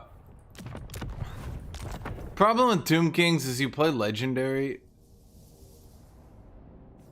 Yeah, the problem with Tomb Kings is you play Legendary and you just end up in a really weird situation. Blessings, yes. Because like you literally can't. Well, it's not about the orcs. It's about the fact that you're in a shitty situation where you have to literally go one direction or go into a different direction. Okay, skink armies feel kind of bad right now.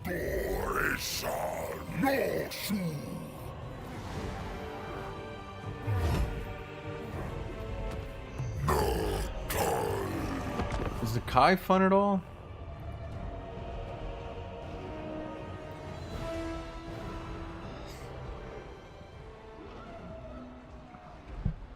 I think somebody said that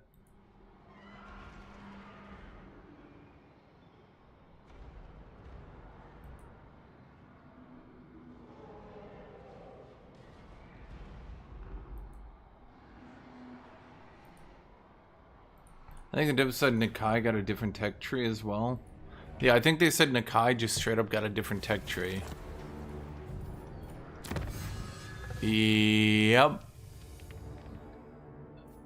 Okay. Recruit rank for Kroxigor. Is this just literally the regular Kroxigor tree? No. Army for Croxagore. No, isn't this the... Yeah, this is just a Croxagore tree. Oh, no. There's barely any Croxagore buffs. Melee defense and weapon strength for Saurus.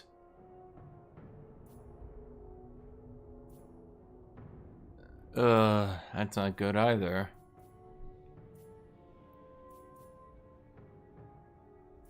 Okay. So his trees are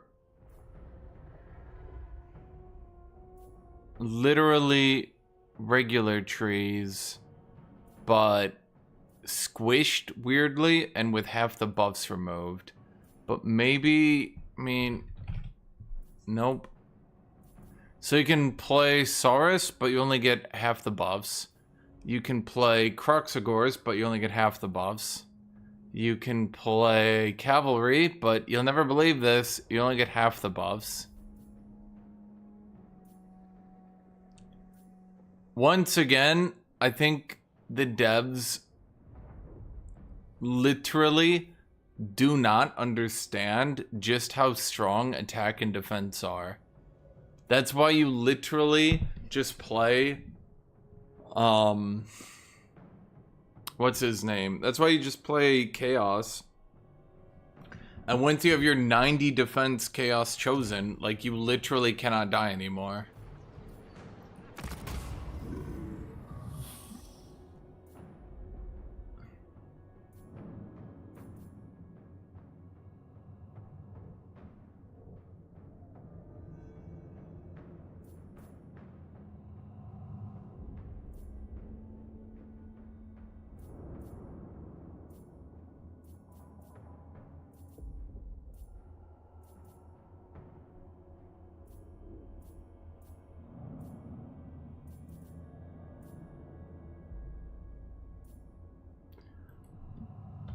Okay, never mind.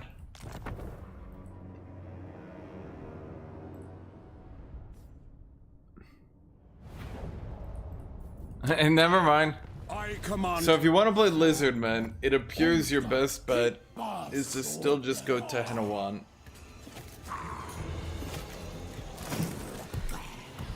Even though Skinks kind of got nerfed into the ground, I think you could just go to Henawan anyway.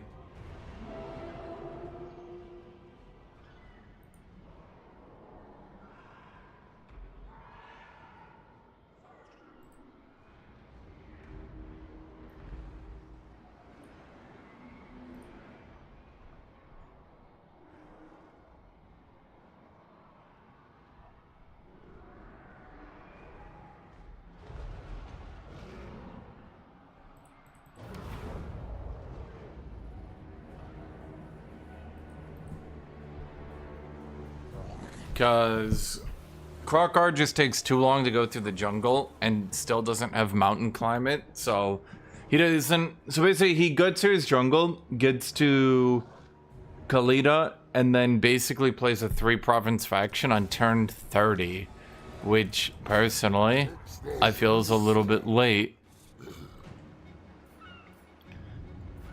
Did I always start with Salamander hunting packs, or am I crazy? Oh, I should check. Okay, wait, what do you guys do? Blessed Skin cohort with javelins. They like buffed all these units.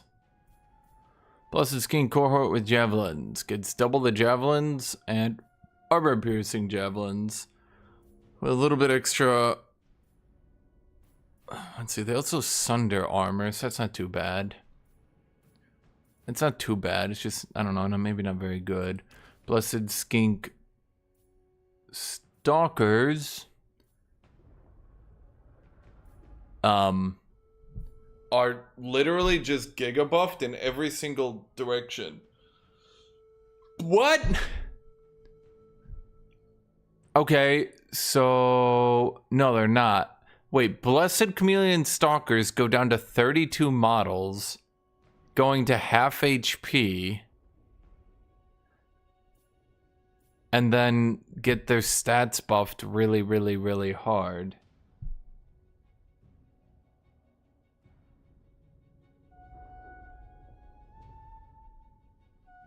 Huh? I'm not sure I'd want that. Truth be told. Blessed Skink Skirmishers. Go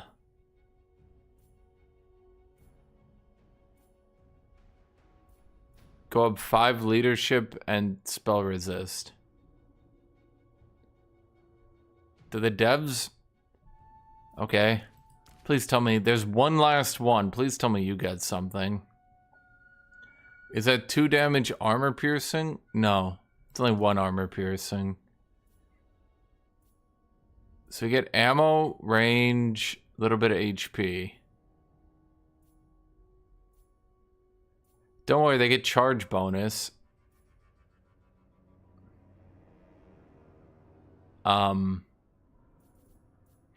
So blessed units for skinks are worthless. Fuck.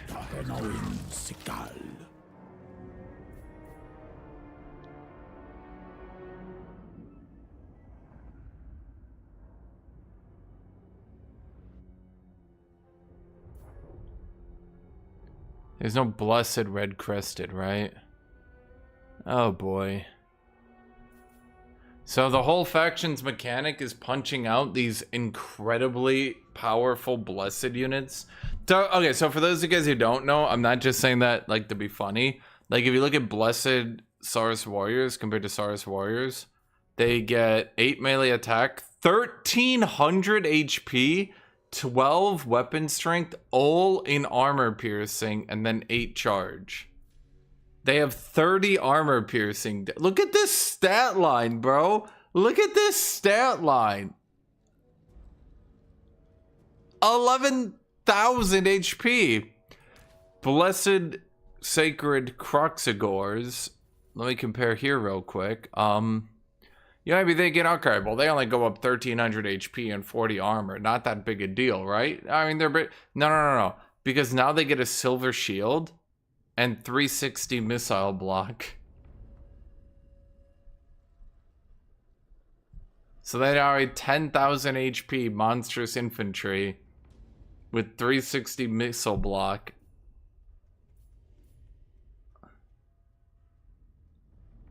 The regular Sacred Croxagore, I believe, is pretty bad. Yeah, he just goes up 1,000 HP. I mean, he does get a lot more charge, I'll grant you that. But he just goes up HP and becomes terrifying with some charge. It's like, whatever. Blessed Carnosaur, can you see what's wrong with this one, chat? Can you see what... Can you see? Can you see? Anyone play Lizardmen? Can you see? Can anyone see it? So, in case you're not seeing it, he goes from 75 speed to 99 with more charge and melee attack.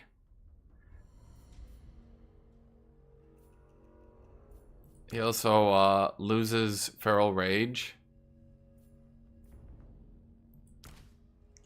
And then gets Spell Resist, I guess. I'm not really sure why. Let's see, Blessed Pterodon Rider. I mean, technically that's a skink. What do you get? You get blind. You blind enemies in melee? Let's see, you get 110 speed, blind, and anti-infantry 20! Wait, that's like legit. Huh.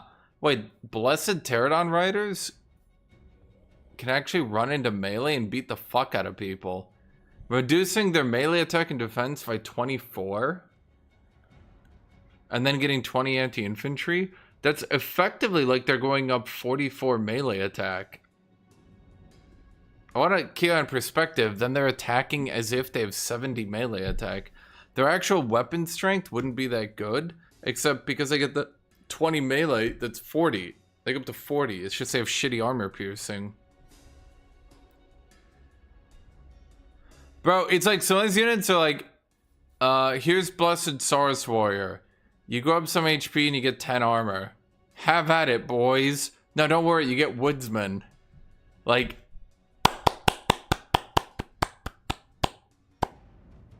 Don't worry.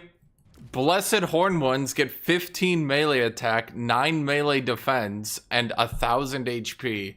Bro, look at these Blessed Horn ones. Look at their fucking stat line for a heavy cab. Oh my god. Okay. Let's see. I haven't actually looked at the Blessed Stegodon yet. Blessed Stegodon has more range damage and effectively unlimited ammo. And perfect vigor. And more HP. Okay. Bastillodon with the solar engine gets more damage, HP, and armor. Well, I mean...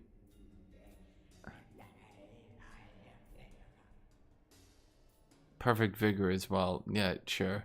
Ancient Salamander. Wasn't Ancient Salamander nerfed into the fucking ground the other day? He gets Aura of Immolation.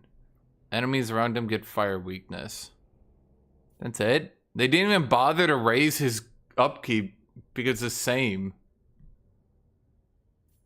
It's like the same goddamn unit. They're like, fuck it, don't even raise his upkeep. Nobody cares.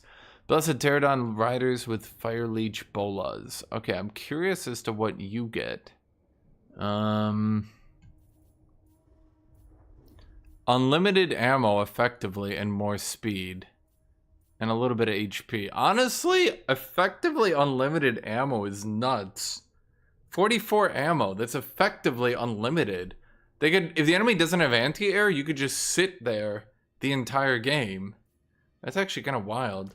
Blessed Ancient Stegodon gets slow death when it hits an enemy instead of poison. Anti-large instead of anti-infantry. And then 9 melee attack and 1400 HP. Okay, this fucker is a fucker. Damn. Because he effectively gets a vortex engine with the slow death, because all the skinks on top are just going, yeah, yeah, yeah. Oh, Temple Guard, I believe, also got completely screwed. Yeah, he goes up. I mean, they get a bunch of HP, but then other than that, they just go up 10 armor, 8 melee defense, and 14 charge. That's literally it. Like, okay. Why did you even bother to raise its upkeep? Jesus Christ, at that point? Ugh.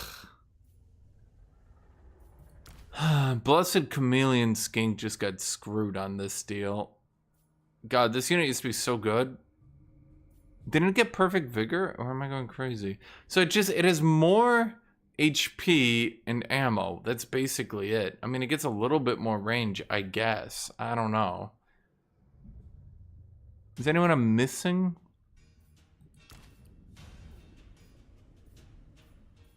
Neither of you two look like you're particularly amazing. Oh, the Razordon Hunting Pack gets melee damage reflection, which is... I guess if they get rammed into by Cav, they can reflect some damage. Honestly, the best are obviously the Blessed Saurus Warrior Spear, this Blessed Sacred Croxagore. Honestly, both the Blessed Pterodon Rider... both of them are actually pretty solid as well. Blessed Ripperdactyl gets... let's see. A little bit extra armor, a chunk extra melee attack, and devastating flanker. Well, that one's not too bad. All the skink, though, are shit. There's literally no point to getting these dudes. Seriously, 5 armor and some HP. Don't worry, you get spell resist. The Javelin might be worth getting if it was, like, free.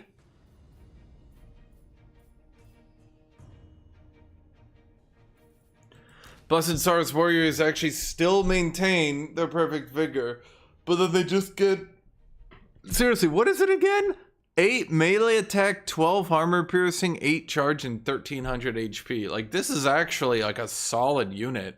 I think this could actually go toe to toe. Maybe not Chosen, but they would beat the shit out of Chaos Warriors. Oh wait, can we do trade deals with you turn 1? I forgot.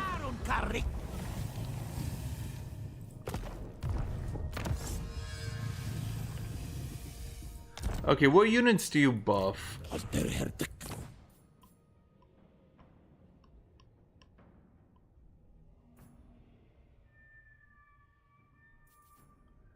Melee attack, physical resist. When I'm fighting against Skaven Beastmen, Warriors of Chaos, Demons of Chaos, Chaos Dwarves, and Norska. Night events are Skink, Chameleon Stalker, and Red Crested Skink. Attack for Skink, Chameleon Skink, Red Crested Skink. Problem with this one, this doesn't actually affect basically, it helps Chameleon Skinks get into melee with other ranged units and beat them up, maybe. But other than that, it's not exactly great. Because it does nothing for the fact Red Crested Skinks have very low damage. They have low damage to compensate the fact that, you know, otherwise it'd be a bit too good. It does nothing for Chameleon Skonkers just generally being shit. So what do you do? Replenishment for Skinks, awesome. Global recruitment, local recruitment. Okay, so both of them are shit.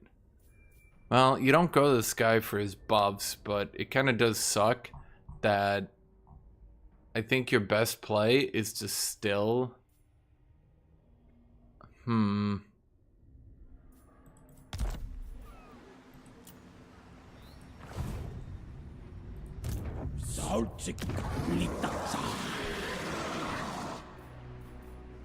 Oh shit, I did out of control.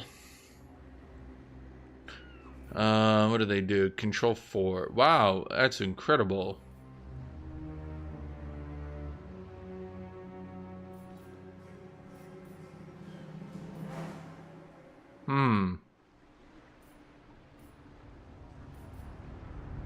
Well, they reduced the price.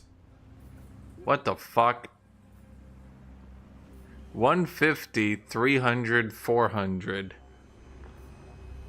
I feel like they might have failed first grade math.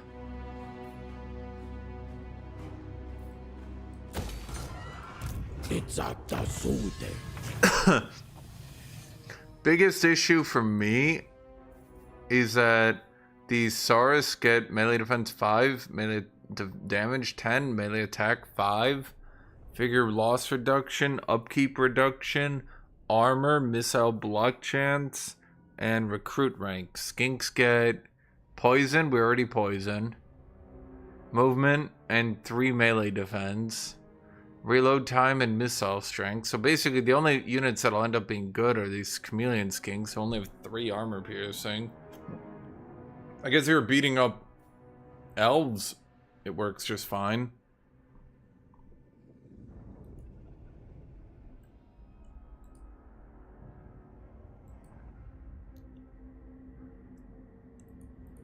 I mean, there's just nothing here. Enhanced spawn kin for skink units. We get melee defense. I mean, I guess the idea is Croxigors and skinks, I guess.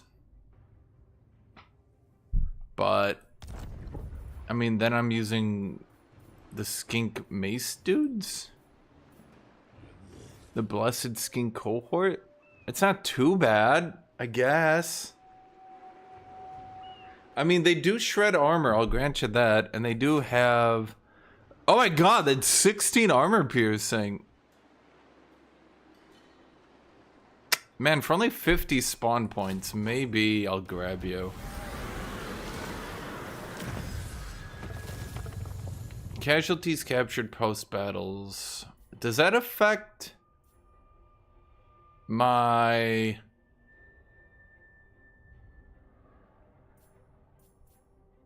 Chat, do you guys know, does that affect my thingy?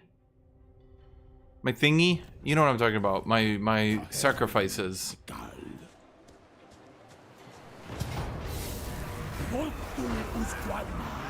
Because my faction is, like, kind of fucked up. We're a bit evil, chat. We sacrifice captives, and then we get buffs.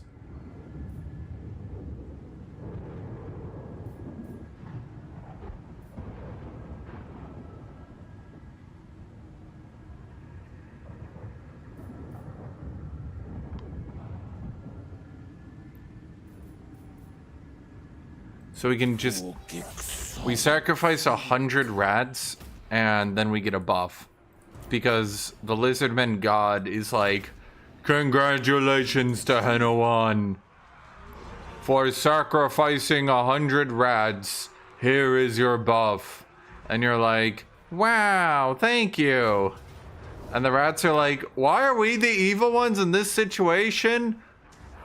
Everyone's like, hey, shut up.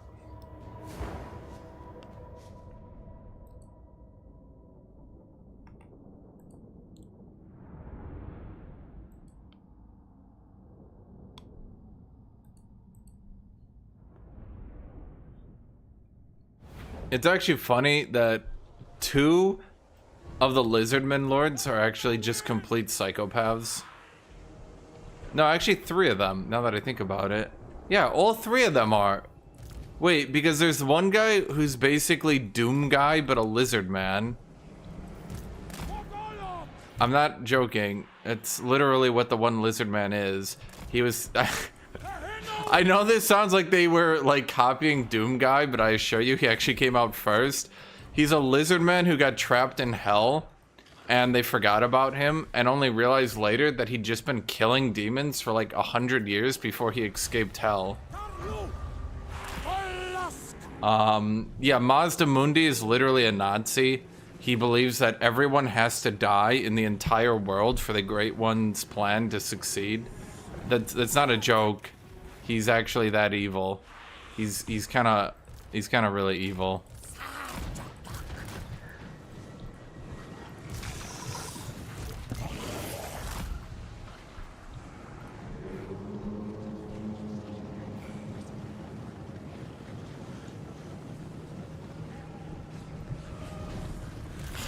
That is factually wrong. Okay, so why does he believe everybody needs to die?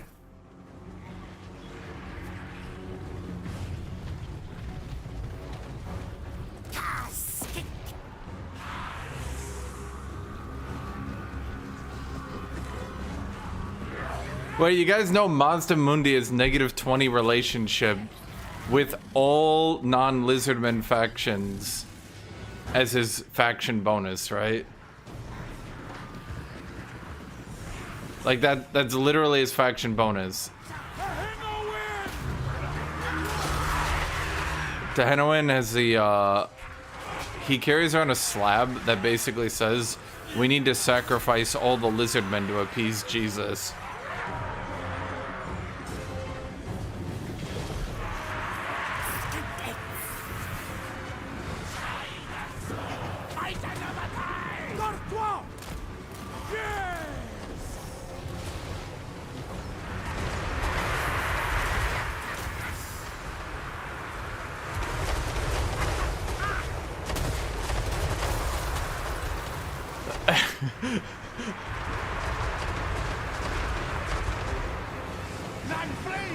Okay, so I was right. So I should get more casualties, and then I'll get more captives. Sorry, get more you know what I mean. We'll capture more people, and then we'll sacrifice them to Jesus, which will appease him. Okay, I'm gonna read what Topaflon said. I'm like, yeah, Monster Muzi's kind of a Nazi. Quote, he blew up the dwarves because they expanded too far. They needed to stay in their territory.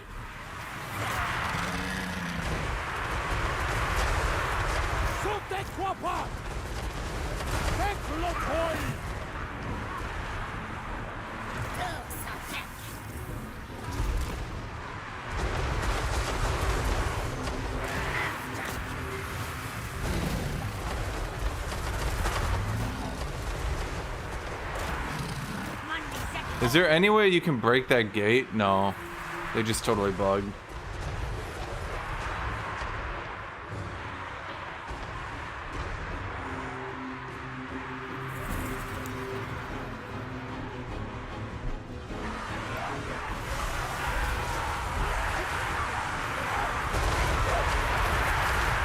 I always kind of hate this because these salamander hunting paths are supposed to be anti-large, but they're really, really good at just killing infantry.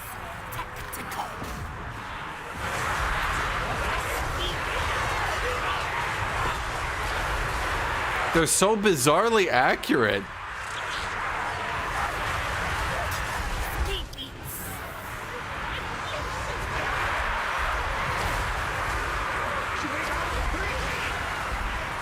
Does Sotek's poison actually deal damage? Oh, it does.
In the lore, who's supposed to be the good Lizardmen? Realistically,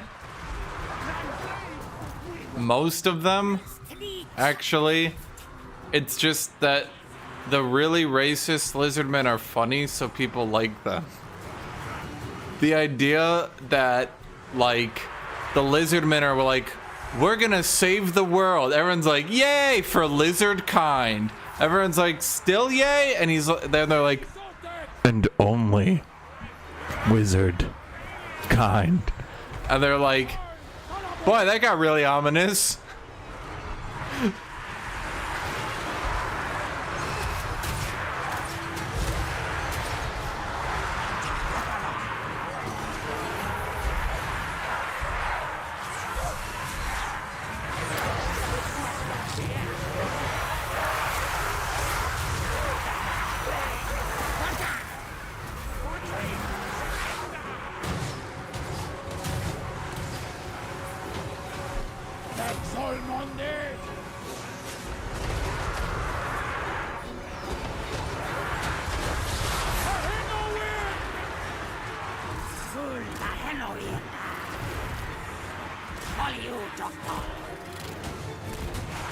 Can the Croxicors get in here yet? Okay, we finally got the gate.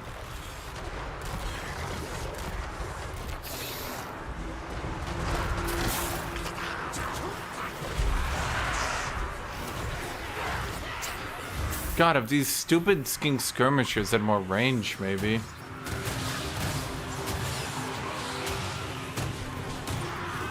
I don't think it was like an appeal to 40k. I think just in a literal sense, they're funnier, so they're just more popular. Like, yeah. I don't know a better way to put it. It's just funny. It's a lot funnier to think about.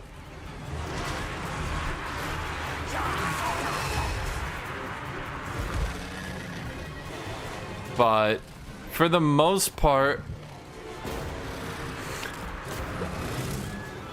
like, there's Croak, Lord Croak, who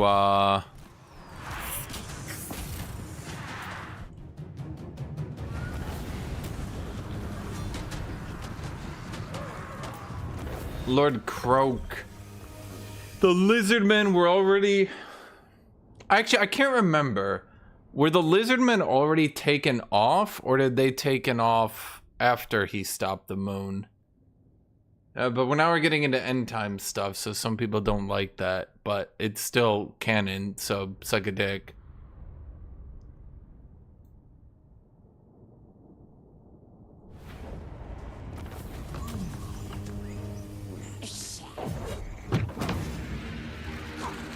I think Tomb Kings will probably be playable, yes, so long as it's not Cetra. I mean, you could probably do Cetra in single player, but multiplayer Cetra...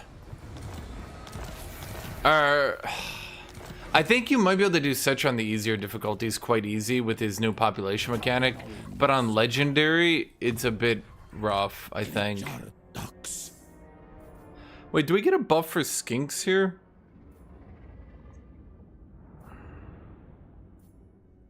No.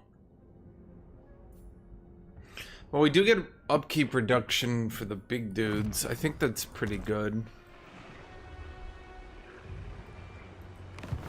What's wrong with Cetra? You go south, you have a pretty high chance that you just get killed by Demon Boy. But even if you beat Manfred, then after that, you get smacked up.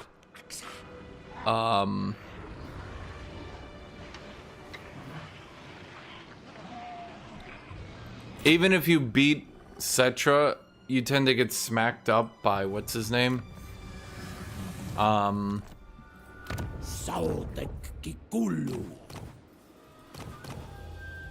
Confident, determined, uncompromising. Well, there is no way they buff that. Wait, that's so bad. Determined is legit though. Let's go red crested with determined. Are red crested any good?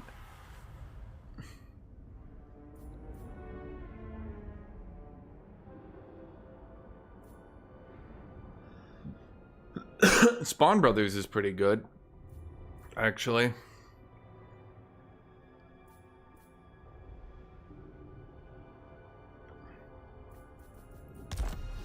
Scarbrand, yeah. You go north, you get killed by Manfred. You go south, you get dicked on by Fuckface, McFuckface. I could try to just go more red-crested skinks, but Skaven don't even have armor, so like, what's the point? I'm paying so much upkeep for nothing. I could just go regular skink cohorts, but I'm pretty sure those will lose to clan rats. So we could try to go chameleon skinks, I guess. But they kind of don't do any DPS. But they're probably the only units I have that'll scale. See, now we can go here. This is why I'm saying this is so good. And we go, bam! We sacrifice 150 rats for the Skaven gods. And then we get more casualty replenishment rate. That makes sense. Don't ask about it. Kitty! Kitty! Kitty runs in, meow, I'm dying, help, meow. I'm like, hi, Kitty. She's like, hi. You don't know how to be normal, do you, Kitty? No, you only know 0 to 100 instantly. You're either dying and I need to pick you up instantly, or you don't want to be touched. No in between.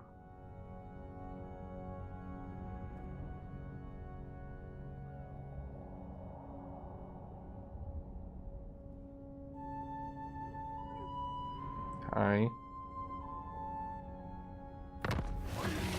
Kitty.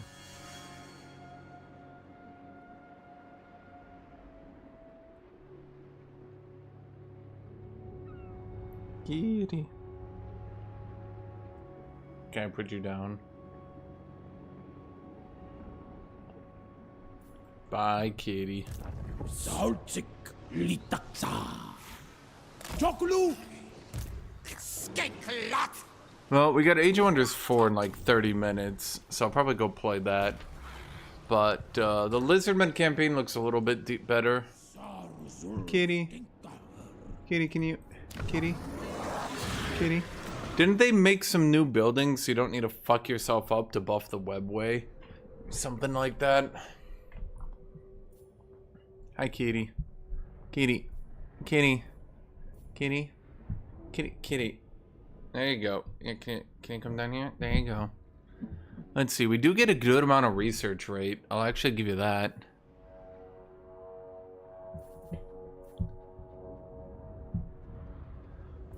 $10 research rate per scrying pool. Just shove that in your back provinces. No, that building is still ass. I thought they added control to secondaries. Let's see. We get tier 5 walls. Unfortunately...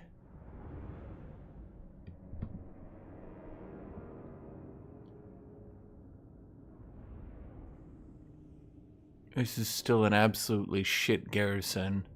The only thing we get are the rays of light, whatever that means.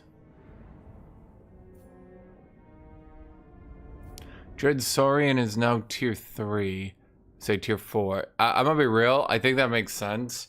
Despite their ludicrous upkeep, they've never actually been that good.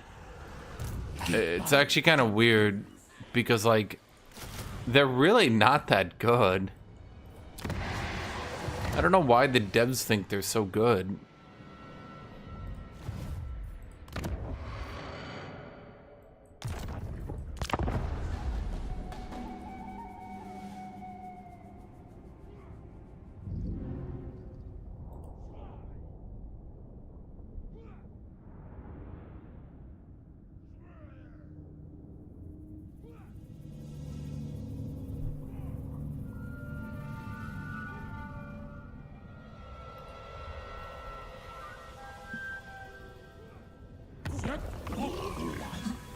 It's at the sude. They still have to fight.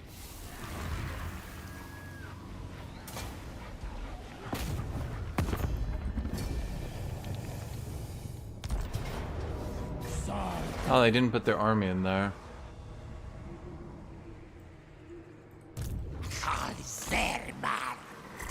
Don't I get something when I sacrifice enough rats? That I get... Unlocks a powerful red-crested skink. Yeah, I gotta sacrifice enough rats. Oh, but aren't I weirdly locked to 100 per battle? Wait. Did I just get this? Wait, when did I get this? Wait, he gets poison again? How many times can skink get poison? What the fuck?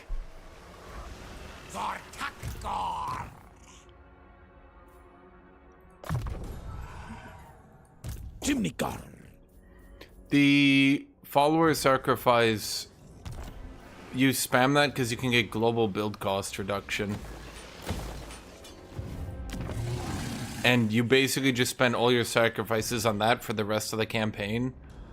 They call it the lottery. You just play the lottery forever. Because if you can hit the build cost reduction twice, that's already enough that you can basically just stack it for the rest of the campaign. Like, you can build every building, do everything. At that point, you just stack growth on every province. It doesn't matter. Like, once you hit, like, 40% build cost reduction, or even if you can hit 3 for 60%, like, holy shit. Kitty.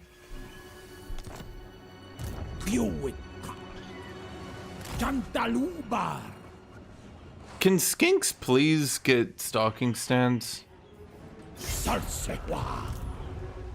Okay, let's see. Let's give you astronomy stands.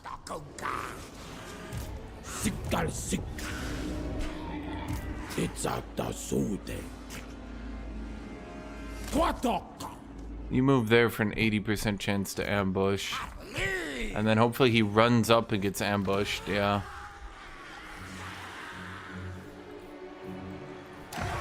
Hello, Tut Tut. I think Tomb Kings actually came out ahead in this. Oh my god, I forgot. You can get a skink chief.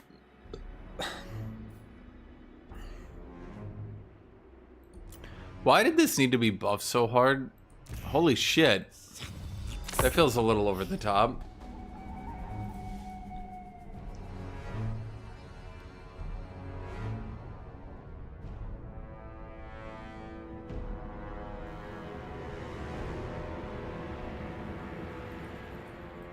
Why is Lord Skrulk all the way out here?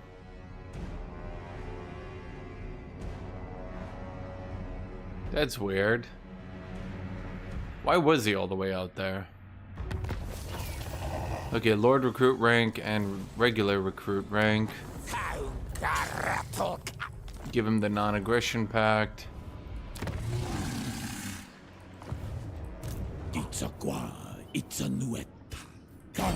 Oh my god, I still...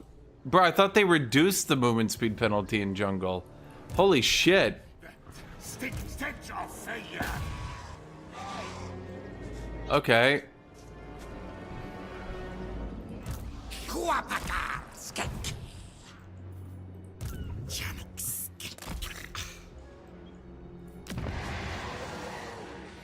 I think I should have gone with growth there. Well, I thought the port would take care of it, but Lizardmen aren't so good with ports, are they? Okay, you guys are gonna rebel. Shit. The control edict doesn't really help here.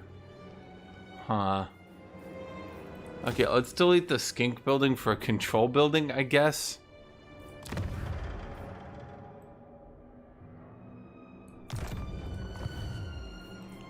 That's awkward.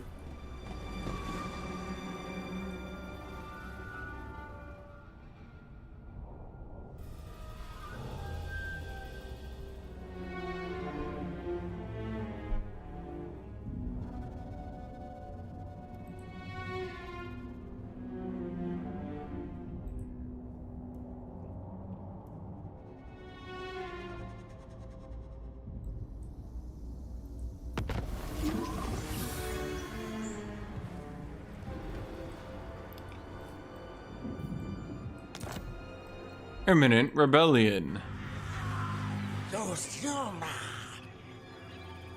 You guys are super pissy.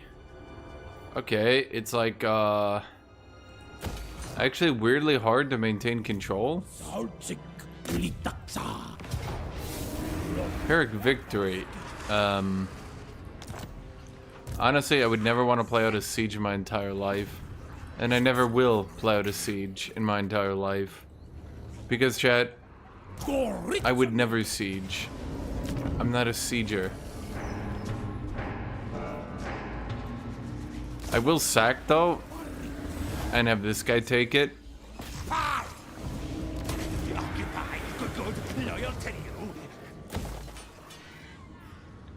Occupy, good, loyal to you. Shrine of Birds. I think they upgraded a bunch of this stuff. I don't know. Anyway, apparently we're gonna need control.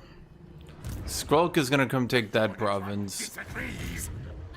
Because he's a dipshit. So we're gonna go over here. You get me more unit replenishment.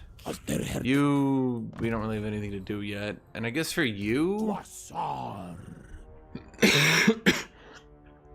weapon strength and missile strength for Salamander and Razordon. Wait. Which one buffs skinks? Wait, no, you do buff skink. Weapon strength for skinks, missile strength for skinks. Wait, why do they... oh, it's because they just list things twice. That's annoyingly weird. Fox.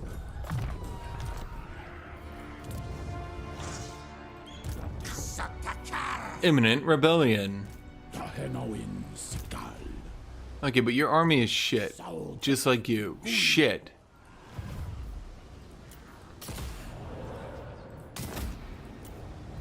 Okay, let's see. Sacrifice to Sotek. We add a blessed chameleon skink to the pool. We don't have... wait, do we have blessed chameleon skink? Chameleon skink but blessed. We have one. Ah.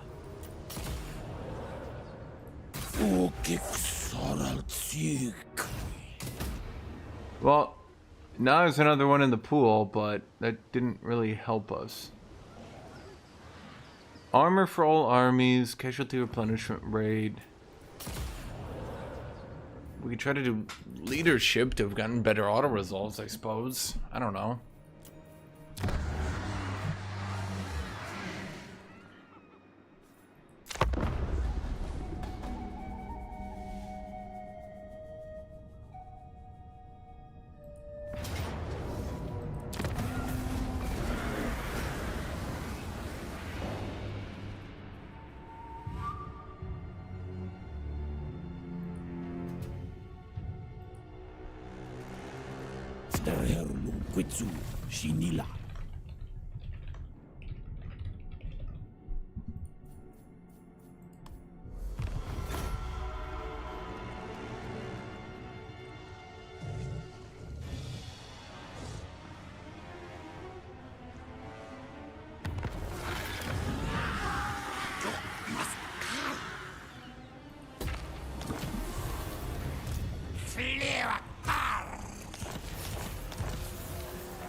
Evanescent Rift.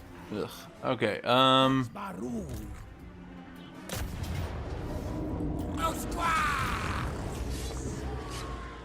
Dark.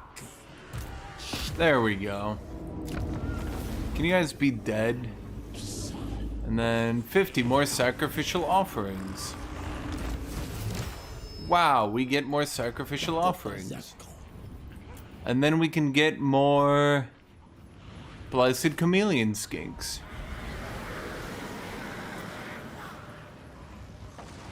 I thought I got 2. Why did I only get 1? Oh, because they're 100 each. Chat, whose fault is this? Yours? Do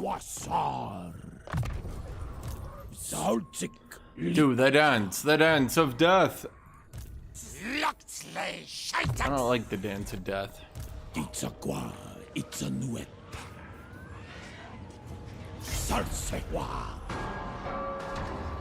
Okay, I really hope he doesn't just run past me for cakes. That would be awkward.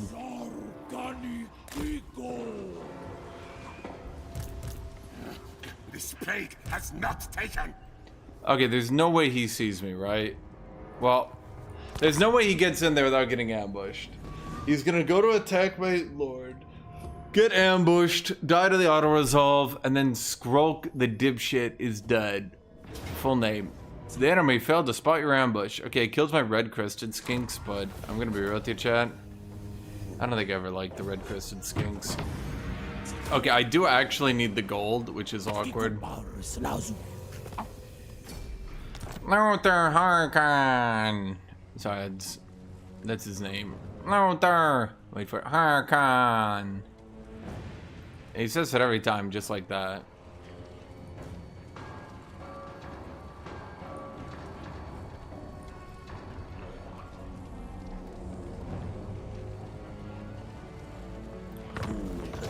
A quest has been issued. Chat, how could you forget Lord Stinky?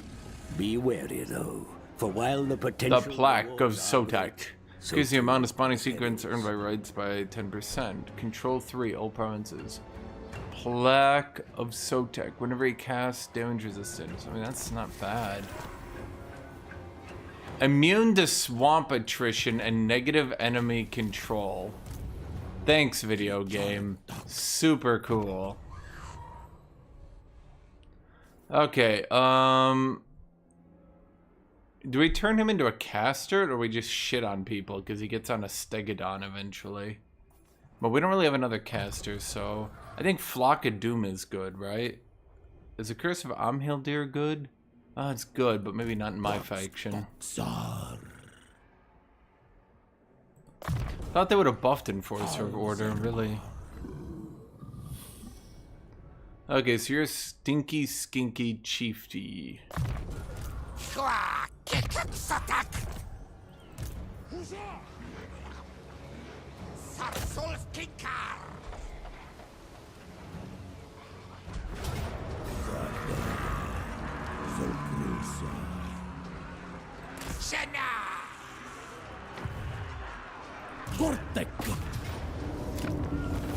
Yeah, that's what always annoys me. When people are like, oh man, it got nerfed, it's no good. And then like, you look into it and you're like, bro, its cooldown was increased. I don't think it even should have had that low of a cooldown to begin with. And people are like, but it nerfed. Not as good as before. Not as good as before. Literally useless. Literally useless. Then they start crying. They shit their pants.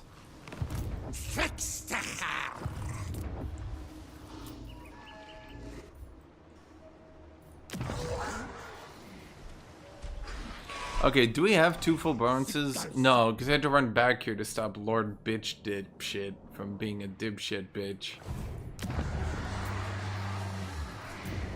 I don't want to get another stinky skinky. I was trying to save. Yeah, because next turn we get another Lord Recruit rank. There's some good skills in here. I mean, there are some good technologies for sure.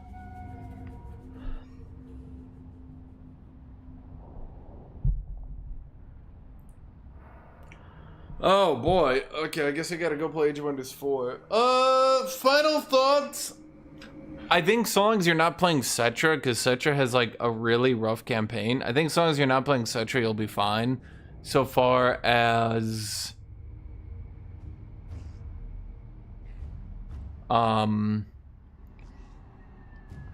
Kitty. Kitty. Kitty babe. Meow, meow, meow, meow, meow.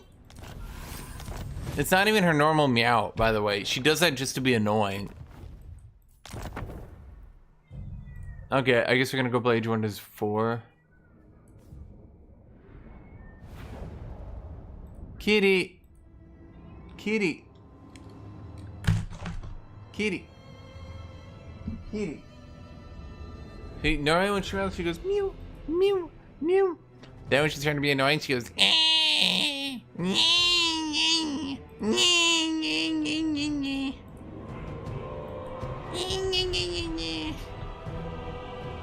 That's exactly what you sound like, Kitty. Okay, we're gonna go play Age of Wonders 4. Final thoughts. I think that Lizardmen are better, but it's a bit It's like I think the problem with Lizardmen, like, they're probably much better now because all their buildings got cheaper, so they could actually afford to like build buildings and shit and like build up. I think the problem with Tomb Kings is Cetra is just like in an untenable situation. I think Khalida can get her second army at a pretty reasonable time. I think that Archon already starts 2 armies. He can go then get his third. I don't know if he can also start researching his army turn 1. Cetra can't, which kind of puts him in a bad situation. I haven't looked at DJ Katep. So far as buffs, I believe Khalida's buffs were some of the best.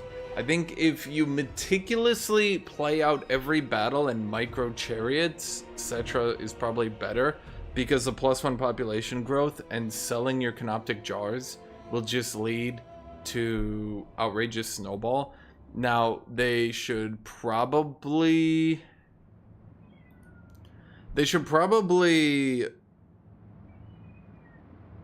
Kitty. Kitty. Kitty. Kitty. Kitty. Kitty. Kitty. Kitty. Kitty. Kitty. They should probably either buff the ritual for your province, or alternatively, they should make it so you can't salvage Tomb King weapons. But putting your canoptic jars into salvaging, I've already seen some values